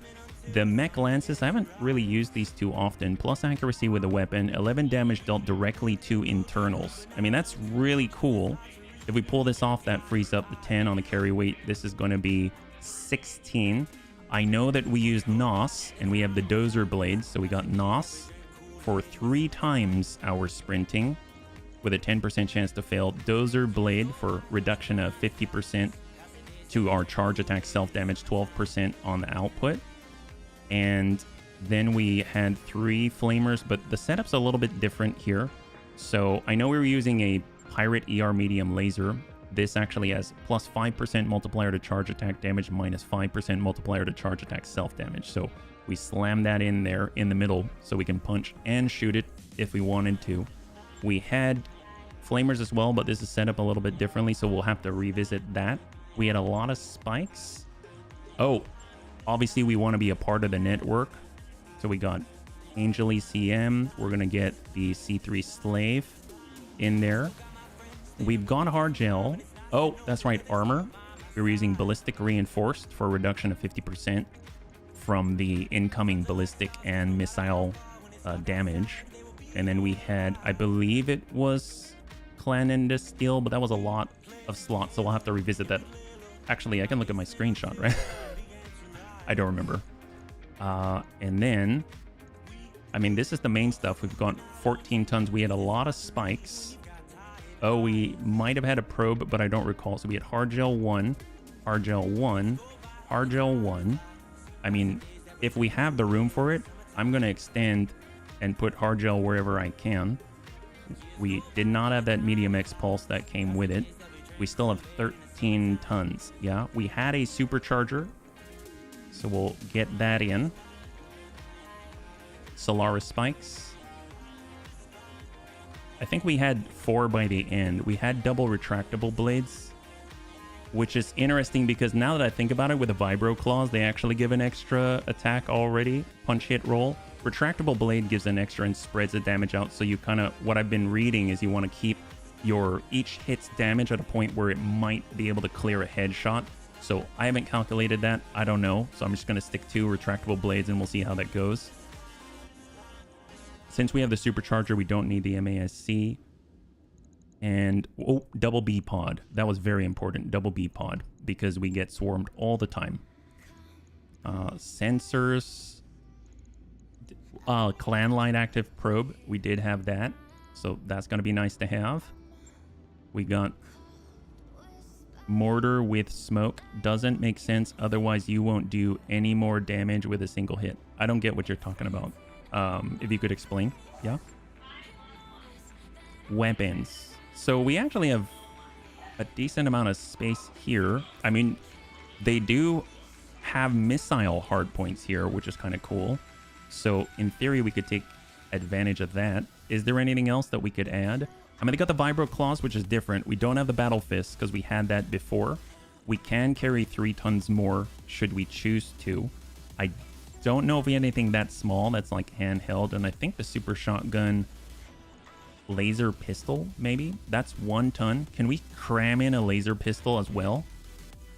No. It was related to your statement about the retractable blades. So if I were to replace it, then you're saying... HB, what you said about retractable blades, that's the replacement. What you said does not make sense. Otherwise, you won't do more damage with a single hit. You won't do... Yeah, I'm sorry, man. I don't know what you're telling me I'm wrong about. If I'm perfectly honest, yeah. So I apologize. I have no idea what you're talking about there. So we got our hard gel and mill. I'd actually like to move the Angel ECM over because then we can actually get AMS in there, which might be kind of helpful to protect Grandpapa Dad. Heat efficiency is currently at -22. So we might be able to stick on like an MMS. That might be kind of nice instead of all of the energy-based weaponry, yeah? Although I guess not having stuff that could explode inside of you is probably a nice thing. So we could keep that in mind. We could also replace something with like a snub nose PPC or something. So maybe like... that might be a little bit too much. MRM 45 is at 8 tons. This is at 4. Maybe Streak SRMs. Maybe Streak SRMs. And then we can stick on a ton of something. Or we just go in with more spikes. Maybe we just do the spike thing so that when we do charge, we charge really hard, right? I mean, that might be kind of the best, you know? And if we've got it, maybe even can we afford a spall liner, actually? We never had the spall liner before, so that might be kind of cool. We could kind of go spall liner right here. Oh, hard gel does not work with spall liner. What about NSS? Can we go stealth? Hard gel cannot be used with stealth, so let's go ahead and pull the hard gel here. Oh, Pajado, thank you so much for the redemption. We'll get back to it, yeah? And I'll read that in just a second, yeah? I've never done this before, but I know the Obsidian Skull used the stealth, so that might be kind of interesting to have. We don't get the reduction to the damage that we get hit with, but hey, at least we're more stealthy, so that's kind of cool. They have the UL Gyro. Maybe we can use that as well. So this is the standard UL Gyro. This one just gives more stability, maximum stability threshold. So now we've got 17 tons to work with. That's quite a lot. That is quite a lot. So let's grab... Yeah, just give me a second here. I know we had the turret mount. Did we use all the turret mounts? Very possible that we did. Very, very possible that we did. So we don't have the turret mount. I was kind of hoping to have like a big launcher right here, which I think would be awesome.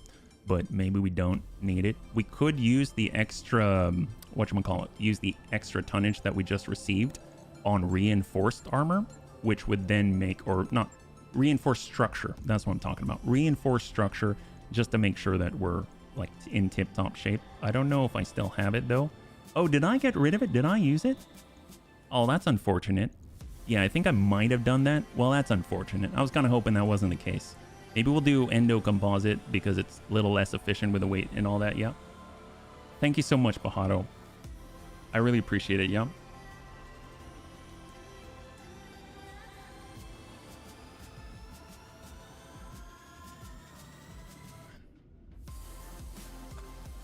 The retractable blades don't make sense because you're doing your damage through a bunch of hits.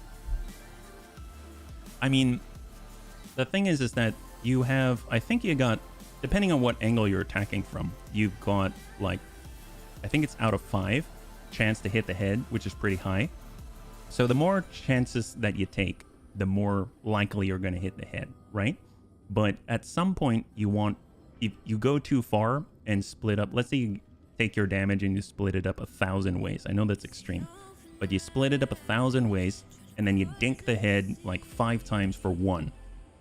That's not very helpful, right? I mean, sure, you'll deal some damage to the pilot, but I mean, you'd prefer it where at some point how much you divide all the damage you're doing, that each of those hits has the potential to headshot that mech. So it's kind of a bit of a balance. The more you split and divide the damage that you're dealing across more hits, then the less of an like you'll have to get more hits on the head in order to do the same thing. That's all I was trying to say. Yeah.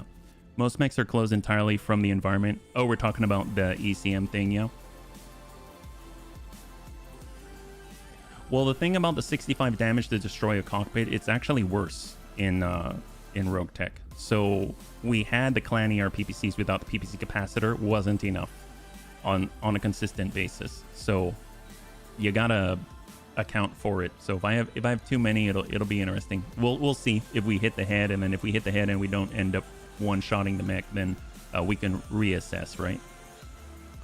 So do we still have our hard gel? I don't think so because of the stealth. So that's gonna be a kind of a bit of a give up there.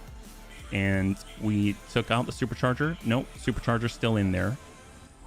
We can get more spikes. I mean, we can just slam in as many spikes as humanly possible and like reinforce the legs. I mean, that might be kind of interesting. Got our Angel ECM down here. We'll get the light active probe down here. We can go ahead and reinforce those legs. So it's not going to be kicking, but it's going to have more protection down there. We've got... Wow, we have a lot more to play with than I expected. That's a lot of free tonnage. That's a lot more free tonnage than I was expecting. I mean, there's ballistic solutions. There's... I guess we don't really... Yeah, if we had reinforced, that would eat this up very, very well. And then I think we'd be okay. But in the meantime, I don't know what we'd stick. I guess there's like heavy rocket launchers and stuff like that. Spall liner. I thought about it. Problem is you can't use spall liner, right? Because we're using this very special null signature system, the clan variant that came from the Obsidian Skull. And apparently the spall liner doesn't allow you to use it with the stealth, see?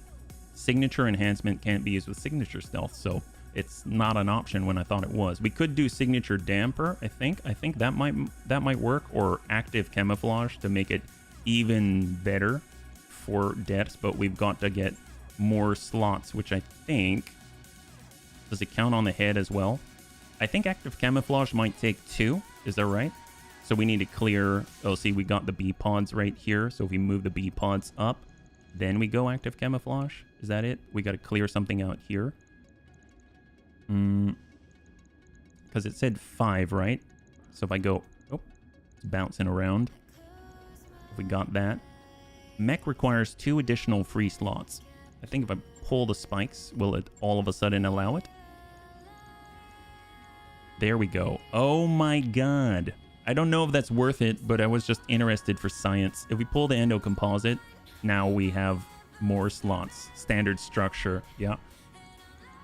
Isn't that why you took out the hard gel? I took out the hard gel because the hard gel wasn't compatible with the stealth, and I was really curious because the Obsidian Skull had the stealth on it. I guess we don't have to run the stealth. We can just kind of take that brute force method that we had before. But it was something that I was interested in trying. We got to get rid of the active camouflage as well because it actually needs the stealth to operate. Ferrolamellar is a reduction by 20%. The ballistic reinforce is 50, but it doesn't reduce the incoming energy damage. So we'll just go with what we had before. So end a composite, we'll go like this. We'll add in more spikes and then we'll be done with it. But my god, there's so many options here. We'll pull the B pod down. We'll get our C3 slave up, light active probe down, and it's a little bit easier for me to read when we're building this out. And then we'll just get some spikes and fill that in. And we basically got another ton. How's our heat efficiency now? I mean, it should be pretty good. We've got 1 laser. We've got 1 laser on it. My gosh. If anything, we can take off some spikes and stick in some AMS. That might be kind of good. That might be smart, actually. So, AMS Mark II. We'll bring the B pods up, actually, and then I'll just get some ammo, and that we can call that. So we'll go... Should we fit in a double bin? We could if we pull another spike and double bin it. Got a double bin in the leg. And then we can get a half. And we can drop a little bit. Just a little bit. 201, 201. So the limit's 201. So we'll go like this. This will be kind of interesting. We can even cannon end a steel. If we end a steel, we'll have more. And then we've got 2.5 tons. We can add back in more spikes for more charge damage. And then I think, can we fit the hard gel now too? Yeah, we can. So I guess we'll get hard gel just in the center. And then we can add in more spikes. You're never done tweaking. I'm never done tweaking. That's how this works. That's how that works. There we go. Well, let's go like this. This is gonna be interesting. So we got a Care Bear.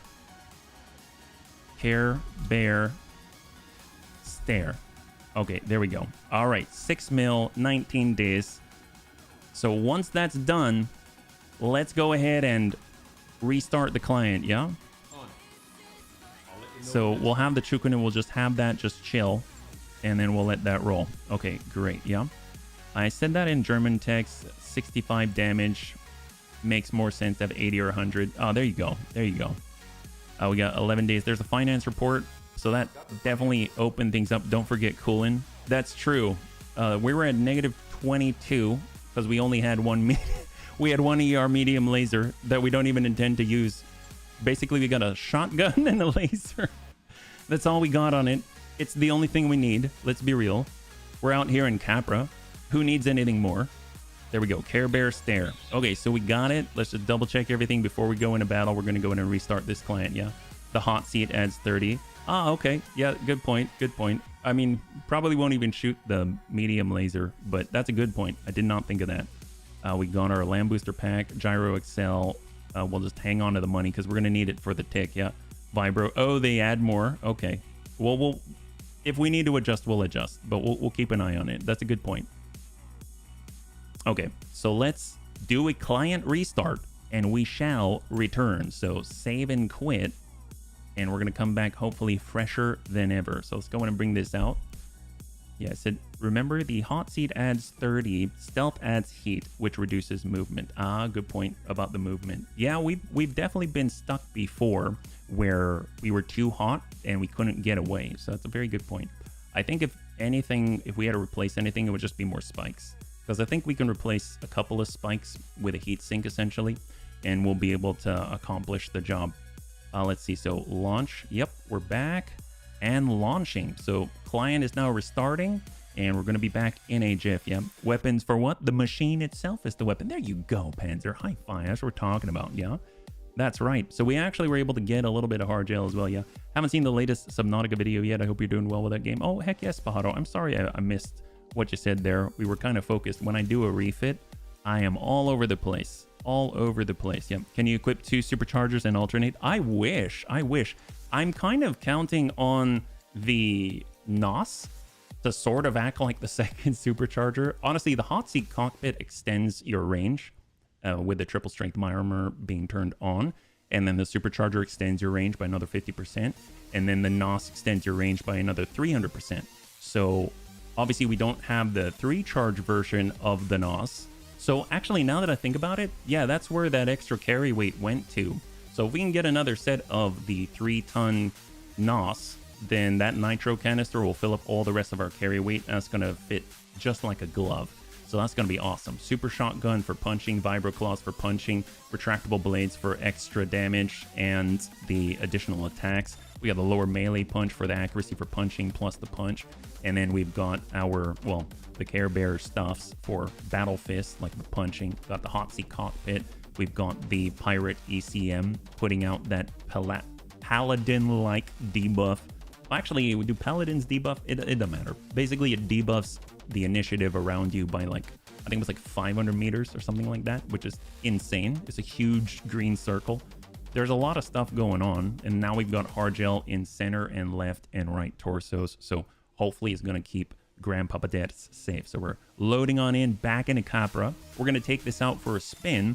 Now, mind you, Grandpapa Deaths has no experience with it at all. So he does not have any of the additional benefits or anything like that. So he's like a fresh bunny pilot in there, but he is a grizzled veteran at melee combatant stuffs. So hopefully he'll come through with shining, flying colors.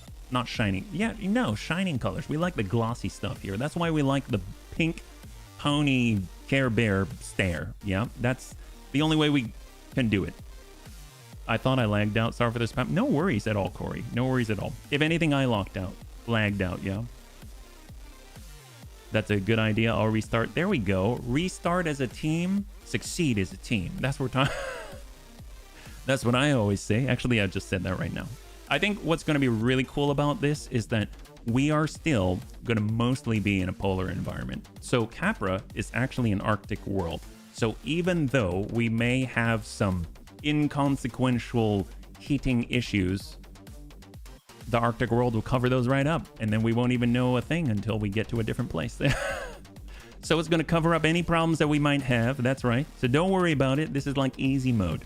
So our mech bay is looking good, except for this bright orange spot. I think we are going to cook with fire. So let's stop by the store. We don't know if they've got magical Svartalfas in there, and Hell's Cat will be throwing out babies left and right, and everyone's going to be so happy, but it doesn't look like it right now. Yeah, we already took a look at that before we went. My bad. Now is the big time. We're going over to the command center.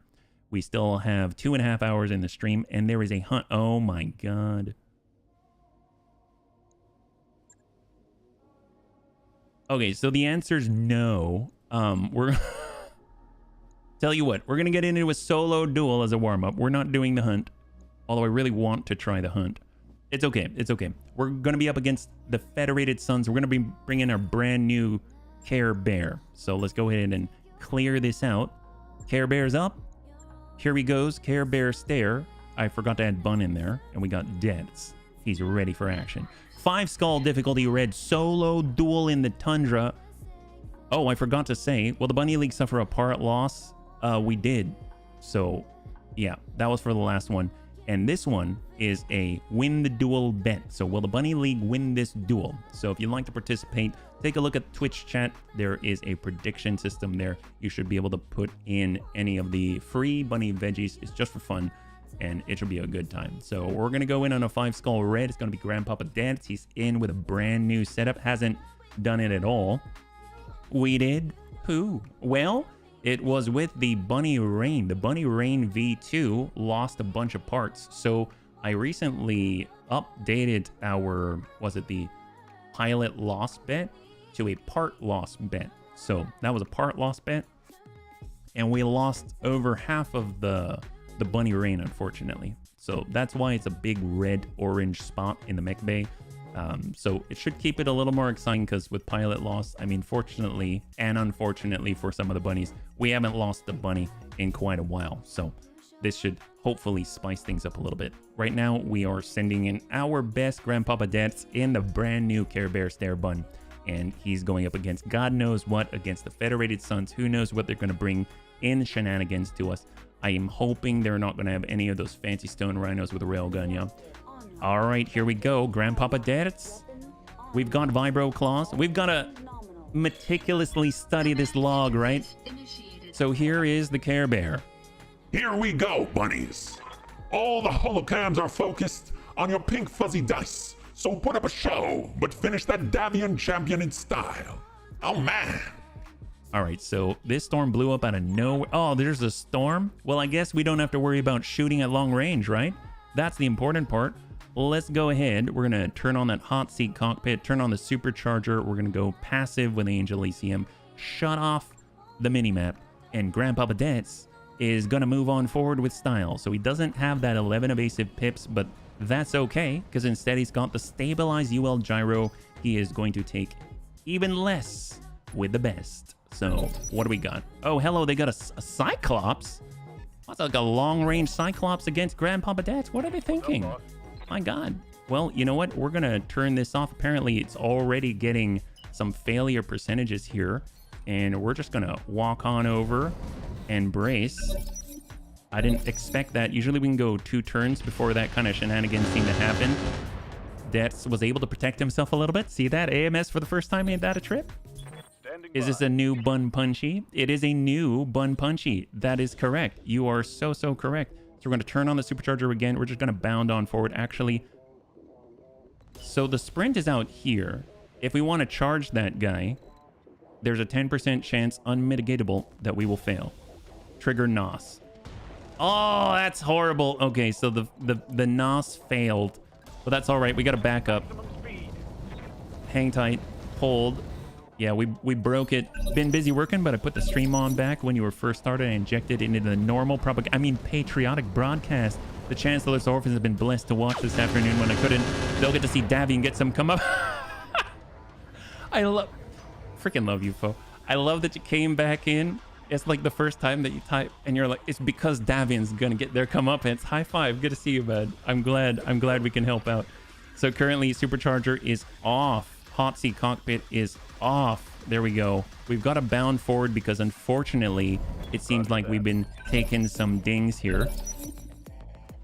Yeah, we don't have the bet this round. Yeah, this is not the part loss. Not with the NOS. That's a good point though about the part loss. Okay, so hot seat cockpit on, supercharger on, coming on in. Let it calculate first. And go. Charge. So we got to charge. Looks like we can come around to the side. Here's a charge from Grandpapa Dad. He's got his Solaris spikes all primed and primed. Coming in with a Care Bear stare. Good impact. And half the body gone. Down he goes. Beautiful. Oh, God. Okay. Good job, Dance. That should put to rest any doubts on your skill. Well, okay, that worked. Wow, I was kind of hoping we could punch something. But I mean, I guess that's just as good. Will the Bunny League win this duel? That's a yes. Congratulations to those who had the fate. Dear God, Manuel. Passively monitoring as I sling the cool algorithms. But my ears perked up when I heard against Davian. My gut. God, you're so cool. Thank you. Thank you. We're 1 million C-bills in the black. Amazing. We lost our NOS, unfortunately, but we've got backups. There was a Cyclops there. There ain't no Cyclops there. So we're just going to get this piece and we'll sell the rest. There we go. All the basic stuff, this guy.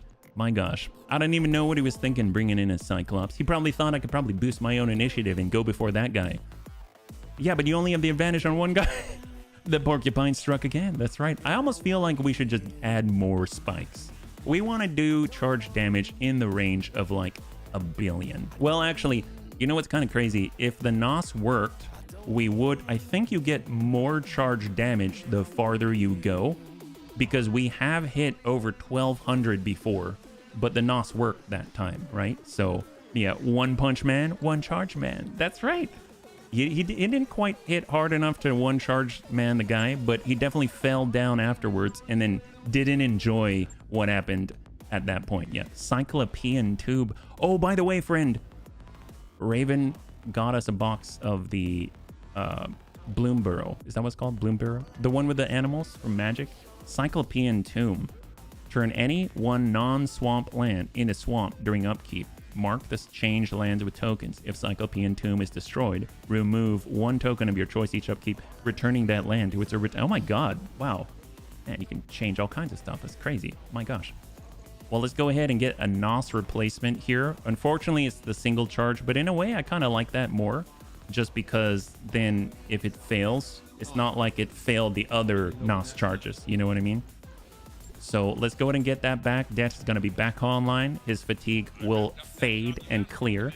We have research partnerships, and tank is unavailable for 30 days. All we got to do without our C3 master? That's horrible. That means we have to bring a 225 tonner instead. Okay, that makes sense. I wondered back when they printed the Battletech CCG if they'd print a Battletech version of the card as a pun. Oh, really? That would be a good pun. I can't lie. That would be a good pun. That would work out just fine.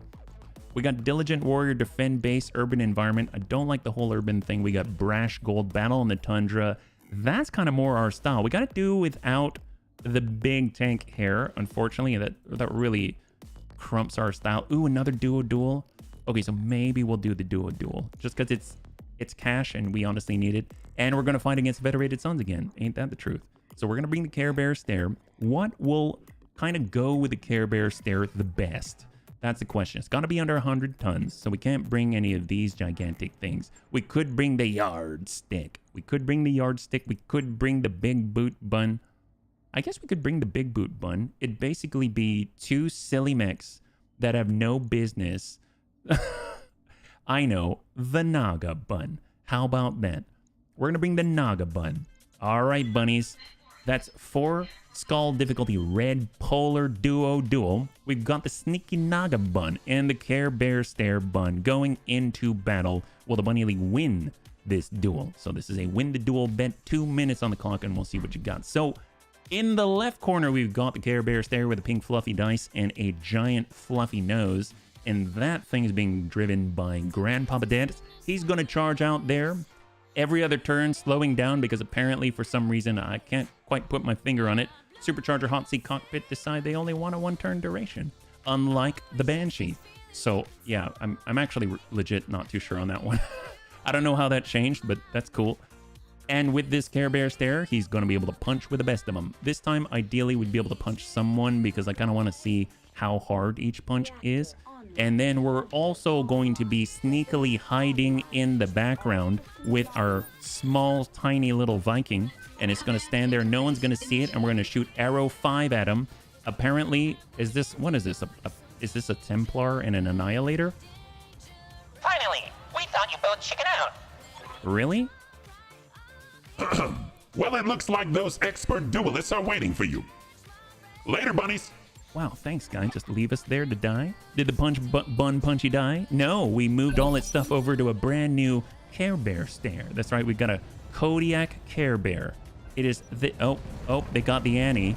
They got the Annie piloting A and B. We do have piloting A and B. At least I believe we do. So if we look right here, it does say, yep, piloting support A, piloting support B. So it's right there. It's really weird. I don't know. Well, let's get on forward.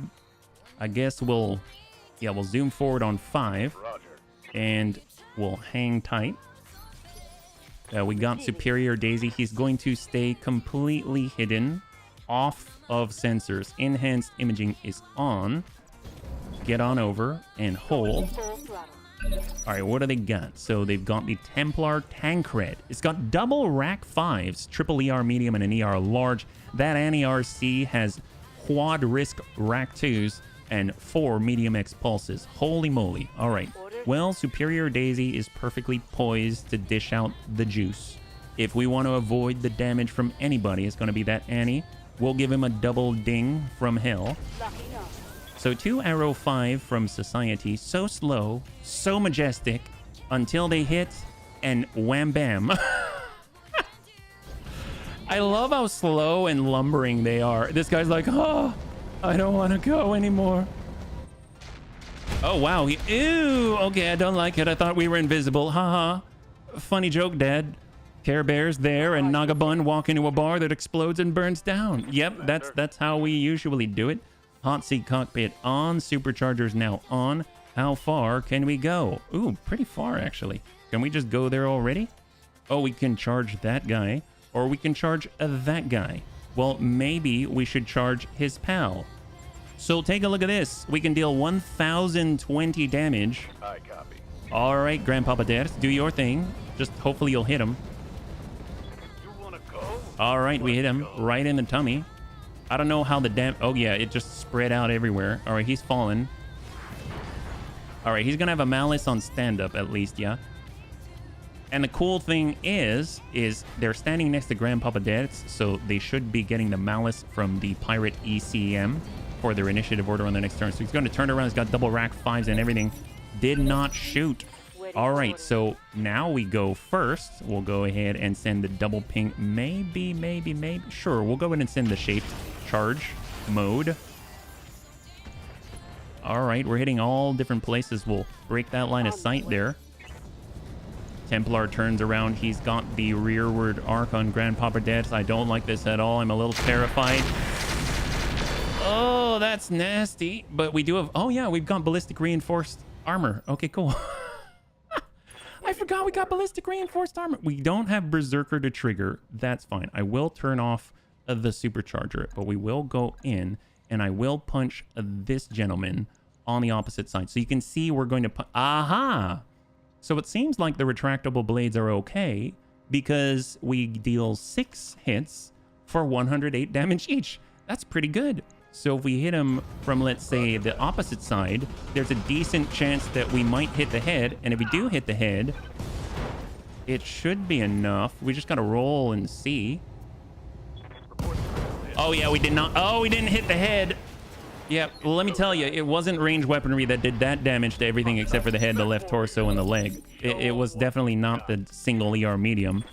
We got the Care Bear. He gets to go again. My God, he's so broken. Amazeballs. We'll tell you what, this guy won't know what hit him. He'll just see a giant pink fuzzy die dangling over his face. Give him another Care Bear stare to the butt. Oh, yeah, that... And he reaches around and smacks that guy in the dome. That's what we're talking about. High five. Okay, I like this guy. This guy's pretty good. And down they go. Well, that guy's dead. Okay, always love your commentary, Darius. Thank you so much for weighing in with your strategic expertise. Yeah, the armor is the best armor against House Davian. That's right. See, Friend of Entropy would love it because we just ding those Davians in the dome, right? Ain't that a thing? So we missed out on the punchy bun, but we came back with a little bit of a reach around bun, smacking you in the face bun. 949,000. The bear's paw has struck. That's right. My gosh, almost untouched, like pristine fallen snow. So if we take a look, a lot of rack stuff here. Rack 5 slug. What the heck is that? Actually, what is that? I legit don't know what that is. Solid slug ammo is great for training, exercises, or demolition work. It does the negative 90% damage dealt to armor, negative 50% damage dealt to structure, but it deals ludicrous volumes of stability damage. Oh!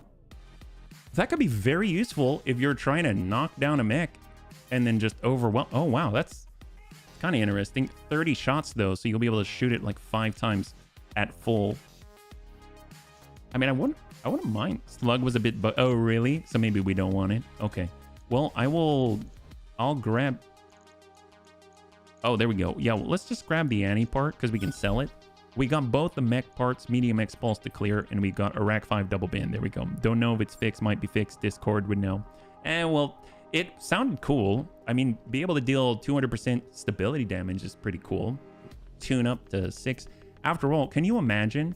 Oh my God. Can you imagine if we stuck a ton of that into the Uberjägermeister bun? They've got 4 clan rack 5s on there. That'd be awesome. Because that's 24... That's 24 rack 5 shots in a salvo at 200% extra stability damage. I think you'd probably overload almost anything. That would be nuts. Didn't the Annie later also have rotating LB? Oh, really? Inside? Oh, I have no clue. But that guy doesn't have much inside anymore. Let's just put it that way. All right, so we're still waiting for tank hair, unfortunately. So we've got to maybe pass the time with something else instead of dueling. So maybe we'll get into something a little bit simpler. Diligent, brash. I like brash. We are feeling a little bit brash. Battle in the Tundra. Salvage up to 211. So there was a client restart to help out here. So hopefully it's going to be a lot smoother. And on top of that, it's in the Tundra where it's cool and it's going to help us out. Tank hair is the driver of our battlecruiser bun. So we're going to hold on that. Unfortunately, we don't have a C3 Master, so we do have to bring our 225-ton Teppo as a replacement. Nothing will ever replace Tank, but you know what?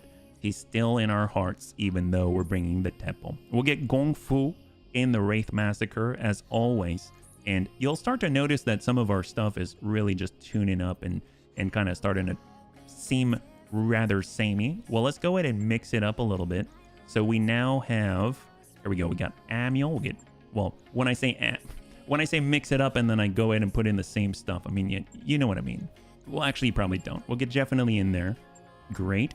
And now we are going to bring our Sneaky Naka bun. We are going to bring our Melt from a bun. We're going to bring our Is This Right bun. And then we're going to bring our Uberjägermeister bun. That's right.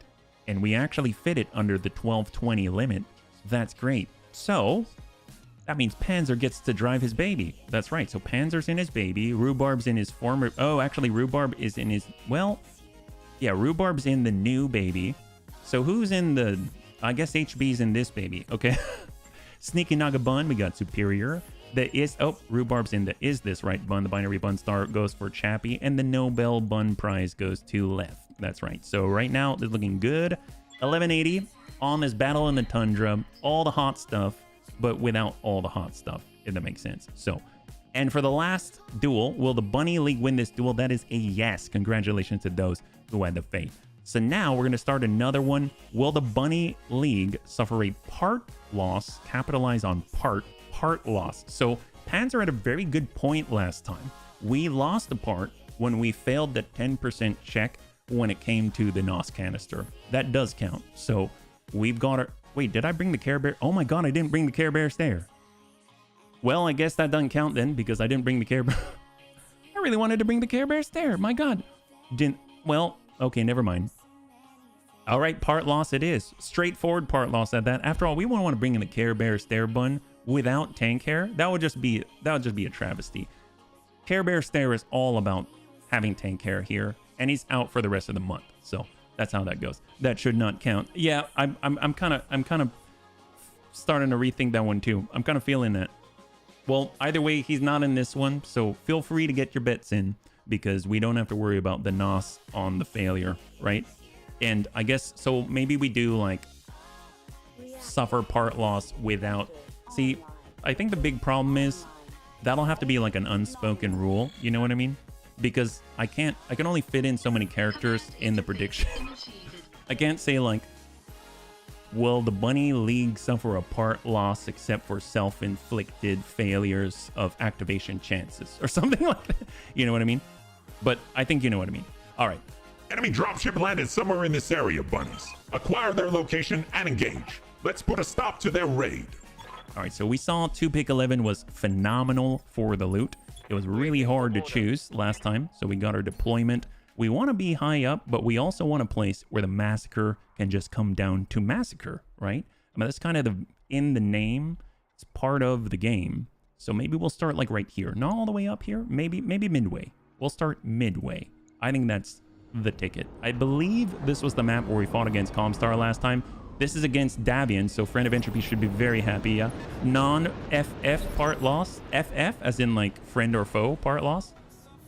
Juggernaut Jin, Mad Cat Lamb Yar. That's the charging variant. So the Mad Cat Lamb Yar is the #1 priority here. We've got the Macbeth. This is actually phenomenal. This has such good loot in it. We've got, oh, 2 Highlander Macbeths. The Phoenix Down. Are you serious? Is this really called the Phoenix Down? Wow, that's hilarious. So does he like keep coming back from the dead or something? Wow, we've got a lot of duplicates here. I mean, good for loot. Look at that. 2 Longbow RXs, 2 Highlander Macbeths. We got a Juggernaut Jin. We got a Mad Cat Lamb Yar for charging. We got a Warhammer X. So much stuff out here, yeah? Oh, Friendly Fire. There you go. Well, let's go ahead and arm up. We're going passive. We're going to go ahead and zip on over to the side. We'll get the full 17 on the approach. Get that Bop Heat Bun going super quiet. There he goes. So there's the Mad Cat Lamb. Yeah, we're staying away from that guy. If we can, I'd love to get another Dozer Blade or get another ER Medium Laser Pirate so we can get that extra charge damage even higher. Mad Cat Lamb Yar is devastatingly dangerous. Oh, we got definitely. So let's go ahead and try and set up for that guy. Airburst is what we're going to need to actually get the opportunity to attack him. Yeah. Not that YouTube. Yeah, no worries. No worries, Corey. Honestly, I mean, if you were to vote in spirit, I would take that into account and it would just be fun. I mean, that's all it is anyway. It's fun. Do you win anything? No. But you do get veggies. That's all. That's all you get. That's all you get. You get veggies. I'd like to be behind our advanced AMS system. We got our Longbow RX. He's got MML 40 risk, which is kind of crazy. The Macbeth has some really, really, really nice stuff. I mean, look at that. Do you recognize these? Repeating TSEMPs? Well, guess what? They've got 4 on their team. We have 4 right here. Right on this guy. So he's going to be able to send him right back. It's a little bit awkward, honestly. It's almost like they think that their allies are turning against them. All right, hold. There's another repeating TSEMP guy. We got Panzer Bun and the Überjägermeister Bun. We do want him to be a little bit farther away, but in line of sight still. So we're just going to bring him sprinting back to the edge of existence. And we've got the Teppo. It's going to just... Surprisingly, again, I'm going to say this every time. This 225-ton fire truck is the most mobile fire truck I have ever seen. I don't understand it, but I mean, it is what it is. And I'm very impressed, for sure. Spy satellite ping is the largest thing ever. Get those guys in the distance, including the Mad Cat Lamb Yard. That is huge. And then we got a Wraith Massacre. We're going to zip towards the enemy and go passive with stealth. And then we've got our Nobel Peacemaker Bun. Let's get a little bit... Actually, we probably want to be somewhat midway here. So we'll get over to the edge. Enhance imaging on for the +2 initiative, and we'll stay in passive like that. Now we've got Chappie. Chappie's got into siege mode. Passive protection. Enhance imaging on. He's got the double clan railgun. Actually, we're going to be in mech mode just so we can get into cover. Yep, let's be out front because we do not want railguns going off because even the smallest chance of friendly fire is not fun at all. Enhance imaging on for the +2 initiative boost. We're going to get the heck away from the railgun. And we have our EWS pink will hold. We're not in range. And there is the tick. So guns are now live. So the Mad Cat Lamb Yar typically gets to go first. Seems like he's on 24. So right after this. So this Marauder 9P is very interesting. I'm curious why he gets to go so early. The Tasha Yar. Ooh, yes. Go Star Trek. Love it. All right. So I'm a little worried about this. He's the Charger. Oh, he did not make it. Wow, we were just out of range. Look at that. That's incredible. We need... If we could get someone to melee that guy, that would be awesome. Maybe the Massacre can charge into the Charger. Yeah, the Yar needs to go fast. The Yar is terrifying. If it connects on a long-range charge, it can deal thousands of damage. So... And it goes so early in the initiative phase order. So, I mean, you gotta deal with it. You definitely got to deal with it. So we're going to full 17. I want Amiel to completely bypass the enemy. Just go all the way around and come around from the rear. So he's going to be providing alternate targeting information because we're kind of equidistant from the ones closest to us. Oh, look at that. The Phoenix down. Has a taser. Has Clan Medium improved heavy laser. Clan laser AMS. Iron Arc launcher. SRM6 Irian and a repeating TSEMP. A lot of repeating TSEMPs on the field. So far, I count 9. There are 9 repeating TSEMPs on the field, each with a 20% shutdown chance on hit. Missiles to Rhubarb. Negative impact. Beautiful. So that came from the MML 40 Risk on the Longbow RX #1. There's another Longbow RX #2. Warhammer X. Hopefully the X ain't gonna give it to us. Ow! What the? 126 Holy crap! You just burned out all of Amiel's armor on that leg. I mean, he didn't breach it, but came darn close. On 17 evasive pips at maximum distance. How close is he? That's very impressive. And oh my god, AP Gauss rifle batteries. I would love to get that for Amiel. We have one AP Gauss rifle battery, but we lost the other, so it'd be nice to have matching, yeah. Anybody know what NARC stands for? You mean like what it does or what the acronym is for? Oh, man. X gonna give it to you. Yeah, I know, Corey. I know. All right, so melt from a bun. Let's get the line. I saw what I thought was green. It is not. If we shoot at this guy, 57%. That's pretty good. That is pretty good. We might just do it. Let's go ahead and back it up with the melt from a bun. We're in on the air burst. We'll hit that guy. Oh, the acronym? I don't know. I'd have to look it up. I don't remember. So, NARC as an example. Roguetech. Losing lots of armor. It says NARC stands for... Oh, so it's one of those. Okay. You know how you have definition in the dictionary and then it ends up using the very acronym in its definition? It's one of those, yeah. Hey, Graham, good to see you. Welcome. Hopefully your herbies are fine. So if we look... NARC. Yeah. Okay, so maybe it's not so easy just to look up. I'm sure one of the bunnies knows. Yeah. So if you know what the acronym is, please feel free to fill us in. Yeah. So we got Superior and the Sneaky Naga Bun. It would be awesome if we could hit the Mad Cat Lamb Yar. We are just gonna sit here, not move, multi-target. We've gotta send an air burst at him. Actually, you know what? We're gonna send both air bursts at him. We're not even going to multi-target. We're just gonna attack that guy with double air bursts. Confirmed. Arrow 5s. They do less damage now, but we got a breach. That's awesome. You ever get around to trying the Battlestar Galactica Tactical? Yeah, I did a first hour on it. Yeah.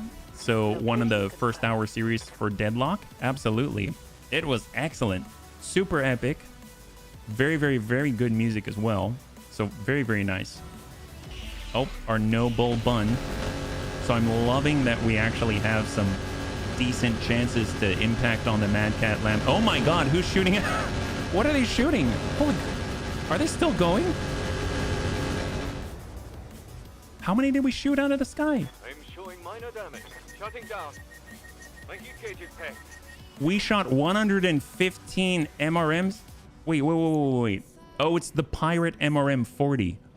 So he shut down because he sent so many MRMs and we shot them all out of the sky. Okay, well, that was impressive. I did not expect to see that, but apparently that guy went ham with his MRMs. So we're going to stay behind the front line. We do not want to accidentally take some hits from our bunnies. DR large, good hit. Beautiful. Poor Mad Cat Lamb having a hell of a time. No, you got... Oh, I got shut down? Really? I did? Oh, that sucks. Is that right? They shut us down? Which one of us shut down? I guess we'll find out because... Oh, there it is. So left shut down. Oh, that's a bummer. Okay, so he shut us down. That's a bummer. He shut us down before we could shut him down. Well, let's shut him down a different way. So we've got our binary bun star. The ones with the repeating TSCMPs, we've got 35. 83 on the Macbeth. We've got the longbow. Okay, so that seems fair. Let's take multi-target. We'll send one to the longbow. We'll send one to the other Macbeth. There's two Macbeths on the field, but we'll just send one and one. Copy that. Good impact. Pop off both the MMLs. Good impact. It just broke him open. He's got 19 structure remaining. That's phenomenal. We'll just kind of tilt on over you. They shut down the shutdowner. It's true. It's true. Well, you know what? The nice thing is we have other ways of dealing with them. No worries. So right now, this guy needs to go, and Rhubarb's the guy to do it. So we got 80 air burst. Pretty sure... Oh, yeah. Wasn't I trying to salvage some... Oh, crap. Okay, well, that guy's dead. That guy's dead. So good job, us. Go us. High five. What's interesting is the Davian support lance is a lance of 5. So very much like a star. I wonder why that works that way. Well, they got a gen. Yeah. What salvage? I forgot. Sometimes I get a little overzealous. It's kind of the nature of the job. 21.9, 2.6. Well, let's just hang tight here. Everything's fine. We got Uber Jägermeister button. Yes. All right, now we're talking. We could stay down here. We could come up here. Let's go. So we're going to gain some height here. We've got 3 clan rack 5s. And the world is our freaking oyster. Well, guess what? This guy hurt the bunnies. And Panzerbun ain't going to have any of that. Send 24. Hopefully we'll ding the... Oh, man. Serious? Okay. Well, all right. That's fine. Well, this guy... Keep climbing. Keep climbing. We've got lots of Inferno for him, right? So let's put down some plates. We're talking about all a massive Inferno fast camp. My favorite. My absolute favorite. And give him a little bit of a burn. There we go. An arc is like a missile beacon. That's what the book says. But the NARC, like, what's the acronym stand for? Was the question. As in, like, we kind of like, is it Neuro Assault Retro Kill Clan? Yeah, something like that, but actually accurate. Yeah. So 21. All right, so we got a decent chance on the Juggernaut Jin. I mean, he doesn't have a lot of heat generating things, so I think I'll just go in for standard and we'll just kind of beat him over the head. So let's give him a little bit of a ding there. Soften up that left side. So down to 147. And now we're on the tick. So we're on round 4. We're a few rounds away from the first airstrikes coming on in, yeah. The Davian RCTs did use oddball land size. Some of them ran as many as 8 mechs per... Oh my gosh, that's even worse than Comstar. Holy moly. Did we ever figure out if you can multi with Artie? Oh, like multi-target? I think you... Well... Not on the Tepo. If you got a command console or something, I guess it depends on a mech, you absolutely can. Or if you can set something up yourself, you absolutely can. I don't know if they've got that built in into any other vehicles or something. Hopefully we're going to be able to use that Peacemaker. That was a bummer. Ideally, we... You know, they spent their whole turn on shutting us down, so we can't really complain. Here comes that Warhammer X with the crazy lasers. Oh my god, does he have a hyper laser? That guy's got to go. We just finished the Mad Cat Lam Yar. I think that guy's got to go. Oh, he overheated. What the heck? Warhammer X just shut down. Okay, never mind. He shut him... Well, we can take advantage of this. Wow, he's that far away. And he was dealing 146 damage to... Whoa, holy moly. All right, well, that's fine. Amul's in for the kill. Full speed. All right, he's going. He's going. We're just going to keep that guy down. Sarna's no explanation of why it's called Narc. Oh, really? I thought for sure it would be easy. I was wrong. I'm so sorry, Graham. Sometimes you got to just for kicks it straight at the head. Plasma cannon. Well, up...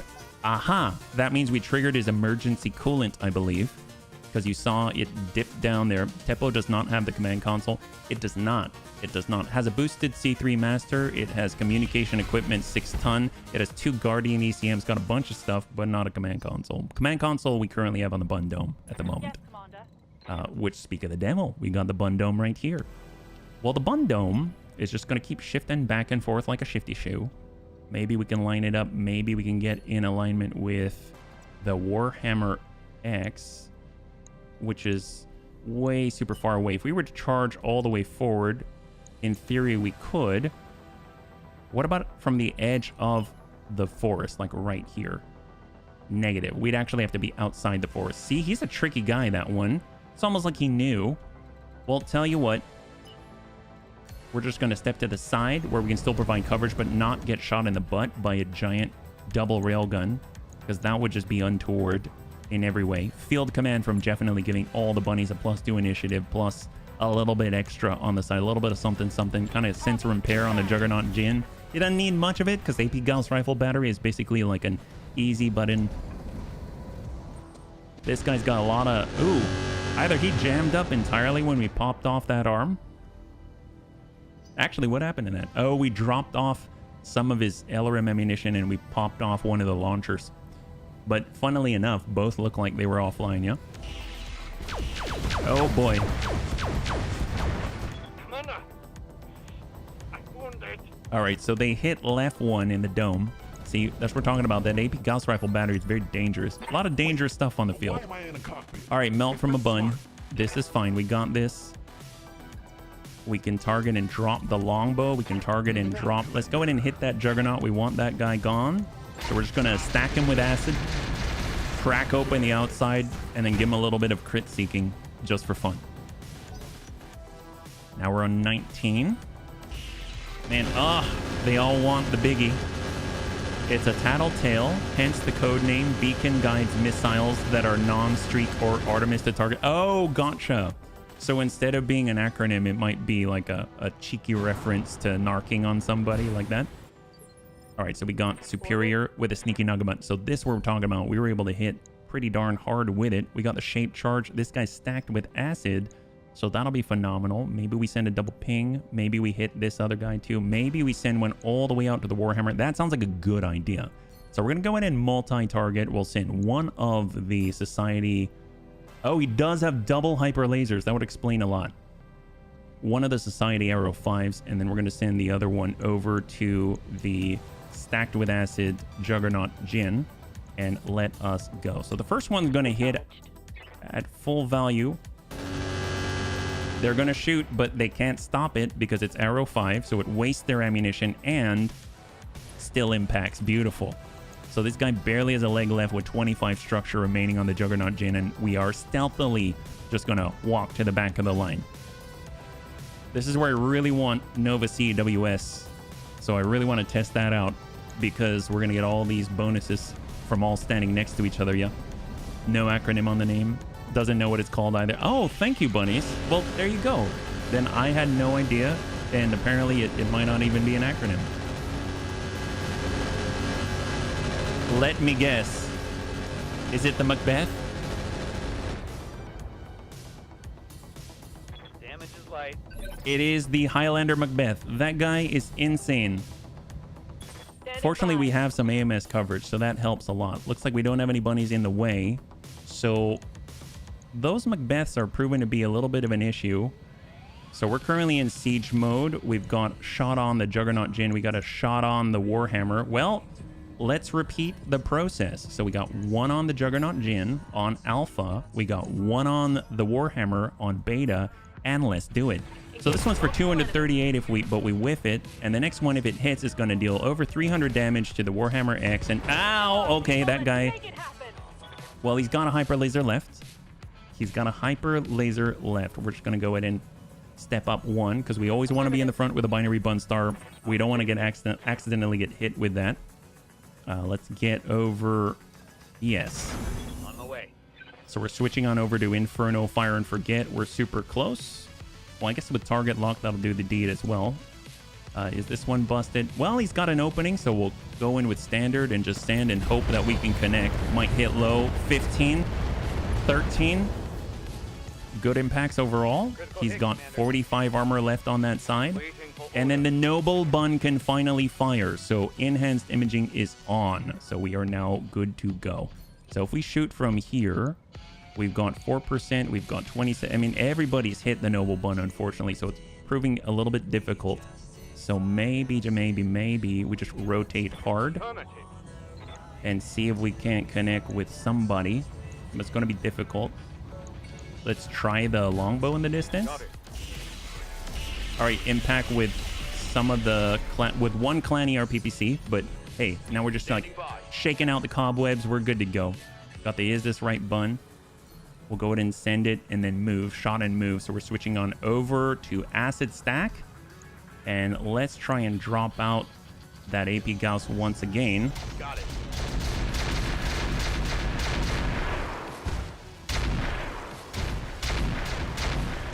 Yeah, it's not looking good. And we only crit the AP Gauss rifle batteries. That's phenomenal. TSEMP also has a lingering stack of jam, so pretty smart of them to target your big guy. Yeah, they all stacked up on him. Honestly, as long as it gets them to focus on somebody who can actually take it, I'm kind of okay with it, yeah? Uber Jägermeister bun. So we got a bit of a jam. We could hit that guy. We could hit... That's 43 on the Macbeth. We could just drive up their stability damage, so we'll just move up to 5 and clear the jam at the same time. And then we'll just sidestep, clear that jam. There we go. So we're back online. And then we got the Temple, Little Inferno, and Inferno Fast Cam. Excellent. Light damage. They didn't get out fast enough. Damn, let's do this. Commander, All right, is this right bun gets to go once again. on my way. Now we can choose a new target. We've got on the distance the Marauder 9P, the Phoenix down. Actually, don't know. Oh, yeah, that's also got a repeating TSEMP. Let's just go ahead and hit that Highlander Macbeth, yeah? Acknowledge. Let's give him the red carpet. That's right, to walk up. That's right, definitely. Absolutely. Absolutely. So we're soaking up the Macbeth. Warriors, show 'em what Give him a little moment before he walks over the red carpet. Actually, they make their own red carpet. It's kind of awesome. We don't even have to pay for the labor because they provide the labor. They just walk and the carpet turns red. The taser is like a janky one. Is it like more unreliable or something? 38. Well, we can... You know what? Here's what we're going to do. We're going to Warlord. And we're hopefully going to... That's 38. I mean, we could rest it, but we kind of Warlord it up.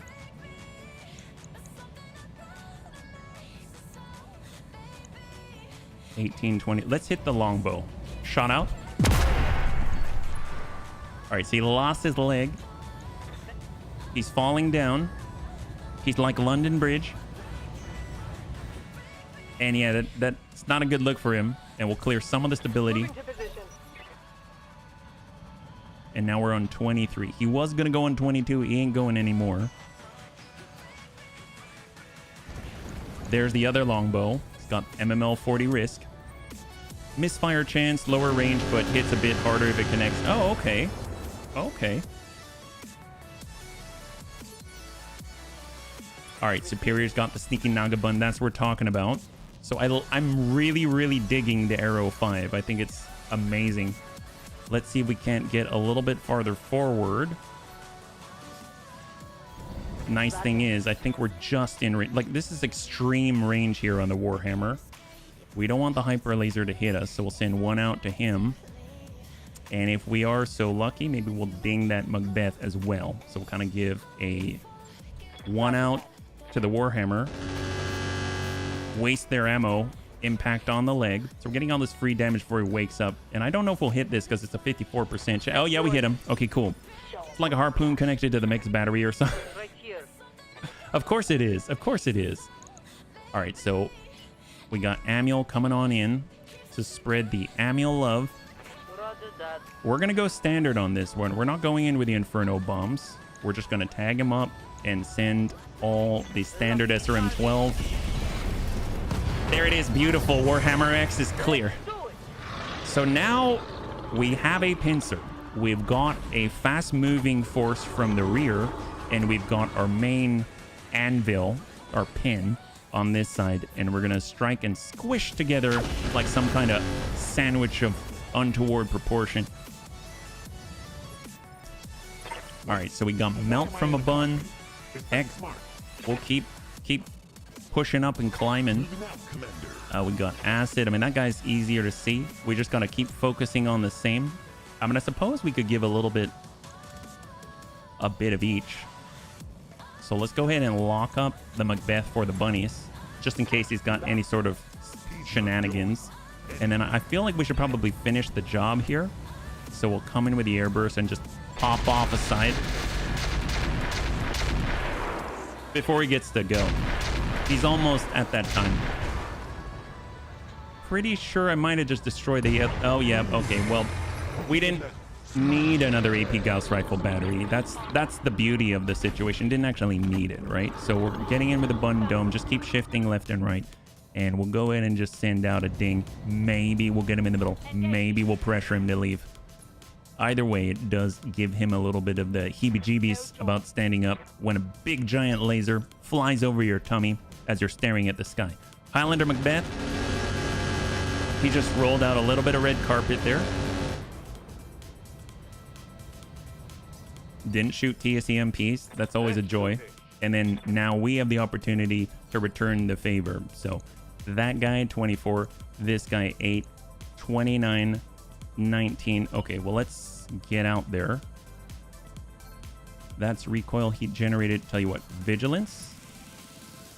We're going to sprint and slam out something. I don't know if anything's going to hit, but sometimes you just got to try. Phoenix down at 2%, 21 on the longbow, Highlander 14. I guess we'll send it at the closest Macbeth and find out if it sticks. Roger that. Target confirmed. So we hit the ground, we clear the mines. All right, longbow's back up. He had a void system. That tells us a lot. So he was sneaky. Ooh, our poor Massacre. It's a good thing we've got some armor. And on 18, the Burning Beth.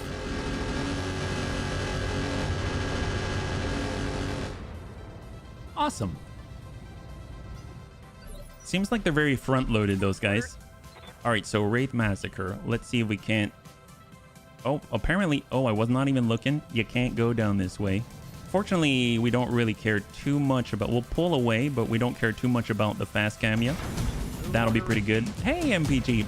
Welcome, welcome, welcome, Raiders. Hopefully you're doing well. Yeah? What are you guys playing today? If you're joining us right now, we're currently testing out our Peacemaker with the 4 repeating TSEMPs. Hopefully you're doing well, yeah?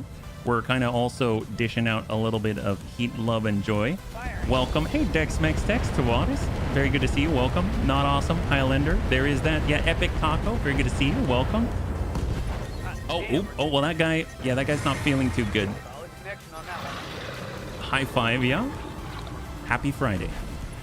So we got our Uber Jägermeister bun. We've got 4 Clan Rack 5s on there. We're all tuned up, and that guy's hot, so we can probably see him pretty well. Sometimes you got to just for kicks it straight to the head. Did we hit the head? I think we... Well, we crit his cockpit, his torso mounted... So we kind of hit the head. Apparently we crit the torso mounted cockpit, which is sort of like the head, but it's not. So, man, we do the impossible around here. So we're talking that's, I don't know if that fits the definition, but right now I will take it. Let's not be too embarrassed about unorthodox methods of delivery, right? So we got a big giant Tonka truck at 225 tons. I think it's going to be fine. Nobody needs to worry about this or that instead. But, you know what? I'm still going to go in artillery mode, which is a little bit embarrassing. We'll just kind of put a plate down here while we have our lamb come in from the backside. Yeah, just finished playing MechWarrior Online. Needed a good place. Well, thank you so much, MPG. I'm so happy that you think that we're a good place here. So high five, yeah. Hey, Sharp Eater, thank you so much for the follow and welcome to the Bunny League. It's very good to have you with us. Happy Friday, yeah. So we've got Amiel in the bot heat bun. He's going to come around from the backside, as we always do here in the Bunny League, maintaining a decent clip. And of course, he's got Inferno bombs and Inferno SRMs and Clan Plasma cannons. Everybody loves it. And we're just going to go in and focus on the RX. He's a little bit difficult to hit. He does have a void system, so we're canceling that out with the sensor lock. And we'll go in and hope and pray that we can hit him with a little bit of something here. Of course, he's got that advanced AMS coverage, and that's a bit of a bummer. Yep, Pikachu on your... That's right, Starlink Defense Force. SLDF high five. There we go. You didn't destroy the head, but you did destroy the squishy man in the mech. I think in the future, and you're very, very right, in the future, we should probably clarify that when we say we want to hit the cockpit, we're actually talking about wanting to destroy the squishy guy in the middle. So in this case, there's a guy right here. I don't know if we're going to hit him, but I would like to destroy the squishy guy in the middle. We got to roll the dice. Oh, yep. Well, he is standing in a little bit of fire. Oh, he's gone. Okay, cool. High five. We applied sufficient pressure. The bong bow. You did? Oh, that's right. Oh, my God. I forgot you have the bong bow. My gosh. You had such a good run with it, too. Yeah, all the... Oh, my God. Your emotes are immaculate. My God. Well...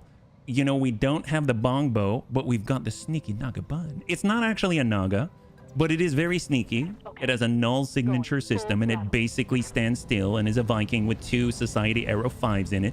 And it can deal shape charge. The best part of it all is we find the people who have AMS coverage. This guy has AMS coverage, right?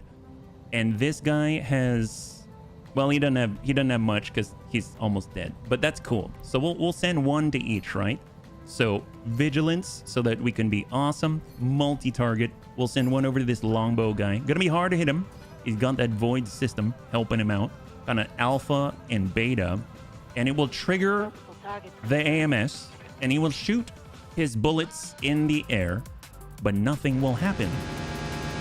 We waste it all and ding him on the arm. That's awesome. So Highlander Macbeth, he didn't have any, but it still hurts. There were headshot sounds better than I hit the squishy guy in the cockpit shot. Ooh, but I like the clarity and the clarification. I think that's the big part. But you are correct. Boom 360 no scope headshot sounds a lot better than boom 360 I hit the squishy guy in the cockpit shot. But you know, it still rolls off the tongue. It's just a different kind of rolling, more like rolling down a hill. So we got the Is This Right bun with the 80 clan mortars. You know what? We're just going to send maybe 32 air bursts. I think that should be sufficient. He's got a bit of a breach. So we'll soften him up with acid, follow it up with a little bit of air burst, and hopefully the Macbeth will read something like a Shakespearean. Oh, yep. Well, that guy's hot. At least we've got thermal vision. It's going to be a lot easier to see this guy from across the map. And guess what? We've got that 1-2 punch. And we're gonna, sometimes you gotta just for kick it straight to the... I hit the squishy guy in the cockpit shot. Oh, Oh, he did hit the squishy guy in the cockpit shot. That's what we're talking about. High five. I hit him in the tummy head. Yes. You know what? I like tummy head a lot better. I would never have thought of tummy head. You have the best suggestions. I bet there's a word in German for that. My guess it would be Schadenfreude. Because after all, as if I speak German, after all, we are taking great pleasure in that guy's pain. So we shall continue the tradition and give him a little more burning, but to the dome. 7, 5, 1. Okay, if he survives that, yeah, he didn't survive that. All right, high five, bunnies. That's what we're talking about. All right, great. We hit him in the tummy head and in the head. That's what we like to see. Impossible? No, I don't think so. My gosh, that guy is gone. So the Marauder 9P was the kind of guy that you don't invite to the party, but is there anyway. He's got bolt-on AMS. He doesn't even come with the good stuff. He comes with the janky stuff. And what was kind of crazy is that we had that crazy double hyper laser Warhammer X out here, and this guy has the gall to come on over the crest instead. It's kind of like, do you want to hit my friend? Yes. Well, too bad. You get me instead. Well, you know what? He's got to pay for his insolence. We've got an incredible volume of acid love and, well, I was going to say affection, but I guess does this count as affection in our world? Yes, it does. We're just going to soak him up with a little bit of acid first. There we go. This is definitely Schadenfreude. Heck yes, there we go. And it comes from the expert himself. That's what we're talking about. So they're trying to shoot at our giant, stretched out, and lanky Warhammer, the noble Peacemaker bun. And this guy has so many repeating TSEMPs. Every time we take out another Highlander Macbeth out there, why, our Peacemaker comes to stand in its place. Each Highlander Macbeth has 2 repeating TSEMPs. In fact, many Highlander Macbeths have sacrificed their lives so that our Peacemaker can exist. Because we've got two Highlander Macbeths crammed together in a 150-tonner, and we're trying to do the exact same thing, but maybe not doing it as cleanly. But that's okay, because the most important part is that we're trying, and it does allow us to actually take shots to hit the squishy guy in the cockpit in the head. Because otherwise we wouldn't have that opportunity unless we had a BC headshot. And not all of us have that, right? Commander. So here we go. We got a binary Bunstar, the double clan railgun beast. Hopefully we have an opportunity to hit these guys. Unfortunately, it seems like it's a little difficult, so we'll just send 2 to be sure. All right, we got that guy. It was a little bit difficult, but Chappie doesn't disappoint. Oh, wait a minute, he doesn't Yes, he doesn't disappoint. In fact, he over-delivers. That's right, in the disappointment category. Give him a little bit of a burn there. There we go, we're right on the outside of it. There we go. And that is that longbow. So even though he's got a void system, should be much easier to see him now. This is our strategy of making difficult mechs be more visible. Give them a little burn, paint them in molten metal and lava, and hopefully the bunnies on the other side of the map might have an... Oh, that was weird. It looks like it flew right across the... flew right over his head and then dinged him 1 for 1. That's crazy. The bong bow is holding. Oh, yes, you're right. The bong bow's holding. We got to make sure that we get the bong bow in on this one. Well, we're all just prepping it for the bong bow. What we're going to do is going to give a little... Oh, man. I forgot I'm not rhubarb. I don't have multi-track. So what we're going to do is send instead... See, everyone needs a little bit of soak-in. So this is Phoenix Down from not unlike Final Fantasy. So the big problem is the Phoenix is usually primitive and stack pulls. That guy definitely came back from the dead, but it's kind of our job to make sure that we can, you know, make sure that he stays dead. So here we go. Bong bow imitator. We've got it. We're going to send 1 shape charge arrow 5, 1 shape charge arrow 5 over to beta. You get an arrow 5, you get an arrow 5, and 2/3 of the enemy force get an arrow 5. That one did not impact, it did not fire, it did not waste it. That one did. That's phenomenal. So we actually like that too. It's like streak arrow 4, except it wastes their AMS as well. That guy even got hot for it. My gosh. Well, since he made himself hotter, we might as well take full advantage. Give this guy a little bit of a stack right there. There we go. He's already unsteady. He's got that breach, got that air burst. Hopefully we'll ding something good. He's only 50 tons.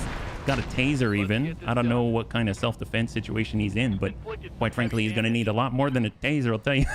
I'll tell you that. He's going to need a lot more than a taser. We got vigilance up. We've got siege mode. Everything's looking good. Well, that guy, can he dodge that? No, he didn't dodge that. I didn't want him on the loot table anyway. So we got 2 left right now. No problems at all. Chappie is rearing and just waiting to go. And we're all just prepping things for the bong bow. That's right. It's not the short bow. The bunnies have been talking about a short bow and having as many SRMs as possible on a short bow. But you know what? Today is dedicated to the bong bow. Bun Dome, what do you got?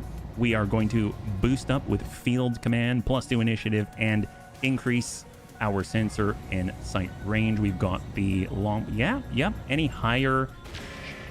All right, I'll take that.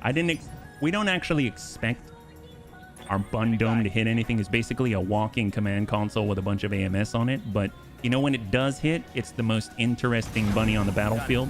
We got a Massacre. He's ready to go. And let it not be said that he was not aptly named. We're going to switch over to target lock and give this guy a little bit more visibility as well. There we go. Send Chappie in. That's right, Chappie. Hey, Chappie's got what it takes. Chappie's been able to sprint around, if you can even call it sprinting, in a 140-ton Cirquette with quad leggies. And he's able to snap off clan railguns like he's playing shot put with a, I don't know, with a feather ball. Let it rip. That's right. Yes, All right, Bop Heat Bun. So what do we got here? I don't even think they remember that Amiel is here. And that's kind of a benefit. So we're going to get right over. We're literally just going to park ourselves in the rear. That's right. We're going to park ourselves right here. Vigilance.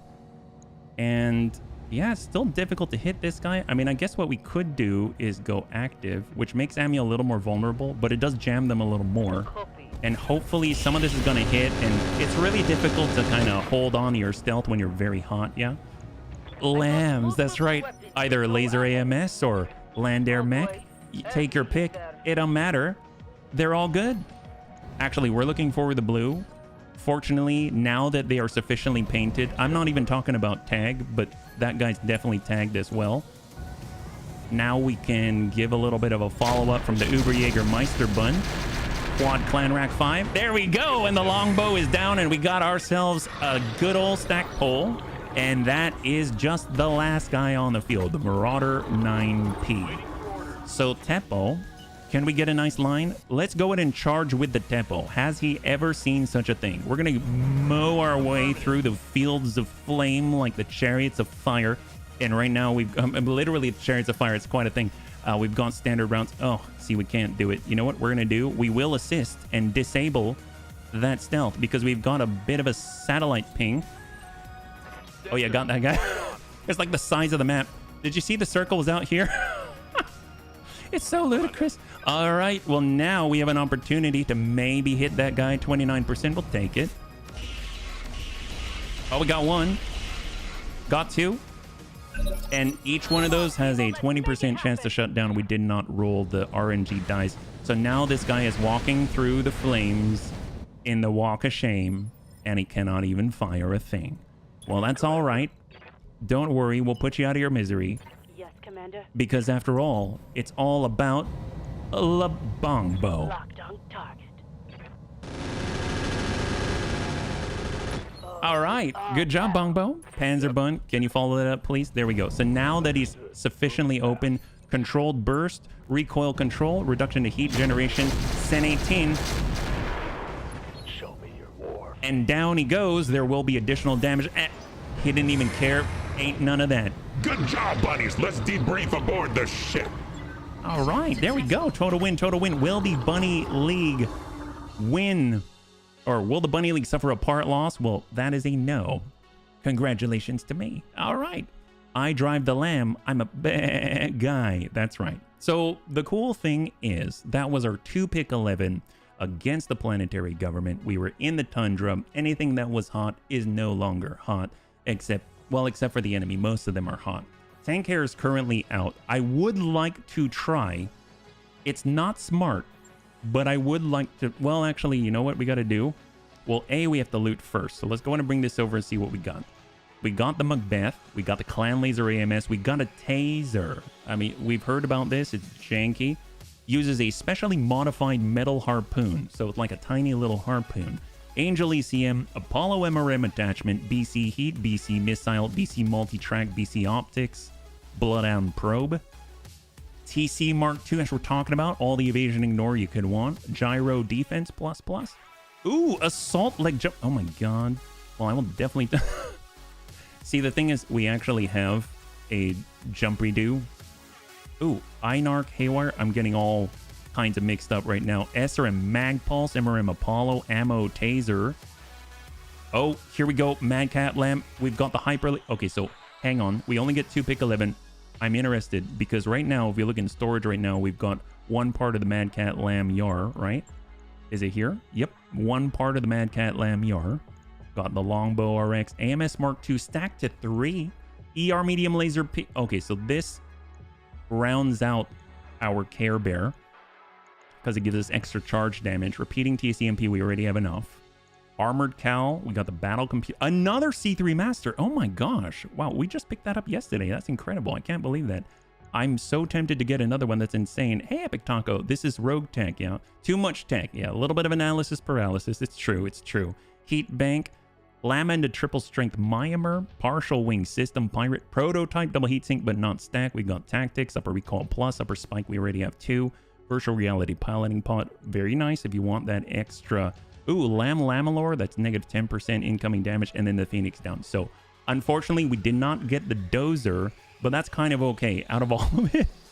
I kind of want these, the leg jump jets for our Highlander, that is a DFA machine, and the ER Medium Laser Pirate version, which is the only one I'm aware of that has a plus 5% multiplier to charge attack damage and reduces the charge attack self damage. So we're going to go and confirm, roll the dice. We got part of the Phoenix down, one part of the Warhammer X, which had the Hyper Laser, 3 AMS Mark IIs at 1.5 ton each, Armored Cowl plus, Beagle Active Probe, the Partial Wing System.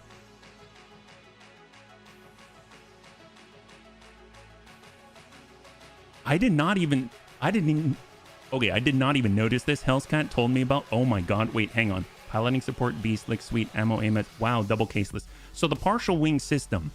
This Partial Wing System offers increased jump capability. In addition, its large surface area allows a mech to more efficiently radiate excess heat. So you're like this angel of death from above.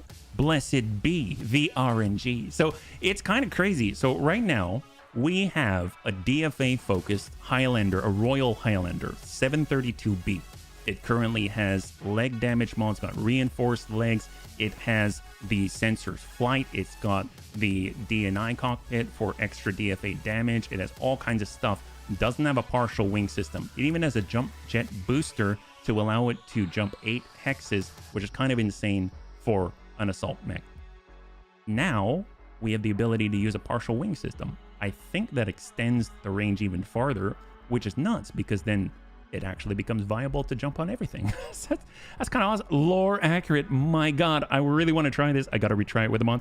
High five. Well, if you want to check it out, all you got to do is go here. There's also the Roguetech Discord, which is a phenomenal resource, but you can also head out here and that should guide you in the general direction. Plus 30% should be another 2. Oh my god. Well, let's go ahead and take a look. I'm very excited about this. We haven't seen one yet. So right now, here is our brand new Care Bear Stare. Now, we were able to pick up, I think we picked up a second ER medium laser of the pirate variety. So I'd love to add that on. Funnily enough, it's going to be in the arm, so we're not actually going to use it for shooting unless we're on the approach, but it does basically act like a Solaris spike, right? So this weighs 1 ton, 2 slot, and this is half a ton, and he only, well, I guess between the two of them it's going to be 4%, and this is honestly 5%. So you eke out like an extra percentage.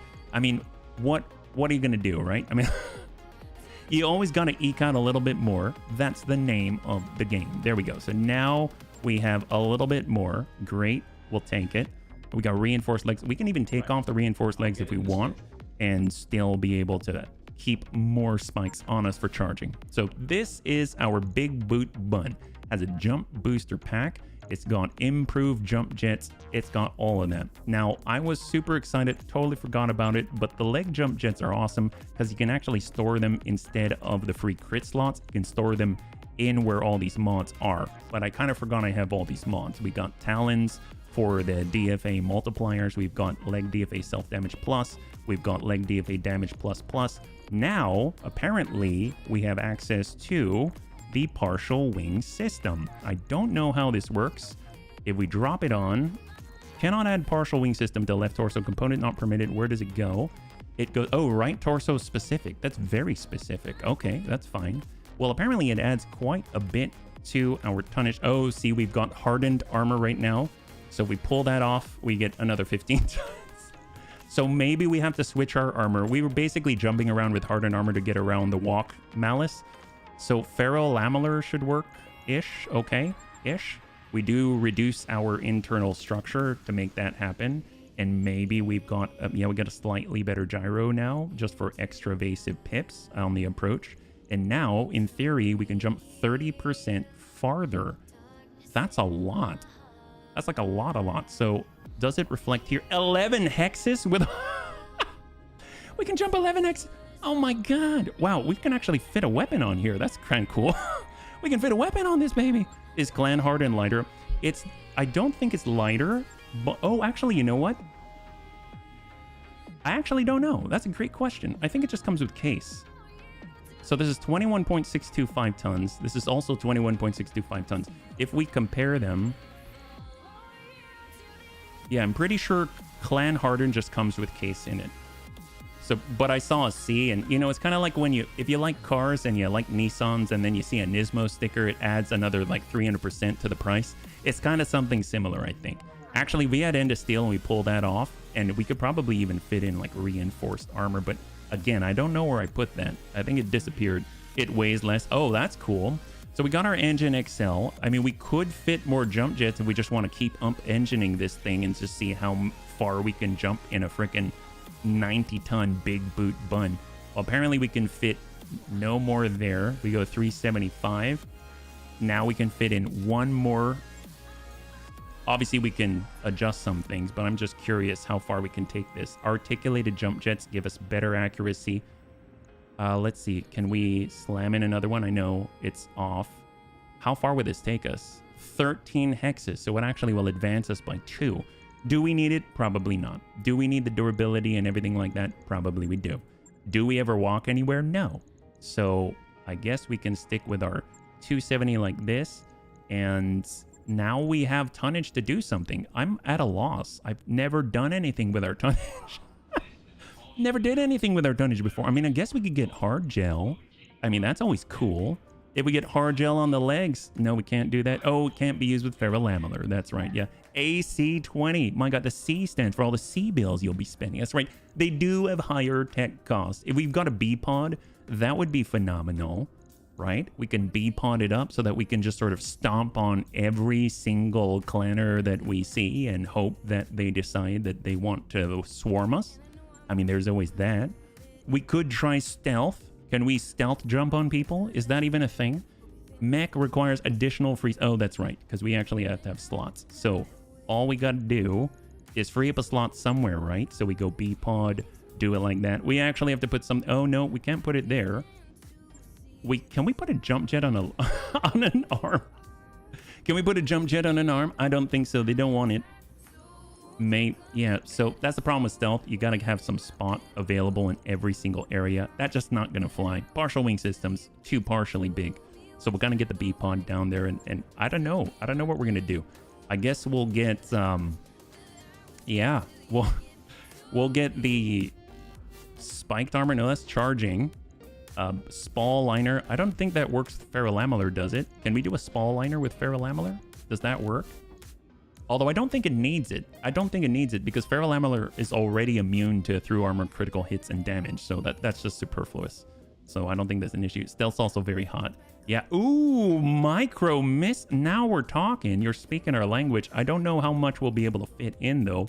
So let's pull out the B-pods. What's the biggest micro missile tube that we can fit in this? I know this looks so silly because essentially, well, I guess we can pull one down just for, you know, synchronicity and all that. Do we have any piloting mods? Oh, definitely want the piloting mod. Do we have one on beta? We do. Awesome. Sensor flight. Fire control system Predator. Does that even make sense? I don't think so, but I don't think we've got anything different. So we'll just stick with it. And now, what can we stick on here? We don't have the turret mount, unfortunately. I kind of divvied those all out. And if we go over to our missiles, we do have a hard point there. Unfortunately, it's something that we have to shoot on the approach. We've got Sanctuary MRM 45. Oh my god, that fits. Wow, that fits. Okay. Yeah, okay. Let's can oh. Here we go. We'll go an Apollo MRM attachment, and we can use Hunter Killer missiles, which we picked up. Those are super rare. They only really come from the Cheese Lord. I know, but what a name it is, though, right? That's kinetic kill. We're not looking for that. That's distance based. We're looking for the Hunter Killer. There we go. Clan Hunter Killer. So 200 shots. So we'd be able to shoot this just a few times. So it'd be cool if we had a couple of tons.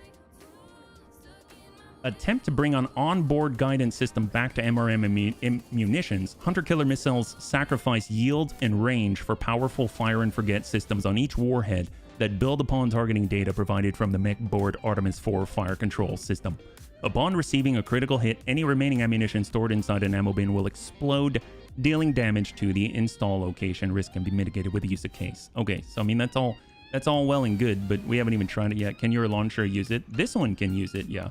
So one way that you can tell is you can go to the Apollo and it actually will mate to the MRM-45. If we use the kinetic kill, you actually have to turn off the Apollo MRM attachment in the middle of battle in order to fire it. So what we have to, if you want to use the Apollo bonuses, the evasion, pip ignore, the extra accuracy, all of that. So it's just actually here, you can see it, negative 25% to all range brackets when firing with Hunter Killer ammunition. So this is the Hunter Killer ammunition right here. I think the big thing is, where do we put it without losing such rare ammo? I mean, what we could do is also armor up on the arms. We're basically just looking for stuff to fill, right? So we got upper armored to give it a little extra protection. We can stick case on our arm. We could also get a hip armored. I only have one of those. So yeah, we'll kind of give the right side there. Heat sinks. Oh my god, why have I not listened to you before? Of course, heat sinks. Yes, that makes the most sense out of everything that I've heard thus far. Clan double heat sink kit. We only have 3. I'd only be able to really fit in 1. Yeah, that might be an issue. It's the ER medium lasers right now. Well, we can pull the ER medium lasers, and that helps for sure. We could get, I guess we'll just slam these wherever we're able. If we pull the end of steel, that puts us 275. Ah, that's right. That's right. Just to get that, I can buy that. And we can get another one internally. That's lovely. Really close. Absolutely. Take a look at that. And we can jump and we can shoot. So maybe we can cram on ER medium. And now we can jump and shoot. We got 1 ER medium laser. This is not meant to be any sort of ranged powerhouse. This is just meant to be so ludicrous the enemy will wonder, what the heck am I looking at, right? That's the goal, and I think we have accomplished it. Good job, bunnies. Excellent. Big boot bun B2. That's what we're talking about. All right, this is going to be absolutely, I'm not promising that it's going to be good, but it's going to be a thing, and that's great. It's not going to be as ludicrous as they are, but it will be good. It'll be good. We'll see. 11 hex DFA. I'm all for this. That's what we're talking about, save back. So let's go and get that back online. There we go. So let's go in and take a look at the command center. Right now, tank care is out, but we can get into one more fight outside of a duel. If there's a duel available, we'll go in and take that. Oh, dirty pair. My gosh. You know what? Let's go ahead and go over on the tick. We can afford the tick. We'll get tank care back, and then we'll get into either one more good mess or a duel and a mess. Yup. So there's the finance report. We're going to be at that 3.5, I believe. Yep. 3.5 mil. Looking good. So now we re-roll all those missions and we get to see if we find any conflicts or we find any hunts or challenges, right? So command center, what do we got? Here we go. So we got 1 conflict, Noisy Valley. So we're definitely going to want to do that one. Are there any 1 picks? There is Salubrious Testudo. My gosh, that is quite the name. Yes, we're going for the Salubrious Testudo. I don't even know what that is, but I'm sure it's amazing. Well, right now, I guess we either live or die because it's a solo duel. And usually we either get wrecked or we wreck the enemy. I guess we'll find out. This does not seem smart. Let's get... Deaths is the only... Oh, that's tough. I was going to say HB, but HB is not currently... So typically you use... Okay, I think Deaths has to do it. Deaths has to do it. He's the only one. We don't have all of the bonuses, though. Because the Death from Above bonuses where you get extra self-DFA damage, HB's got it, right? So if we mouse over, you'll see that because of the number of missions he's run, well, it's not visible here, but he does trigger those bonuses. So I'd have to respec HB in order to actually get the full benefit out of this.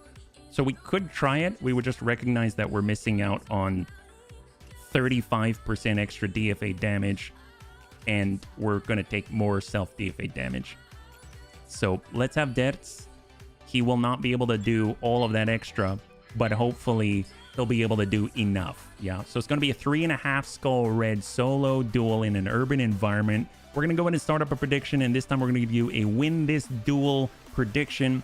2 minutes on the clock, and we'll see what you got. So right now, this is Death's first time in the Big Boot Bun, let alone the Big Boot Bun V2.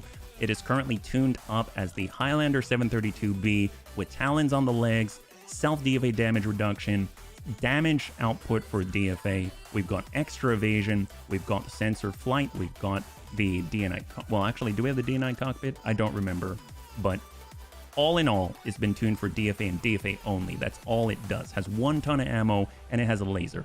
So we could end up going up against a Stone Rhino with some kind of light railgun, whatever the heck that is, and we might just die a horrible, horrible death. But it's a lot of style. It's a lot of style, and style's very important. More importantly, we can actually jump around like crazy. So it's going to be 11 hexes potential. Our evasive pips should rise a little bit, and ideally we'd be able to repeatedly jump on the enemy without just falling over and just getting mauled. Now, obviously there's an issue whenever we jump on someone, then they're right there, and all they get to do is move 2 steps and they can shoot us in the butt with whatever they got on their arms. But you know what? That's kind of the danger, and that's kind of the appeal of the DFA machine. So we're in for it. We love it. We're working for the DC. We're allied with them. We got a 1 pick 4 at the end of this, so hopefully it's a good mech that we're fighting up against, but maybe not too good where we might just die horrible, horrible deaths. So that's kind of the balance that we ride. Riding on the raggedy edge, the red line, the limiter of Battletech. But you know what? Someone's got to do it. And fortunately, the bunnies exist to do exactly that. And Grandpapa Deaths is unfortunately in the hot seat once again. So here we go. We're just going to wait for the animation to clear up just a little bit. There it's a little bit smoother. And let us go. So what do we got? Come on, Deaths, you got this. Urban environment. Here we go, bunnies. All the holocams are focused on you and your jumping machine. So put up a show, but finish that local government champion in style. Oh, man. So we got heavy smog, visuals gonna be tough, and Grandpapa Deaths. So this is the moment that we've been waiting for. DNI cockpit is on, Angel ECM is passive, and now we get to see what a partial wing... That's not too bad. I think our jumping range on the 90-tonner has extended. So we're gonna go ahead and jump forward and brace. It's one of the things that I like the most. Mobility ain't an issue. Oh my god. Well, we can DFA from here. Why do we care? So the Zeus can go first. I mean, it's got some command cockpits and stuff like that. Ooh, he hit us for 22. That added up 22 and 9, so we dinged us for 31. All right, Deaths, can you hit him from here? Oh, yep. Apparently we can attempt it. Oh, wow, he's so smart. Look at that. Look at that. He's just out of range. He's like a cat. If any of you own a cat, then they probably have really good sense of separation, kind of like a good sense of distance, right? Just going to brace that up. Let him come a little closer if he wants to engage with the Deaths machine. So here we go. I know we gotta see him, unfortunately. So if we walk it out, come on over. We'll go in and snap out a little bit of MRM 45. Not doing a lot of damage. Not there for damage, there for the accuracy, but come on, buddy. Yeah, there we go. Oh, look at him. Okay, a little bit of a ding, but we do have that negative 20% damage coming in. Now, Ders is able to send it. All right. We're coming in from on high. In 3, 2, and 1. Get up on Sun. Mine, we are not using the full 35% extra damage, but good impact with both of the legs. Minimal damage on that. And there is the spread afterwards. Where's he going? He got a breach in the back. Come on, Dets, hang in there. That's a lot. Yeah, we're good. We're good. Come on, Dets. Commander. All right, we're going again. Vigilance to clear the stability damage. We're coming in from on high. In 3, 2, and 1. Get up on Sun. Impact on leg and arm. Enemy down, lethal damage. Good job, Debs. That should put to rest any doubts on your skill. All right, there it is. High five. Will the Bunny League win this duel? That is a resounding yes. Congratulations to those who had the faith. All right, we did it. I mean, it could be better. A little messy, but we'll take it. That is phenomenal. All right, so let's get into one more fight. We got about an hour left in the stream. I think we saw there was a conflict out there. We just got to go ahead and get Tank Hair back, and then we're going to be able to get into the fight and wrap that up. So that's what we're talking about. All right, so never had a partial wing system before. If you had to have somebody, if we can only just fit in as well as the partial wing system, the hardened armor, it could really serve pretty well as a scout, I think. Yeah, so there is that Zeus. He's got reactive plating, kinetic resistance 20%, so it's not quite as good as, let's say, it's like the lesser version of the ballistic reinforced armor, but still nice, still immune to through armor critical hits and damage. It's actually phenomenal. I'll take that. I had no idea. Got a Zeus part, gyro stability plus, double heat sinks. I mean, that's very, very good loot on one pick 4. You crashed the squishy man in the cockpit with a giant mech shoe. That's right. And that's even if we didn't wear shoes. We've got talons on the bottom. Using a 95-ton mech as scout, are you channeling your inner Steiner? Well, we're channeling whatever bunny we got inside. I definitely want to bring the Care Bear Stare. That's absolutely critical because we forgot to bring it last time, and we definitely want to stretch those vibro claws. So I'm very excited that we got it, and we definitely want to use it. So let's go and take a look and see what our opportunities are. We didn't scroll down, and we got to get Tank back into combat. He's got the 4 downsized naval lasers, and we definitely want to bring that to the table. So what do we got? I don't think we have any repairs either, which is just phenomenal. So to the mech bay. All right, looking good. Got our Bop Heat Bun. We got, I mean, I still probably want to adjust some things. Got our battle armor base, super heavy. Everything's looking okay and clean. That's phenomenal. Okay, so let's take a look at the command center and see what we got. On the bottom, we got Conflict Noisy Valley Recovery, and we are fighting against the local pirates. So pirates, once again, they kind of gave us a bit of a bloody nose on the last one. Let's go ahead and do the same to them. So we got Tank Hairs up, good deeds. Throw rhubarb a party. Morale increased by 5. There we go. All right, so once we've cleared this, it's just 1 week away, and we should be able to get back into combat. But of course, we will stop by the store because there will be a new inventory. So hold down to the store and then into combat. Carrier, Chaparral, Maxim, Sabaka, Bolt-on Tandem, Handheld flip. Ooh, sticky. Reminds me of sticky rice, like you're going to dim sum. Got super heavy gyro XL, which is lovely. I really want, you know what? We can afford it. We'll get it. That's fine. Cluster mortar airburst on half ton. We've got the faction store, Shiltron Fire Sport vehicle, large chem laser, wing mounted weapon. You can buy the C. Oh my god, I didn't know you could buy the C3 Master. That's amazing. Super heavy stealth armor. I mean, whoever had is stealthy, super heavy, but I mean, that's great. All right, let's go. Command center, here we go. Fun party, boss. That's right. Fun party time. All right, Noisy Valley is going to be a half skull purple against the pirates. Very dangerous. 4-pick 19. Recovery in the tundra. And we've even got a tonnage restriction on the bunnies all the way down to 15. So I don't think we even have 15. It's fine. It's fine. All right, we're going to go ahead and bring Battle Cruiser Bun. He's got our C3 Master inside. We got Tank Hair. That's great. We're going to bring the Nobel Peacemaker Bun because, heck, it's what the name of this stream is. Having access to the Is This Right Bun, having access to Uber Jägermeister Bun, it's kind of a toss-up. Binary Bun Star is amazing. What else can we bring? We definitely want to bring the Kodiak Care Bear, just because that's brand new.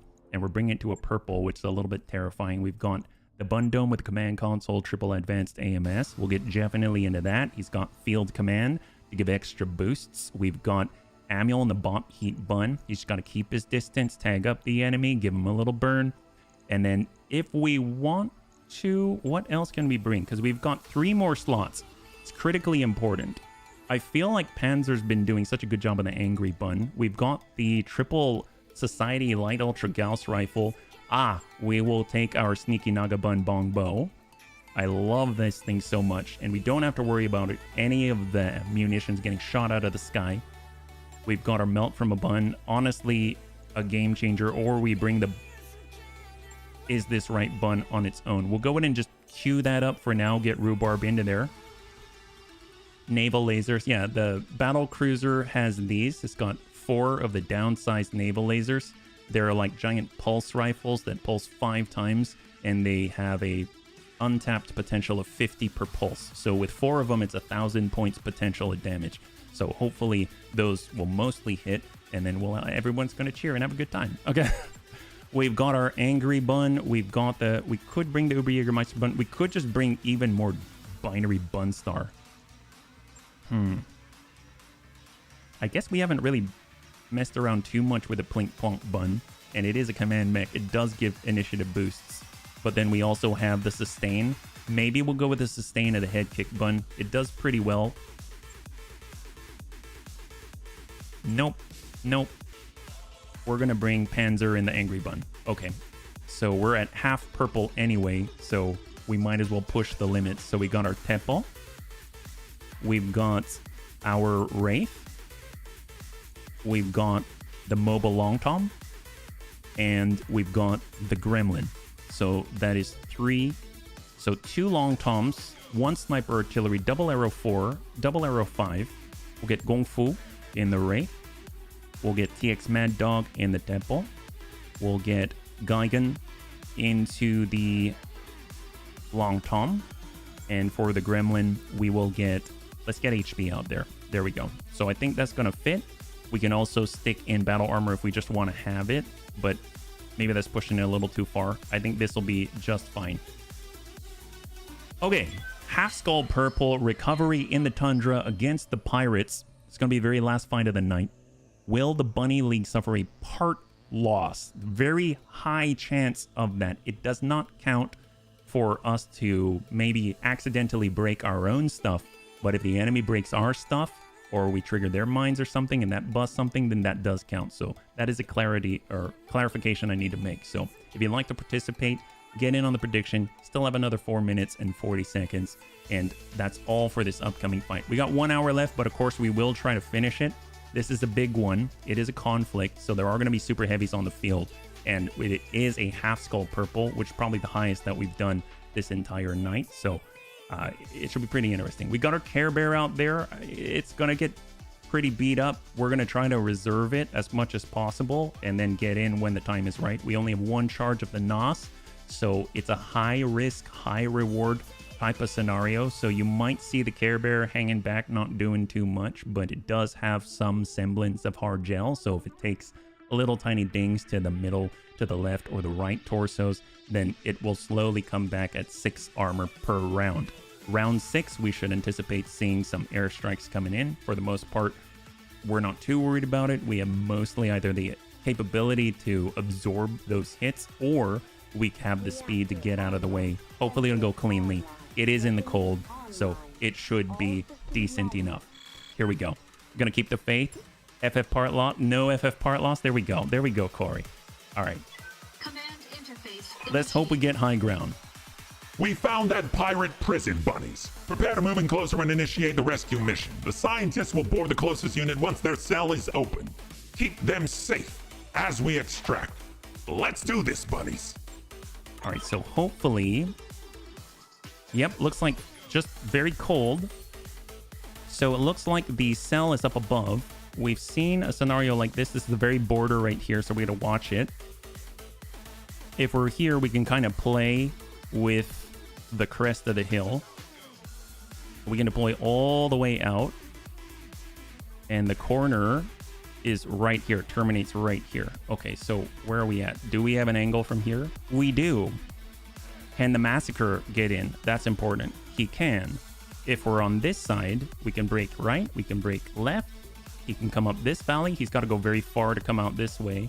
And coming down through the front, I don't like that. And I don't like the fact that if we got reinforcements, because there probably will be one wave of the stuff, then we will have to look left and right. So maybe we'll end up starting on this side right here, as far away as possible, ideally. So maybe like,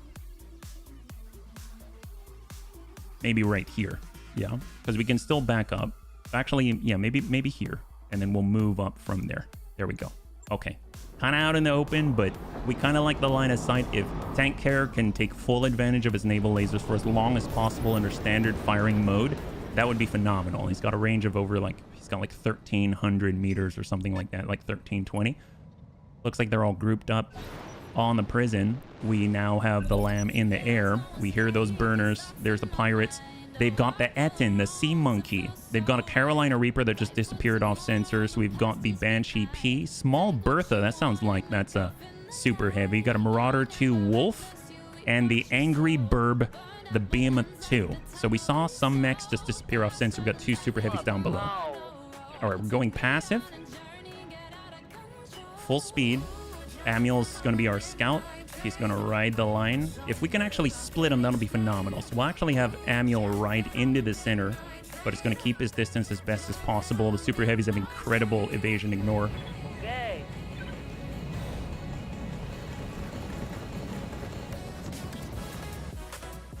And we'll hold on 21. That was the Banshee just past the turn. Etten Cho'Gall is the super heavy with the 2 heads on it. We've got our Bundome V3.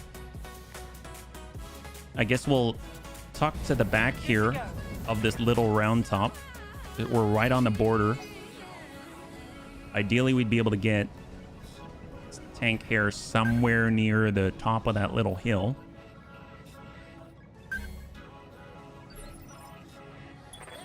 Angry Bun. So it's kind of the mid-range beast, yeah? So enhanced imaging on, supercharger on. We just got to remember to turn it off.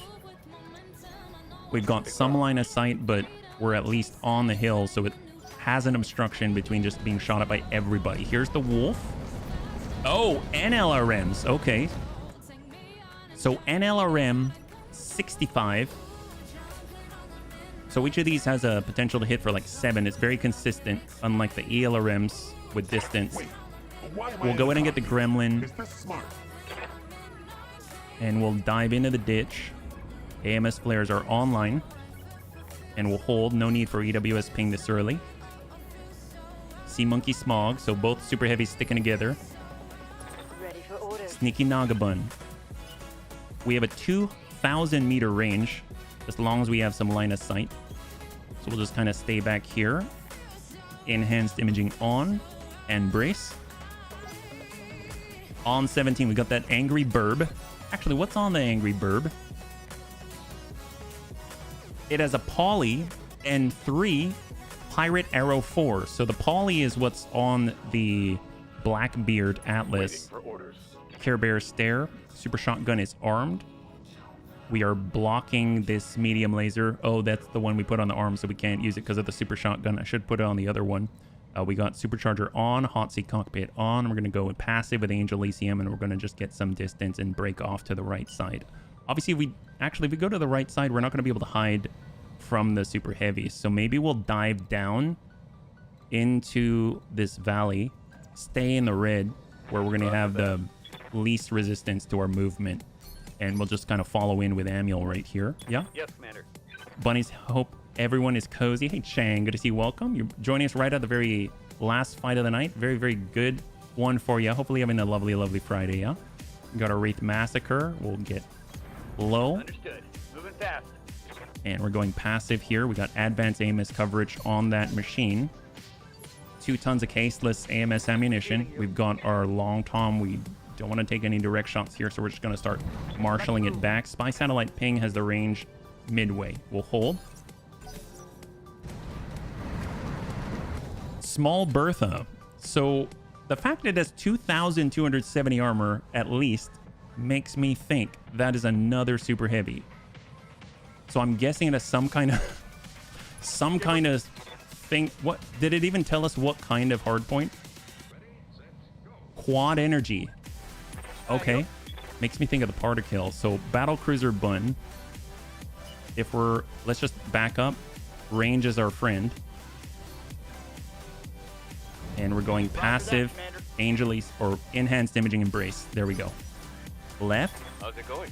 In the Nobel bun. Left does have to be closer, so enhanced imaging on.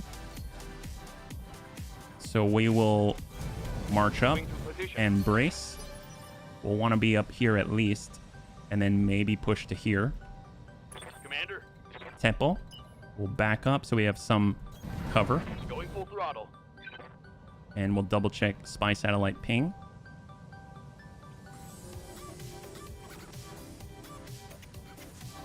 Oh, there we go. There we go. Midway. That's right. Okay, hold. Saturday morning now. Super jumping dead. Oh, there's the way. That's the way. What's up, boss?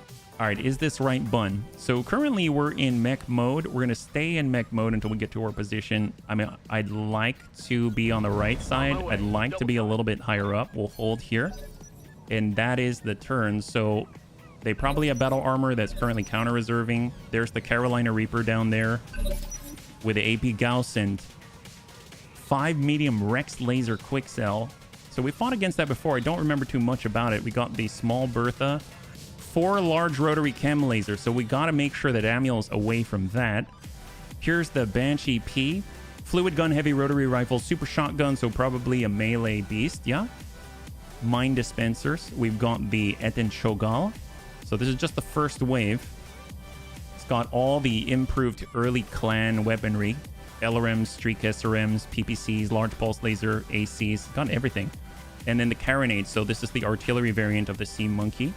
The Smog, Behemoth, and then there's something else out there. We'll deal with it when we get to it. Okay, excellent. So on 22, we got the Bop Heat Bun. We want to stay away from the large rotary chems. We're going to get Amiel to break line of sight. Hang tight. On 22. So there's the Carolina Reaper. Sword and shield in hand. Good to go. Angry Bun. Hold. Reserve. Aye, aye. On 21, it's the Marauder 2 Wolf. Does he pass? Looks like we get the opportunity to move. Well, you know, if he's got all those NLRMs, let's just make sure that we can be in a spot where we can assist. So we'll actually pull back to the back line, get our advanced AMS coverage right and centered, and we will hold with definitely. There's the NLRM 65 machine at 100 tons by Dan. Banshee P, the melee beast. So they got 2 melee close range focused assaults out there. On 19, we've got Geigen as well. So long tom mobile battery. Can we get around? Let's pull back. Got it. So we got that fuel air explosive. I know these things are pretty fast for super heavies, but maybe we can target the ground somewhere here. This might encourage them to go on the crest, but then they're just silhouetted. Carolina Reapers grow a new... Ha! Is that right? Receiving. All right, so we got our Naga Bun. I'm seeing green. Why are we seeing green? I mean, I'm not complaining at all. What green is this? This is our sneaky Naga Bun. Green on the Angry Burp. The fact we can hit from back here is just insane. It's going to be 280 damage, and those are going to hit. We can see the decrement in the ammunition for both of them, so those are both guaranteed to hit. high five, and the Angry Burb is out just like that. That's a triple pirate arrow for Poly Beast, and that is gone immediately. Let's just go ahead and get the Angry Bun on the backside here and get our facing corrected. We'll have to turn off that supercharger on the next turn because that failure chance will start to grow. There's the Eten Chogal that just advanced forward in through the plate, or on the edge of the plate there. The Carronate's probably going to place down his plates like a triple sawed-off long tom. Yeah. But that just means it's going to be easier to hit. Why am I in a cockpit? Is this smart? So we got our Gremlin. We'll bring that over.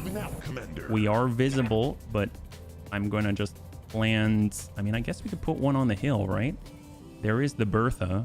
I mean, it's not really going to run hot. I mean, I guess we could put one right inside. Where can we hit? I guess we'll target the ground. We do have a long tom cannon. Doesn't have as long of a range.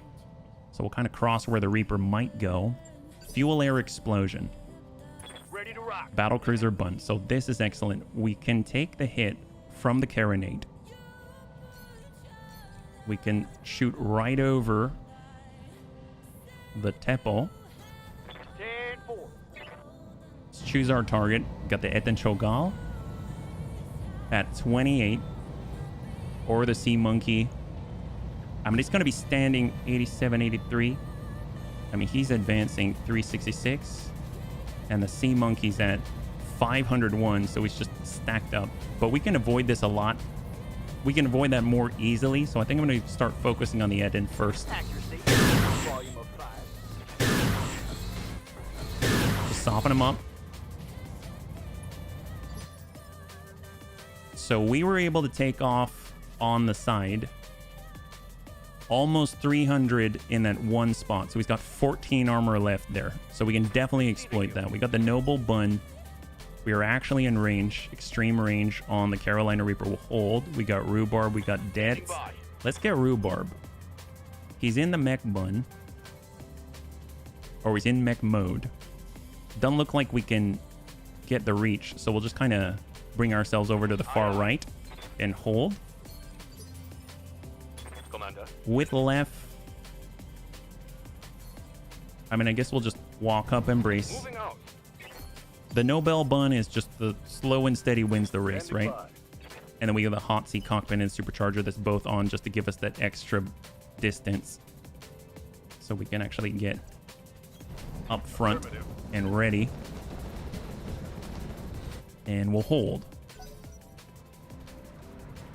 Small Bertha has the quad large rotary chem lasers that can each shoot 6 times. We got the Wraith Massacre. Let's just break far right and prep. If the Carolina Reaper wants to push in, then he's going to get shot from 2 different sides. And then we got the TX Mad Dog. No point. I mean, we could get outside the plate. I mean, I guess that's a thing. Yeah. I copy. We'll go artillery mode, Inferno, fast cam. When in doubt, start with the Inferno fast cam, and then we got the Inferno right here. So we're just gonna go ahead and place that plate. Actually, at the lines behind, you see, we can actually see a little more now. So there's an Al Jabbar. I've seen how devastating this is. It's a Stealth Rack 5 MRM 40 Onion.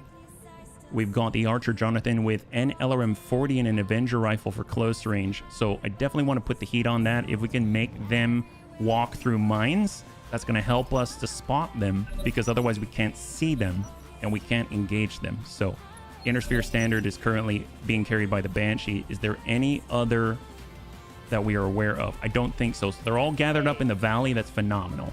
All right, we're going to get the BOP heat bun, and we're still going to ride right out of line of sight. Stay low, but right behind the crest. And we're going to push on in. And then we'll be able to get like rearward strikes. So all the bunnies over here, and then we've got the crest and the BOP heat buns on the left side of it. Carolina Reapers coming up. I think he's still in the blast. Well, he's in the new blast. Negative impact. So who shot that? That was from the Archer Jonathan. Archer Jonathan is right here. Just shot an LRM 40 at Amiel, unable to connect. Now we got our Angry Bun. Let's hold. We got to turn off that supercharger, and then we're just going to sidestep a little bit and then full brace. Just got to cool that down. There's the Algebra with a rack 5 and a void system. Yes, Commander. Right, Bun Dome. We can at least clear the carronade so we're not taking unnecessary damage. Or better yet, I guess I'll move over to the far right. We'll take a little bit of tick damage, but it shouldn't be as bad. And hang tight with definitely. It's a pretty big plate. This is the NLRM 65 on the Marauder 2. To Amiel. Negative impact. High five. There we go. All right, we got HB in the Gremlin. You got me. Shot out. Fuel air explosion. That was where we targeted the Carolina Reaper originally. All right, the Eden Cho'Gall is staying out of the plate. Shot to Amiel. The only one to hit with one missile from his clan early improved LRMs for 3 damage. We got the Sneaky Nagabun, who's done a fantastic job already getting the first kill out here. I guess if we wanted to hit anybody, so we can clear out of the circle, or we can just at least reduce the damage. Let's get up where we've got line of sight. Do we need an assistance? We could hit the Marauder 2 Wolf. If we do that, we could mitigate some more. 34% Algebra. 87 on the Sea Monkey. Carolina Reaper 25. I'd rather hit that Marauder 2 Wolf. I think that would be great. I think I'm going to value protection over the accuracy. And we're going to go ahead and just snap off the shot. So one of them's going to connect. Only one of them's going to connect. But it's still 133 and a pinpoint. So that's phenomenal. Better than an AC-20, yeah? So Banshee's staying out of the blast. So the templates are seriously influencing the advance and movement of the enemy. We've got our long-tom artillery that's going to place that down. It's another fuel air explosion that should catch the Reaper there. Great. I'm under heavy fire. So we're just trying to make that wall. Make them pay a price to go and get us. There's the carronade. It's like a triple long-tom cannon. Does quite a lot of AoE and a lot of ecological issues. All right, so what do we got? Care Bear Stair. So let's turn off the supercharger. We're going to turn off the hot seat cockpit. And we're just going to walk it up. Brace. We got Tank Hair. Tank Hair's ready. He can step out of it.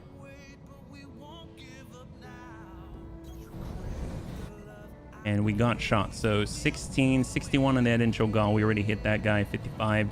78 the Marauder. The Marauder 2 Wolf. That's the stuff. That's the stuff. Almost full value on this. Probably going to get a breach somewhere. Right in the middle. He's like a donut already. We're just going to follow it up with something. Air burst, anything. But we might be out of range to get that follow-up hit. Hopefully that's not the case.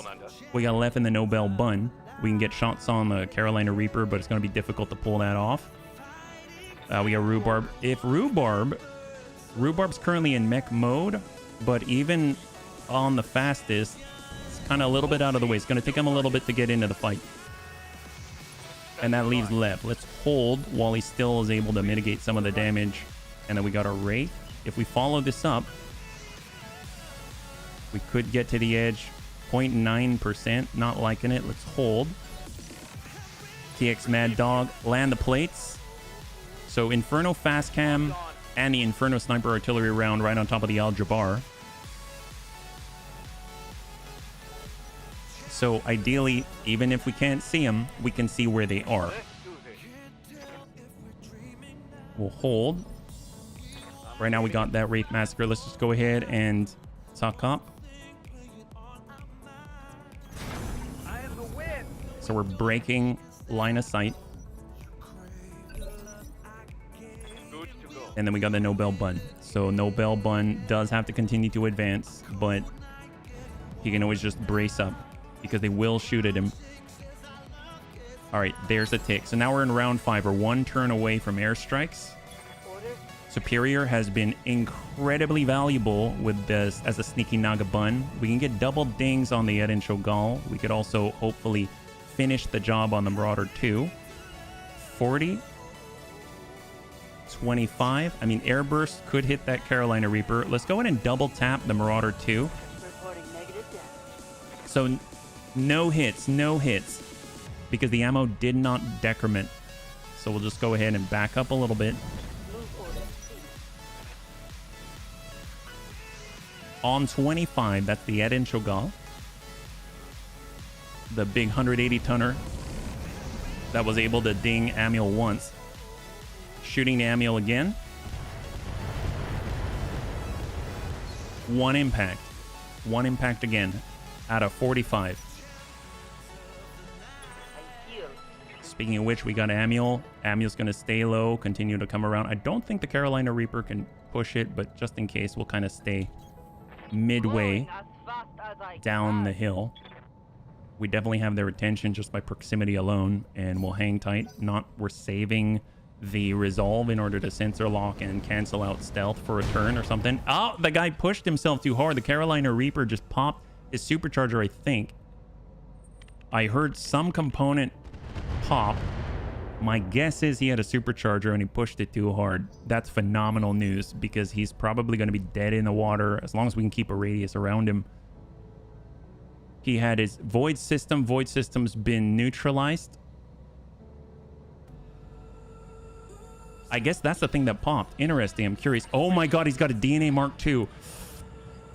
So I've heard so much about the DNA Mark II cockpit. So if we can be gentle with the Carolina Reaper, that would be amazing. I would love to get that for the bunnies. It basically replaces the entire cockpit. Sensors, cockpit, fire control system, everything. So that'd be awesome. We're going to stand in the fire with Panzer. Just get on up, get a little bit closer. Still out of range, but right now we're just fighting at extreme range. Our Rack 5's out of range. Their Rack 5's out of range because we've got a Clan Rack 5 and that outranges the standard. Got Bundome. We'll just suck up and brace. But first, we're going to... Oh, nope, we don't have the resolve. Almost there. We saw it flash for a second. There's the other melee mech Banshee. They're popping Inferno fast cam. Here is the Donut NLRM 65 Marauder 2 Wolf. Shout out to the Care Bear Stare.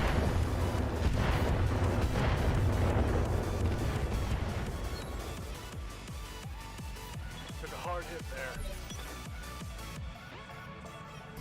All right, so HB's in the Gremlin. We're going to go in and set up that next shot. Break off to the right. Moving forward, but still staying out of the way. I'm going to go in and lock up. I mean, I guess we can lock up the Al-Jabbar just to make sure that if we've got the opportunity to hit him, we will take it because he is pretty darn dangerous. And we're going to go ahead and target the ground. We got the fuel air explosion. We should just land another one right on the Al-Jabbar. That'll either get him to move back into the mines or he has to sit in it, and that just can't be good for him. Sea Monkey Smog's got the carronade. Does he place the plate? If we're pausing for this long, possibly. There we go. There's the plate. Now tanks up. We've got the green, and it's the Carolina Reaper. I'm so tempted. It's not gentle, but you take what you can get. All right, fine. I really wanted a DNI cockpit, DNI Mark II, but any damage is going to be nice here. All right, so we didn't destroy the cockpit, obviously, so that's phenomenal. He's on 22. All right, we're going to go ahead and give a little bit of the side because the blast should radiate out from the center. All right, Grandpapa Ditch just cleared off the supercharger and hot seat cockpit failure chances, so he can actually turn that back on and start to close the distance once again. Copy that. You need more training. You need more training? Why is that, tank? And hold. All right, we're on 15 now. So we've actually bypassed a lot of turns already. There's Small Bertha with the quad large rotary chem lasers. Is he heading out to intercept Amiel? No, he's on this side of the hill. He can go left or right, yeah? 55% hit chance, not an... Oh, man. Well, that guy has his void system or whatever, yeah? All right, we're coming around the right side. On the move. We do have to be kind of close with the rhubarb. So he's like the sleeper hit here. Right, Geigen just gonna suck up a little bit. Sidestep. Spy satellite ping. Nope. Field command. There we go. So we're gonna try and connect with somebody. Fuel air explosion right on that Ed and Cho'Gall. Overlap the plates. Keep the pressure on. We can climb with the Wraith. It's a stealth MMS 60 machine. TX Mad Dog. So I'm still seeing that green. Curious if I can pop off flak from here. I know it's got slightly longer range. So if we went up here, could we shoot that off? We can. And it does have a breach in the back, so it's possible it might tag something. So I'm going to take that chance, and we're just going to go in and send off some flak explosive rounds. Maybe we'll tick. Right now he's got 65 structure remaining in the rear. 63. 61. And we got a breach. I mean, I'll take it. Noble Bun. There's the green. 38.9, 78.8 on the Sea Monkey Smog. I mean, I guess we can hit him. That's always like a plus, but we'll try it. I don't know if it's going to hit. Good connect on the arm. Interesting. So he's on 22, or it's going to... Yeah, okay, so he's on 22. We got that Marauder 2 Wolf with the NLRM 65. Probably take another salvo, or no? Shot to the Noble Bun now. Yep, I figured. It was the one time we did not brace with the Noble Bun. So they're jumping on that opportunity. They're going to hammer that as hard as they possibly can, which means now eyes on Amiel are gone. Carronade artillery is on tank. Getting pretty hammered there. It's a good thing that his prototype double heat sinks are doing the job. Able to keep up. We got the Angry Bun. I guess we'll come around the hill. We're still trying to close that gap. So we're actually in range. Al-Jabbar with a rack 5 barely moves. And we got the Bop Heat Bun. So we could get in and we could send in the shots. But where is the Big Bertha? It's right there. It could absolutely just destroy us. So, and we're too close to the Carolina Reaper, so we might have to wait with Amiel until they've committed most of their turn. There's 4 more to go that we're aware of.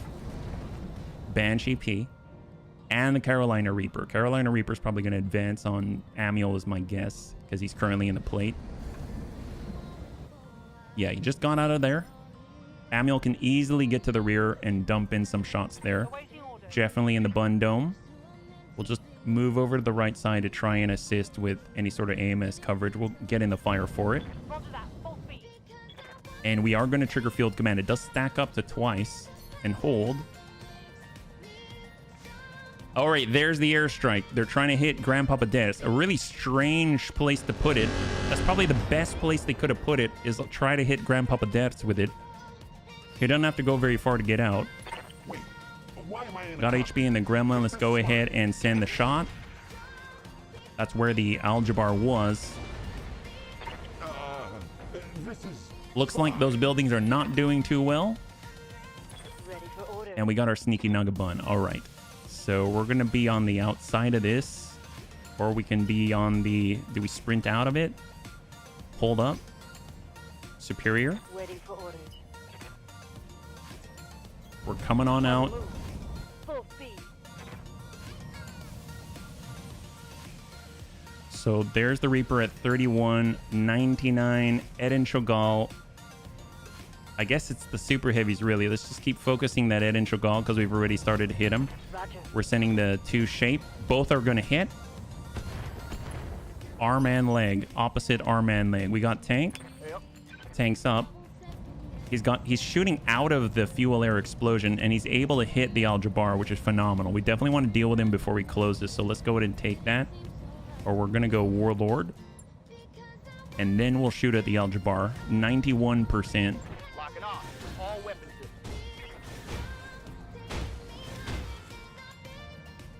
There we go. Beautiful. Arm comes clean off. He loses one of the large Thunderbolt pulse lasers.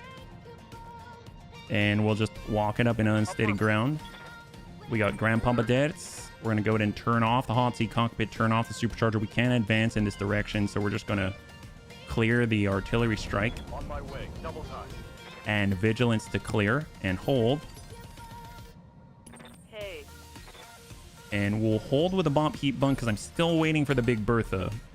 Big Bertha's currently on 15, so let's hold again. Waiting for the shot. So now it should be able to go. I wanted to commit. It just got out of the plate. No longer can shoot at Amiel. So that's going to allow... Let's get the TX Mad Dog to launch when he can. Standing by. Ready for orders. Oh, that's right. He didn't place it down last turn, so we'll go ahead and place it down now. We can come in with high explosive, but it wouldn't be too bad. We don't really have a lot of mines out here. Or I guess we can mine the backside. Yeah, let's mine the backside as well.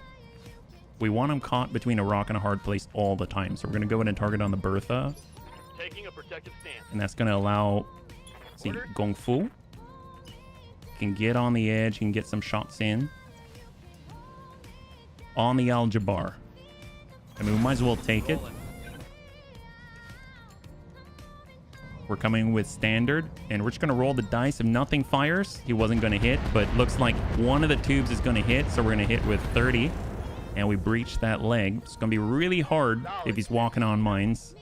What now? And currently, the only remainder would be battle armor, I believe. So we'll get Amiel to cruise in on 16. Can he lock from here? He can lock, so we're going to lock this first. Hopefully that's going to allow him to actually see this Reaper. And now when he moves in, he has a slightly better chance. Okay, we'll take it. For what it's worth. We'll take it. Inferno bombs, standard, go. I'll try. Well, he's unsteady.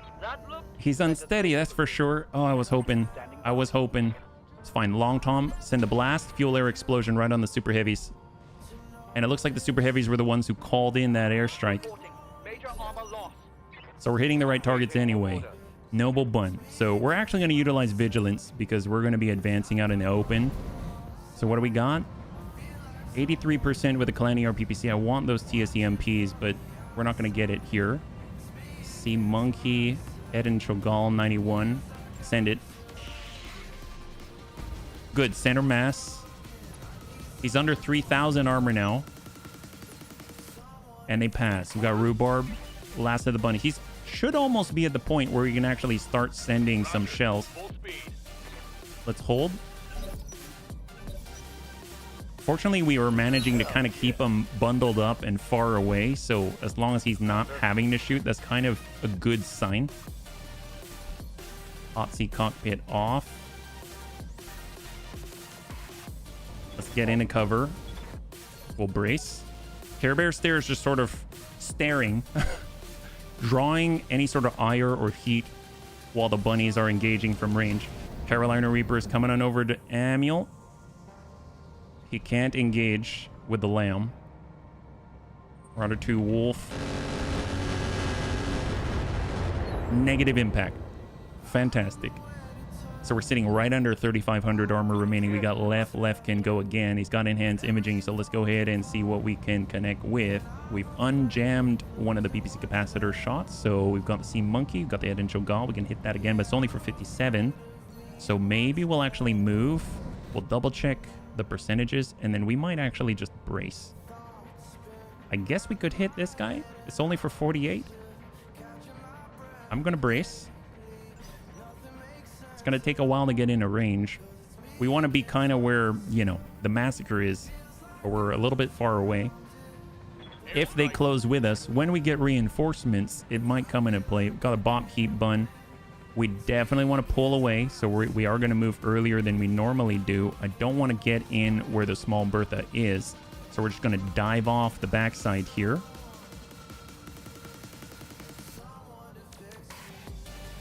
Unless we cannot. All right, fine. We'll just take the single move. Moving to position. And we'll brace up. So indirect could hit us a little more, unfortunately, but I think we've got enough to hold their attention with. I got lost in looking. Oh, you too, Mira? It's all right. So did I. High five. It's fine. You're not alone, yeah? Light damage. Holding firm. You'll find it, I believe. I got our angry bun. So we got line of sight. We're almost on our way. Vigilance. Anytime we're out in the open, we don't want to draw the enemy to us, yeah? 23. It is the Sea Monkey Smog. Probably going to place another carronade plate, which is actually really nice for us because that means that we don't have to worry too much about all this mortars and stuff like that. Yeah, caught the tank kill on the big screen. Oh, heck yes. Straight up. Straight up. Okay, so there's the next airstrike. So where is this coming from, right? We know one's coming from the super heavies. There's one here. So there's 2 callers right now. We're kind of keeping a slow... There's the pulse. Is it the monkey? I think it's a sea monkey because the sea monkey did not place the carronade plate. It did not move. So it's a sea monkey. So the sea monkey's calling in another airstrike. So we just called in this one right here. There was another requester out there. I think it's both of the super heavies, but I'm not entirely sure who called in the first. So let's just make sure that we can provide enough AMS coverage. We'll just stay out of that airstrike. You went home to charge. Oh, there you go. That's totally the way to do it. You're just taking a little at a time. You'll get this. Banshee P. That's a dead. That's fine. That's fine. He does have reinforced legs, so not too worried about it. And we got HB in the Sneaky Naga Bun, or Superior in the Sneaky Naga Bun. See, we've got a rearward arc on the Carolina Reaper. That might be all it takes. So let's pull back away from that airstrike. And we're switching over. We'll actually go multi-target. We'll send one airburst to the rear. And we'll send one over to the Eden Chagall. So we'll come in on beta. Actually, you know what? No, we're going in hard. Let's try. If we go down to 17, both are going to hit. So this is going to hit in the butt somewhere. Good. We've got a breach on every single section. He's now has 8 structure remaining on the back of the Carolina Reaper. This should hit the Eden Chagall. That's on the right side. Breach is on the left side. Aljabar with a rack 5. Able to connect pretty significantly with the Massacre. We actually see a pip of the armor disappear. But he paid for it. He paid for it. So we've got... We can kind of burst our way all the way through the airstrike. I got the speed you need. If we need to, EWS ping, we're too far for it. We're just going to go ahead and send that. Maybe we'll start shelling out some high explosive. We'll target right on the Aljabar. On 22. Archer Jonathan with the NLRM 40. Good thing we braced here. So we've been able to reduce the incoming missile damage by 2. Still hitting us for 5 because of the NLRMs. And then we got Gong Fu. Or Tank Hair. Ooh, excellent. So Tank Hair can potentially just drop this Carolina Reaper right now. I think Tank Hair should... Ooh, he can hit the small Bertha as well. So this is a main threat to Amiel. But that having been said, we will spare 1 downsized naval laser for the Carolina Reaper. And we will send 3 just to soften up the small Bertha at 140 tons. So we'll send 1 of the naval lasers over to the Carolina Reaper. All we got to do... Oh, that'll... High 5. There we go. That guy's down. So that clears him off of Amiel's back. And we'll send 3 out here. Currently with 400 armor in the rear.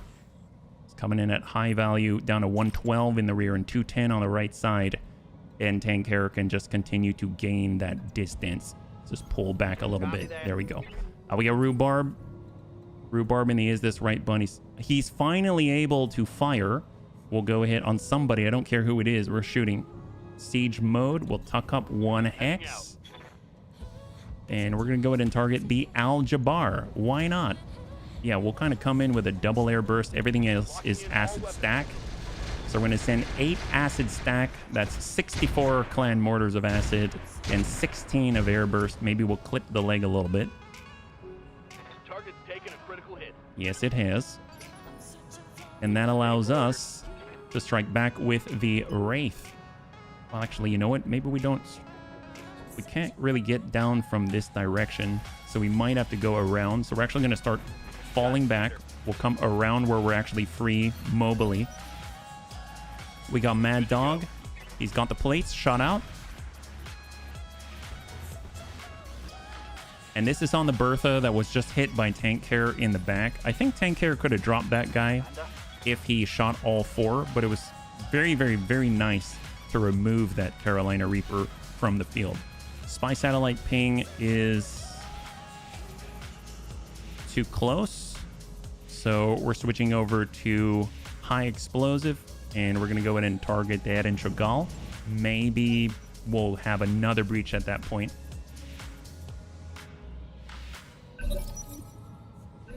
And that's it. That is the counter reserve from the Intersphere Standard on the Banshee in the middle of all the fast cam Inferno.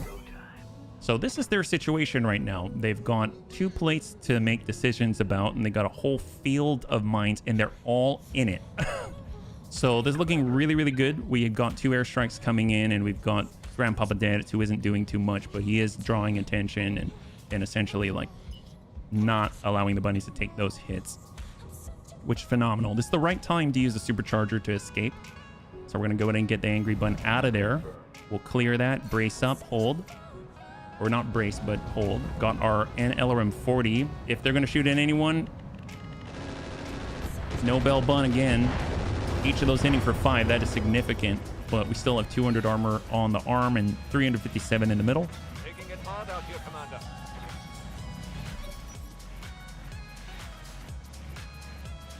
All right, and the tick. So there are the airstrikes.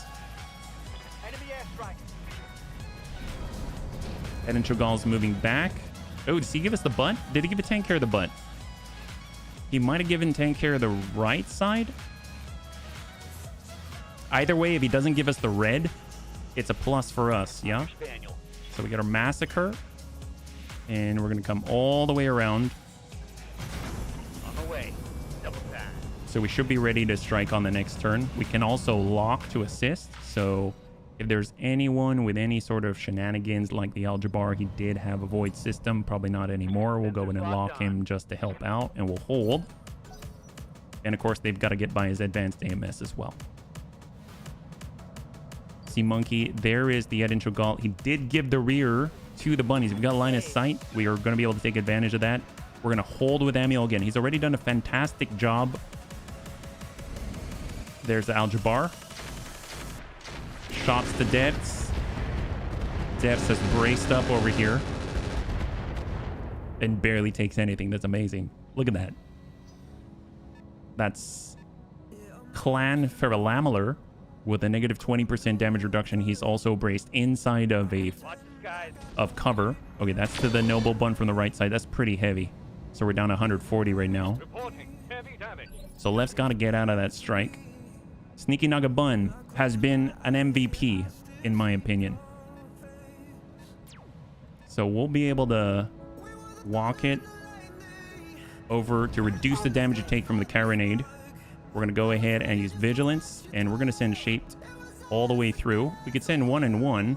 155. Nope. I'm actually going to focus on the small Bertha. There we go. So both are going to connect. That might be a kill if we are so lucky. Looks like it impacted on the side instead.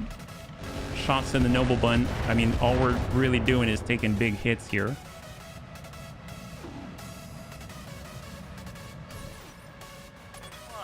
And now we got our Bop Keep Bun. We gotta, it's like I want to stay outside the plate.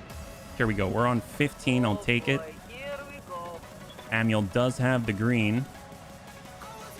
On the Marauder 2, on the Banshee, on the Sea Monkey. Let's come in on Inferno and we'll work the rear of the Marauder 2. So we tagged him up. Gave him some Inferno bombs. And that's the last of the bombs. So we don't have to worry about them exploding or anything like that. All right, definitely in the bun dome. We're going to get on top of the hill, get out the carronade, get out the airstrike, and hold. We're one turn away from our field command. And we got our Gremlin Long Tom Cannon. High explosive.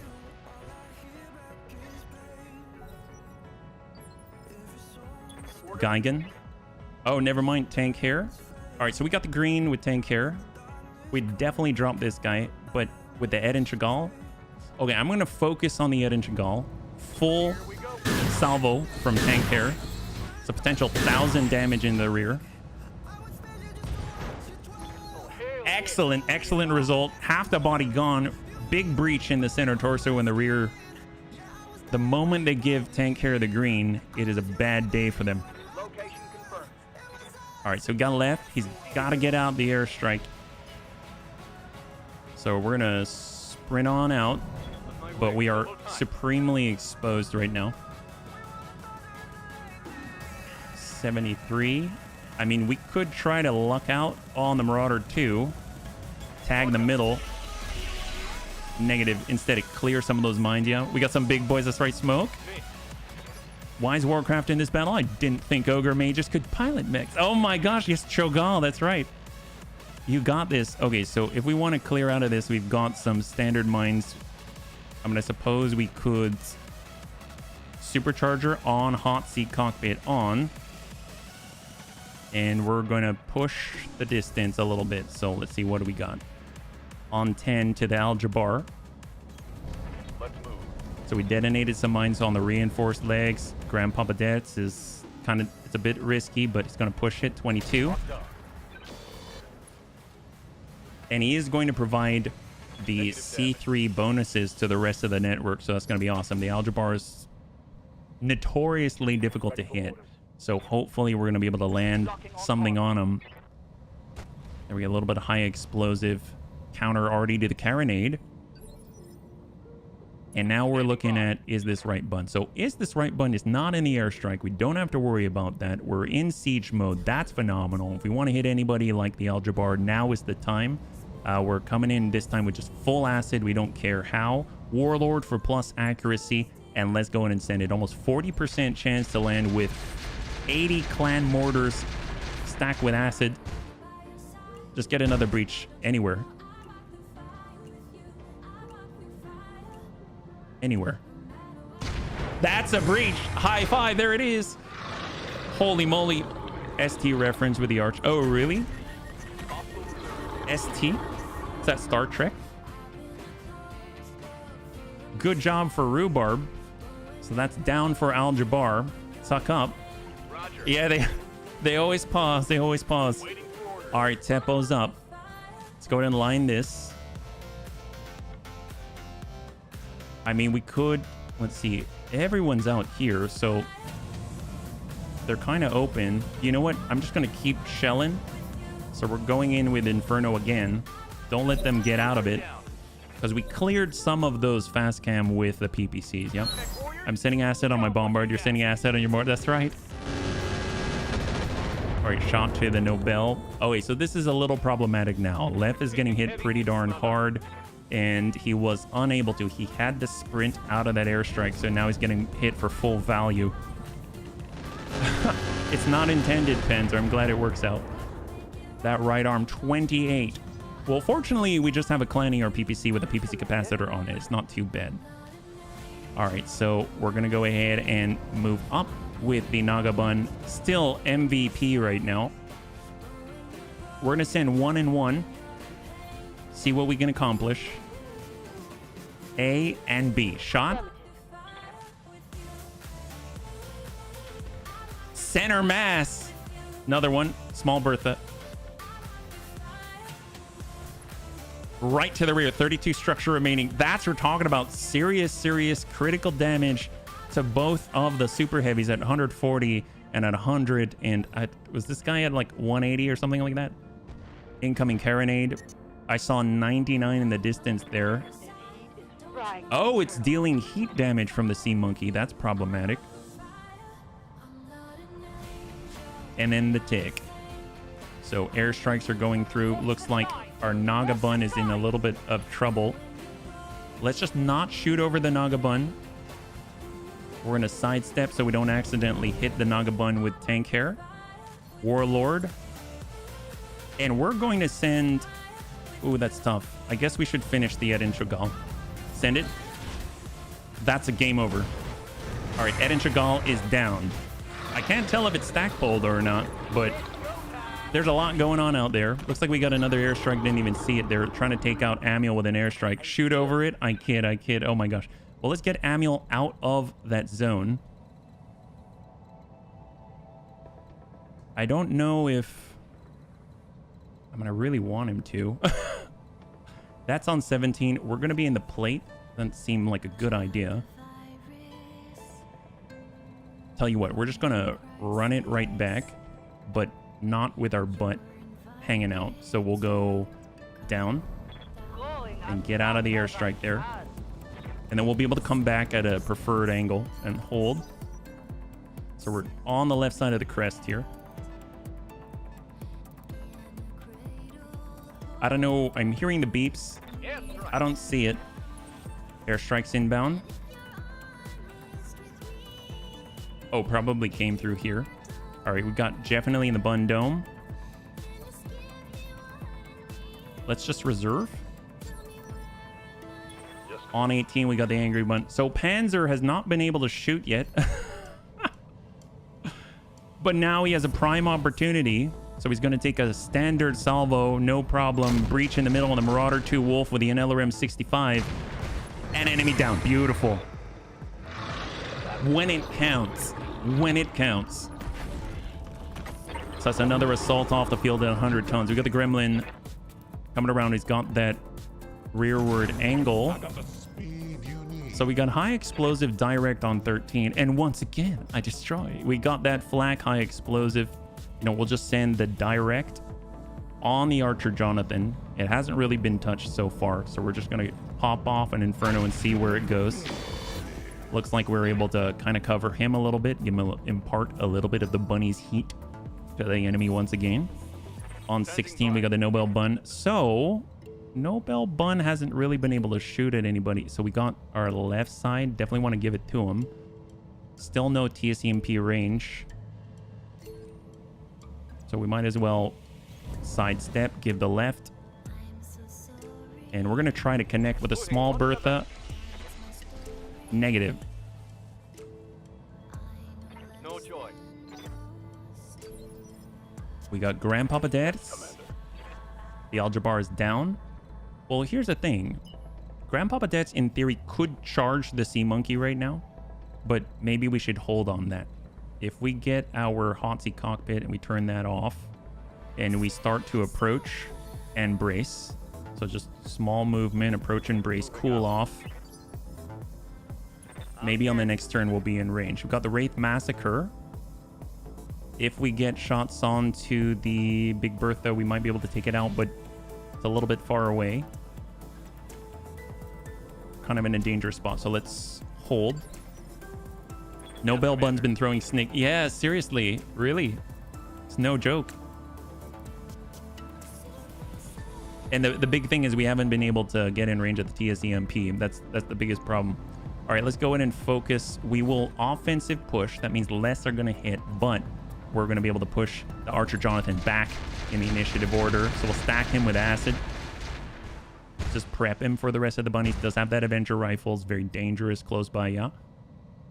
You can flak the rear on the tank. We were a little bit out of range, I think. I'm here. All right, let's go in and get up with a long tom.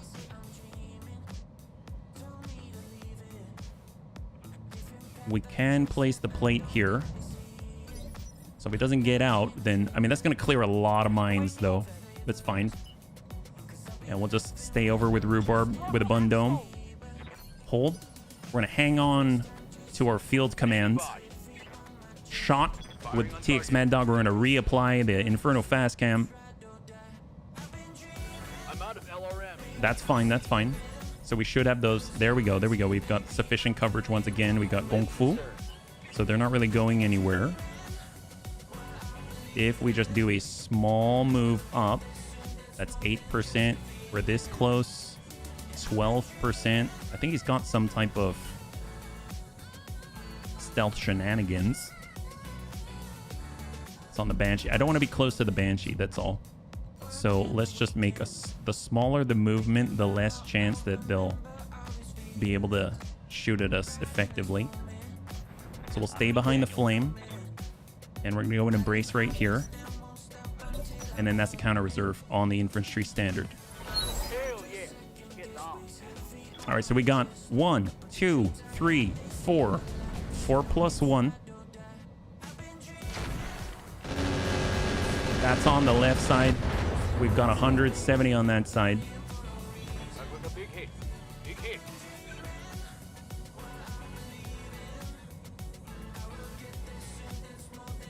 And there's the airstrike. I was like, what's that beep? You can see it fly right by. Okay, so we got the angry bun. This would be the first shots on the sea monkey, I believe. Nope, nope, nope. Who are we shooting? Ah, okay. So we actually get to shoot at the Banshee. Okay, phenomenal. We'll take it. Really threading a needle. Oh, no. We've got our supercharger armed up. That's not good. Hopefully it doesn't pop. We'll go and send 6.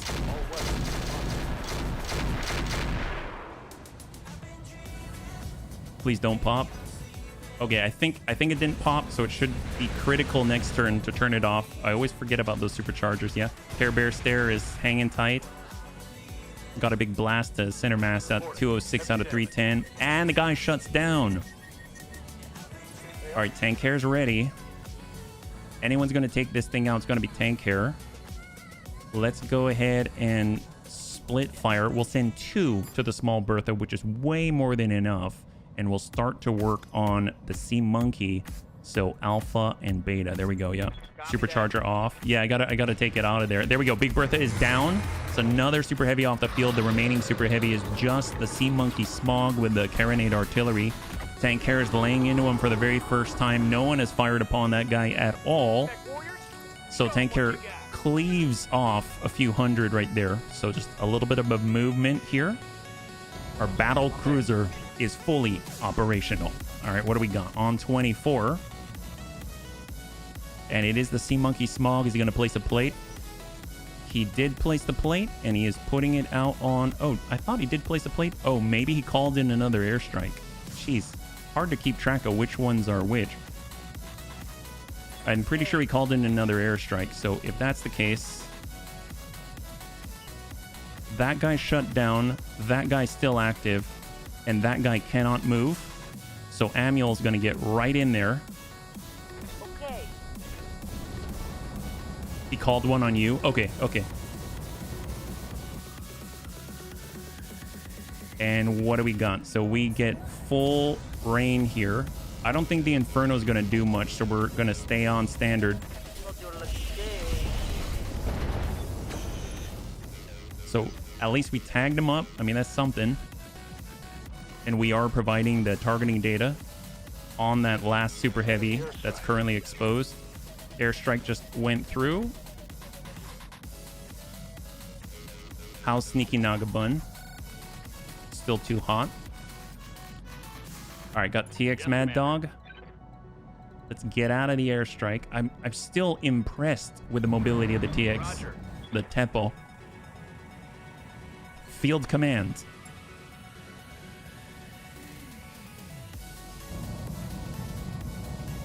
And we'll just go standard high explosive.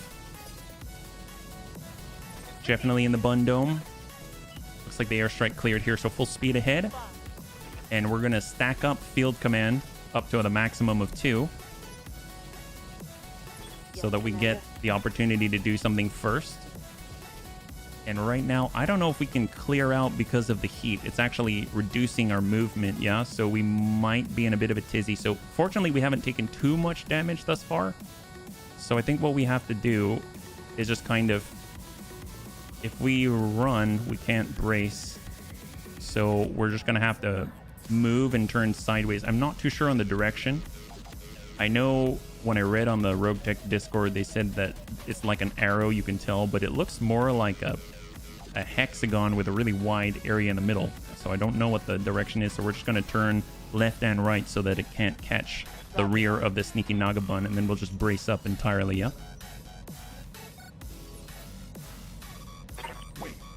Here's the Gremlin. I mean, since most of them are shut down, we got that guy shut down, we've got the Sea Monkey locked down, then let's go ahead and just start sending direct blasts right into the remainder.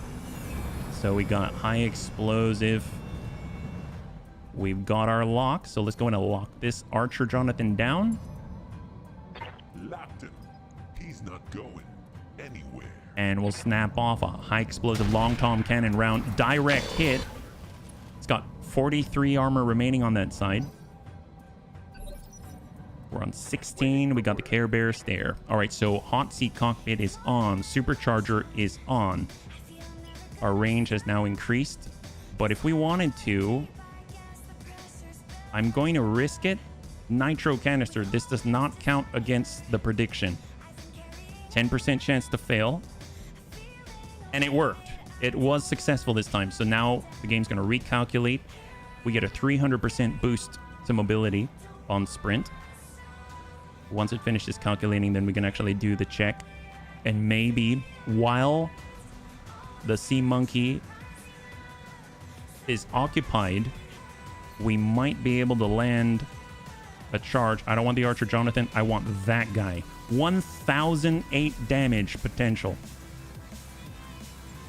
Charge on the Sea Monkey from the rear. Go. Come on, Dets. Come on, Dets. That guy's locked down. Can we melee the Sea Monkey? Yes, we can. Care Bear Stare. This is on the charge. He's got a bunch of Solaris spikes. Come on, buddy. Targeting for physical attack. I think we hit him. All right, we got an opening, and the Sea Monkey is falling. Hopefully it doesn't fall on Dets at 195 tons. He's on his back. Ready for order. Got it. And Dets in with the German suplex. I don't know what to call that. Like, all right, here we go. Get in, get in, get in. Blocking here. Gong Fu is now active. We're going to go in and just dump this guy. So full standard fire and forget. Send it. Locking target. Open this guy up. That's 120 standard micro missiles. He's got 10 armor remaining. Hit to the head. And we got breaches. Beautiful. Archer Jonathan is now open. This just in. Critical hit. We got Geigen in the... Oh. We got Rhubarb. All right, Rhubarb has full 80 air bursts. We're going to go in and stack that Archer. He's open. Now's the interval. And in comes Death with a chair. That's right. Clan Mortar 80 air burst. 2 breaches. 70 tons. Guy disappears. I don't even see his body anymore. It's been vaporized in atoms. I mean, at this point, it's molecules left. All right, left. Let's do this.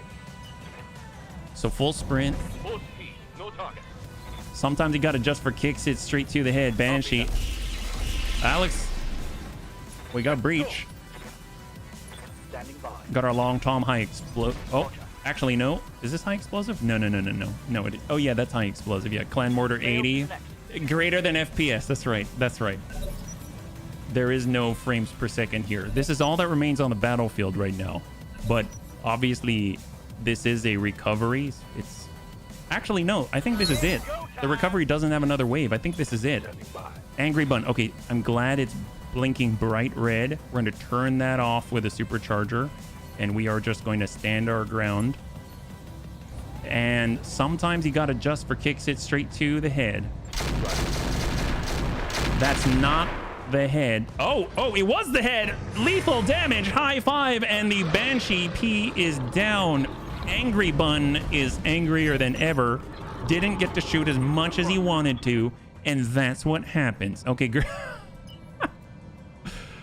Poor tank hair still in the airstrike. Vigilance up so he takes less damage. And then we'll go in and aim it that way. Next target destroyed. All right, so here we go. 99% chance. I don't think we have to worry about hitting Grandpapa Dead. So sometimes you got to just for kicks it straight to the head. I'm on him. That's to the middle. That's to the middle. That's to the left torso. That's to the middle. Oh yeah, well that he's at half armor now out of his like 5,000 something. All right, so we got left, sprint, sprint, sprint. One day we'll be in... Oh, we can shoot someone with a repeating TSE. Oh my God. First time we get to shoot a full salvo. Sometimes you gotta just for kicks it straight to the head. Finally. That's not it. That is the head. That's the arm. That's the center. That's the arm. That's the head with a repeating TSEMP he no longer has. He had extra protection. He's actually dented on his spiked pirate helmet. Watch this kind. It's hard to hit the head when they're laid on the ground with their feet towards you. I mean, that's the truth. It's true. Okay, BOP heat bun. So what's left of this guy? Oh, he's got 2 mag shot. Okay, he's got 2 mag shot. Little dangerous. So maybe we can take him out. We're switching over to Inferno. Maybe we can tag him, help out the bunnies, you know? Target lock. Give him a little bit of Inferno love. There we go. All right, so we're hearing, I think, the airstrike. Their airstrike now. Yep. Okay, it's coming from the right side. Ooh, God. Yeah, that hit really hard. We got 44 armor on that side. That's coming in on Tank Hair's right side. He's got a little more armor. Reporting. Serious armor loss. At least we know. All right, Sneaky Naga Bun. Well, Sneaky Naga Bun, at least he can kind of sprint, but the problem with it, well, I guess we can stand in the flame and then we don't have to worry about the airstrike. So let's just go ahead and face where the airstrike's going to be. And now, well, sometimes you got to just for kicks it straight at the head. Copy that. 2 shaped charge arrow 5 society. Yeah, that's not it. That's the center torso and the right torso. At least we get a lot of chances. That hurt my feelings. So, all right, move, move, move. Here we go. Bun dome. Sometimes you got to just for kicks it straight to the head. Target confirmed. Oh yeah, that's not it. That's go. Eventually, bunnies, you just gotta take your shot enough times, and next thing you know, they're gonna go boom. Oh, see, I'm a little nervous to shoot a long tom cannon with Det standing right on the opposite. Maybe not that, but I will shoot it at their friends. I mean, those little guys. Oh yeah, we got those. High five, we got that guy. See how accurate we are. HB's been working on his accuracy. Amazing how we're able to hit them with that long tom cannon. That's kind of like threading the needle, if you ask me. All right, let's go on and push on up. Feeling pretty good right now. There's one enemy left on this field, and it's that guy. Well, tell you what, we're gonna go ahead and maybe get outside of the blast. Turn this around, yeah. There we go. Grandpapa Dad's looking pretty good. And sometimes you gotta just for kicks it straight to the head. Oh yeah, that's not it. Well, that's not it either. In our defense, you're asking us to hit a cockpit from the other end of the map. Hey, we do the impossible here. Let's be real. All right, we're going into mech mode. This is Rhubarb Carl, our best mortar special. Long Tom versus battle armor seems fair. Yeah, that's right. We only go for fair combat here. Actually, that's a bald-faced lie. All right, 10 in. Here we go. So if anyone's gonna hit that head, it is Gong Fu. All right. Sometimes you gotta just for kicks it straight at the head. With 128 missile munitions. Like a hero in 3, 2, and 1. Come on. Come on.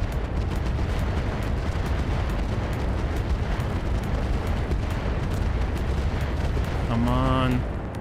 I don't think we hit the head, bunnies.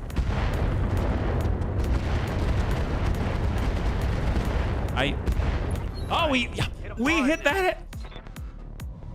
High five. We hit that head. Oh, he's getting back up. Oh, that's not good. We hit the head. The Smog is just an imp with better arms, but he's got some kind of arms. Oh, did he just place down a plate? I think he placed down a plate. Oh, his mistake. I don't think he's gonna... He hasn't moved. So you know what that means. Shot out. Center mass. There we go. He's got a breach. He's got a breach. Heavy hits, Commander. Fantastic. All right, we got this. We got this. We got this. Angry Bun. Uh-oh. Uh-oh. Here comes Angry Bun. Full salvo. We're switching over to standard ammunition. Shot out.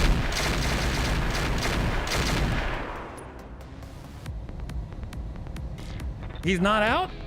Oh my god, wow. Oh, well, if anyone's gonna get it, it's Tank Hera. Let's be real. Tank Hera likes to, you know, he likes to finish targets.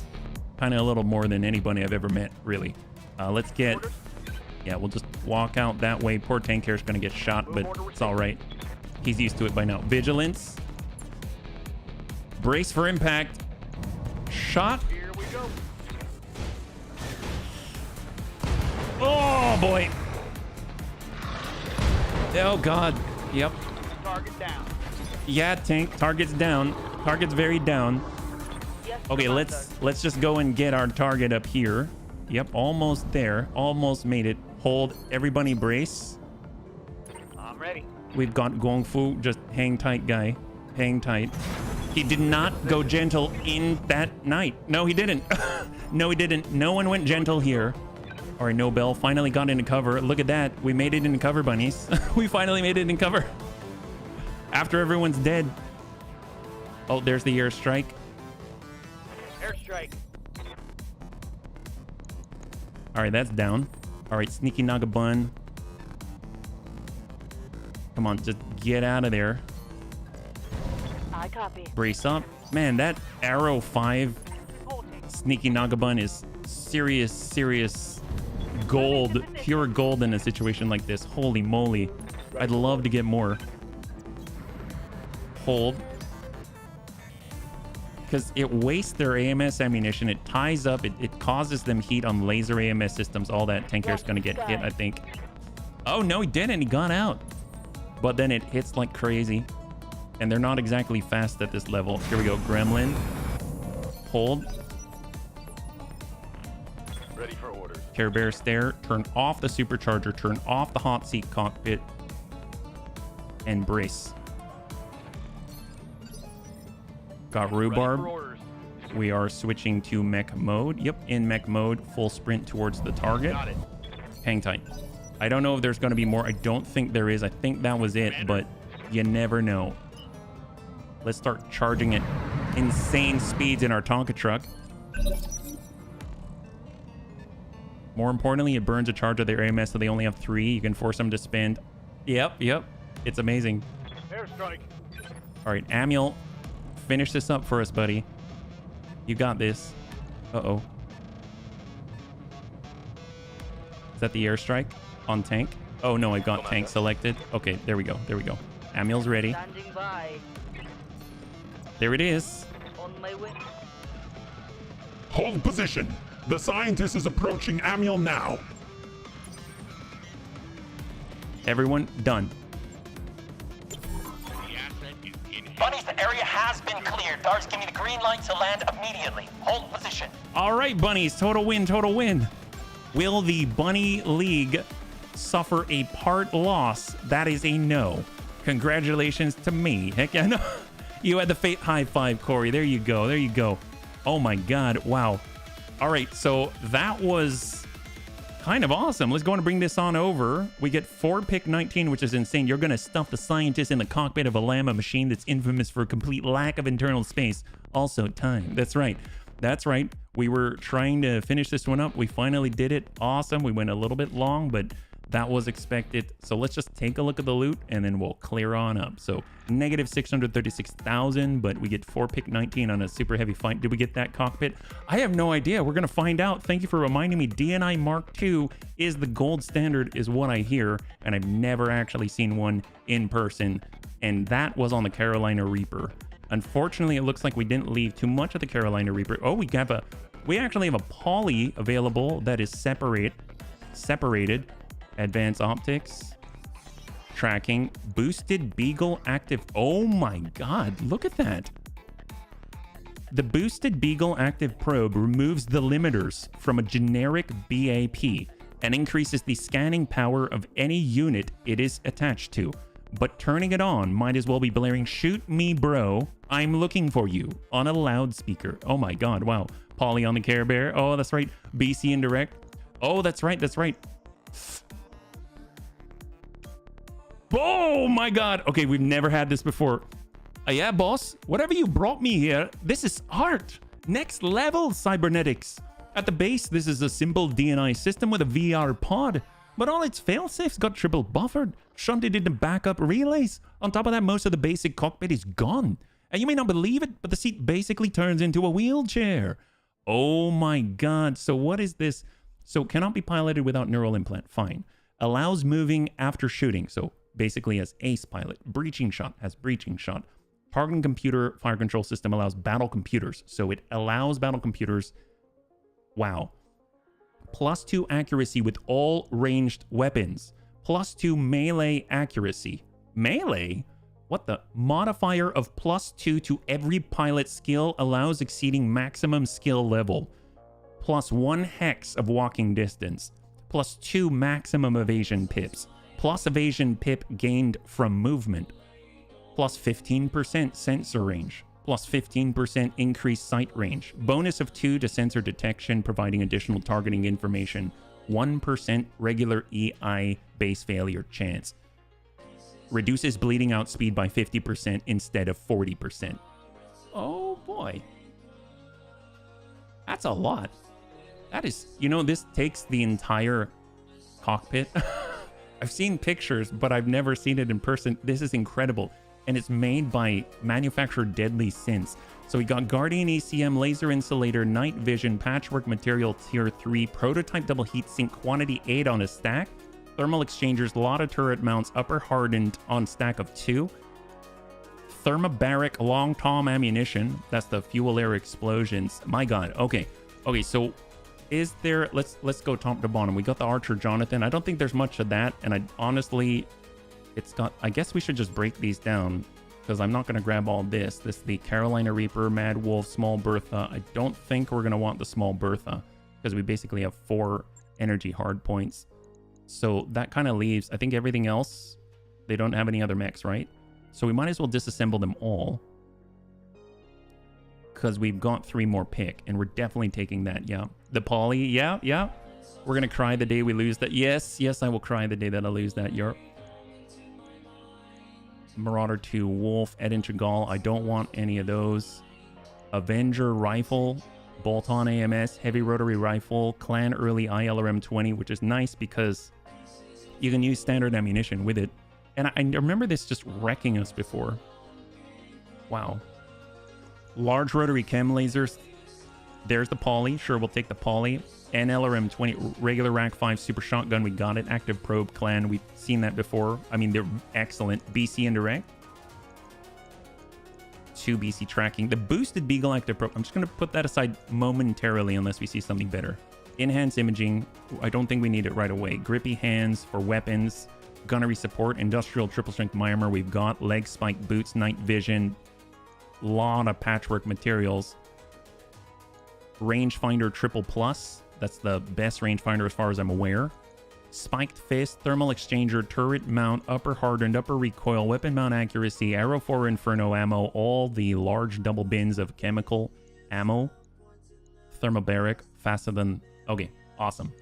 We're gonna get this. And what does the Poly do? Stack of pro... Yeah, it's pretty good. It's pretty good.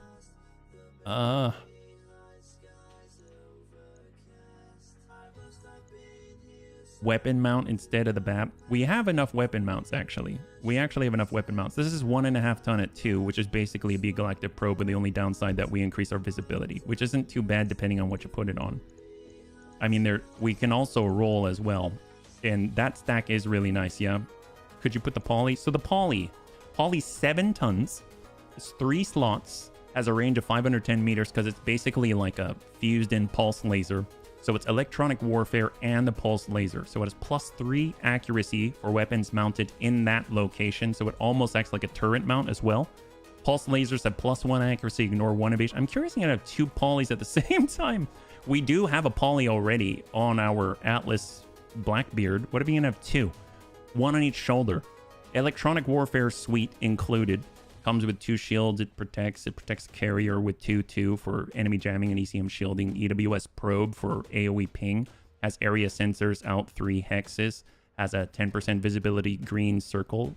It can also paint targets like tag, and it provides a 33% boost for easier to detect and easier to see for targets that it paints. Yeah, dual polys. Oh my god, yeah, chunk of a raven welded to another mech. Yep. Okay, so let's go with this. 3, 2, and 1. So we've got one part of the Archer Jonathan. We've got 2 parts of the Banshee P. We've got 1 part of the Carolina Reaper, 1 part of the Small Bertha at 140 tons. Got a fluid gun. We've got the Clan Early Improved Large Pulse Laser, Advanced Optics Mark II, Double Battle Computer, Indirect and Long Range, the Boosted Beagle Active Probe, the DNI Mark II Cockpit, the Advanced Targeting Computer Clan Gunnery Support Stack of 3 on Alpha, Double Leg Spike Boots, Missile Range, which extends the range by 15% and cuts the minimum range by 50, Slick Sweet Turret Mount, Caseless Rack 5 Ammo. I'm not selling any of that. Oh my god. Wow. So that is amazing, and we didn't take any damage. No hurt bunnies at all. That's phenomenal. Before we wrap up, one thing I want to do is just see what it looks like to put that cockpit in, because I've never seen that in a cockpit before. That is amazing. Yeah, large rotaries are 7-ton 3 slot, and they actually don't have a lot of heat as well. Yeah, Paul on the randomizer. No kidding. Yeah, what a crazy loot bundle before the weekend, I gotta say. So let's go ahead and bring this on over, because as I understand it, the DNI Mark II takes over the entire cockpit. Yeah, that is insane. I'm glad you could swing on by, and thanks so much for swinging on by, bunnies. I really appreciate it. It's always a lot of fun. We started out with a lot of burn. I mean, the TSCMPs are fun, but if you're not in range, they don't do very much. So that's the rough part. If we can do like, we even have energy range on there with an extra 15%. All right, so here we are. Mech Bay. Let's just see what this looks like. So we're going to go over to the super heavies, let's say. We're going to go over to Battle Cruiser Bun. I honestly don't think that tank needs... Well, he could move a little faster, and it does actually give him a whole hex. So if we were to, let's say, throw DNI Mark II... It does replace the whole head! It literally, you take the head off, and you put the whole thing... It's 6 slots, it's 6 slots. It's basically like a really large command console. And apparently, it increases the walk too, right? Yeah, he now moves at 3-3 instead of 2-3. So it gave him a whole nother walking hex, which is insane. He will apparently get more evasion pips, more maximum evasion, and he can he gets +2 to all pilot skills. Oh my god, wow. We need everyone needs to have one of these. I think that would just be great. Can we please just message the Roguetech gods, right? That'll be amazing. Well, holy crap, bunnies, thanks so much for hanging out with me today. It's been absolutely a blast. I hope you had some fun. Next time we'll be streaming. It's on Monday at 2 p.m. Pacific Standard Time. We're going to come back. I'm still figuring that one out because we might be switching games potentially. So that's something to keep in mind. Also, if you're interested in the 1K sub Q&A video, I should be able to finish that up today on the edit, and then that should be coming out tomorrow. So if you're interested, just keep an eye on the channel tomorrow. Usually we schedule at like 9 a.m. PST, so I'm pretty sure I'll finish it tonight. And thank you again for hanging out today. It's been a lot of fun. If you want to hang out until the end of the music, you'll go give someone a nice raid. I had a total blast. I hope you did as well, and I hope you have a wonderful, wonderful weekend. Have a good one.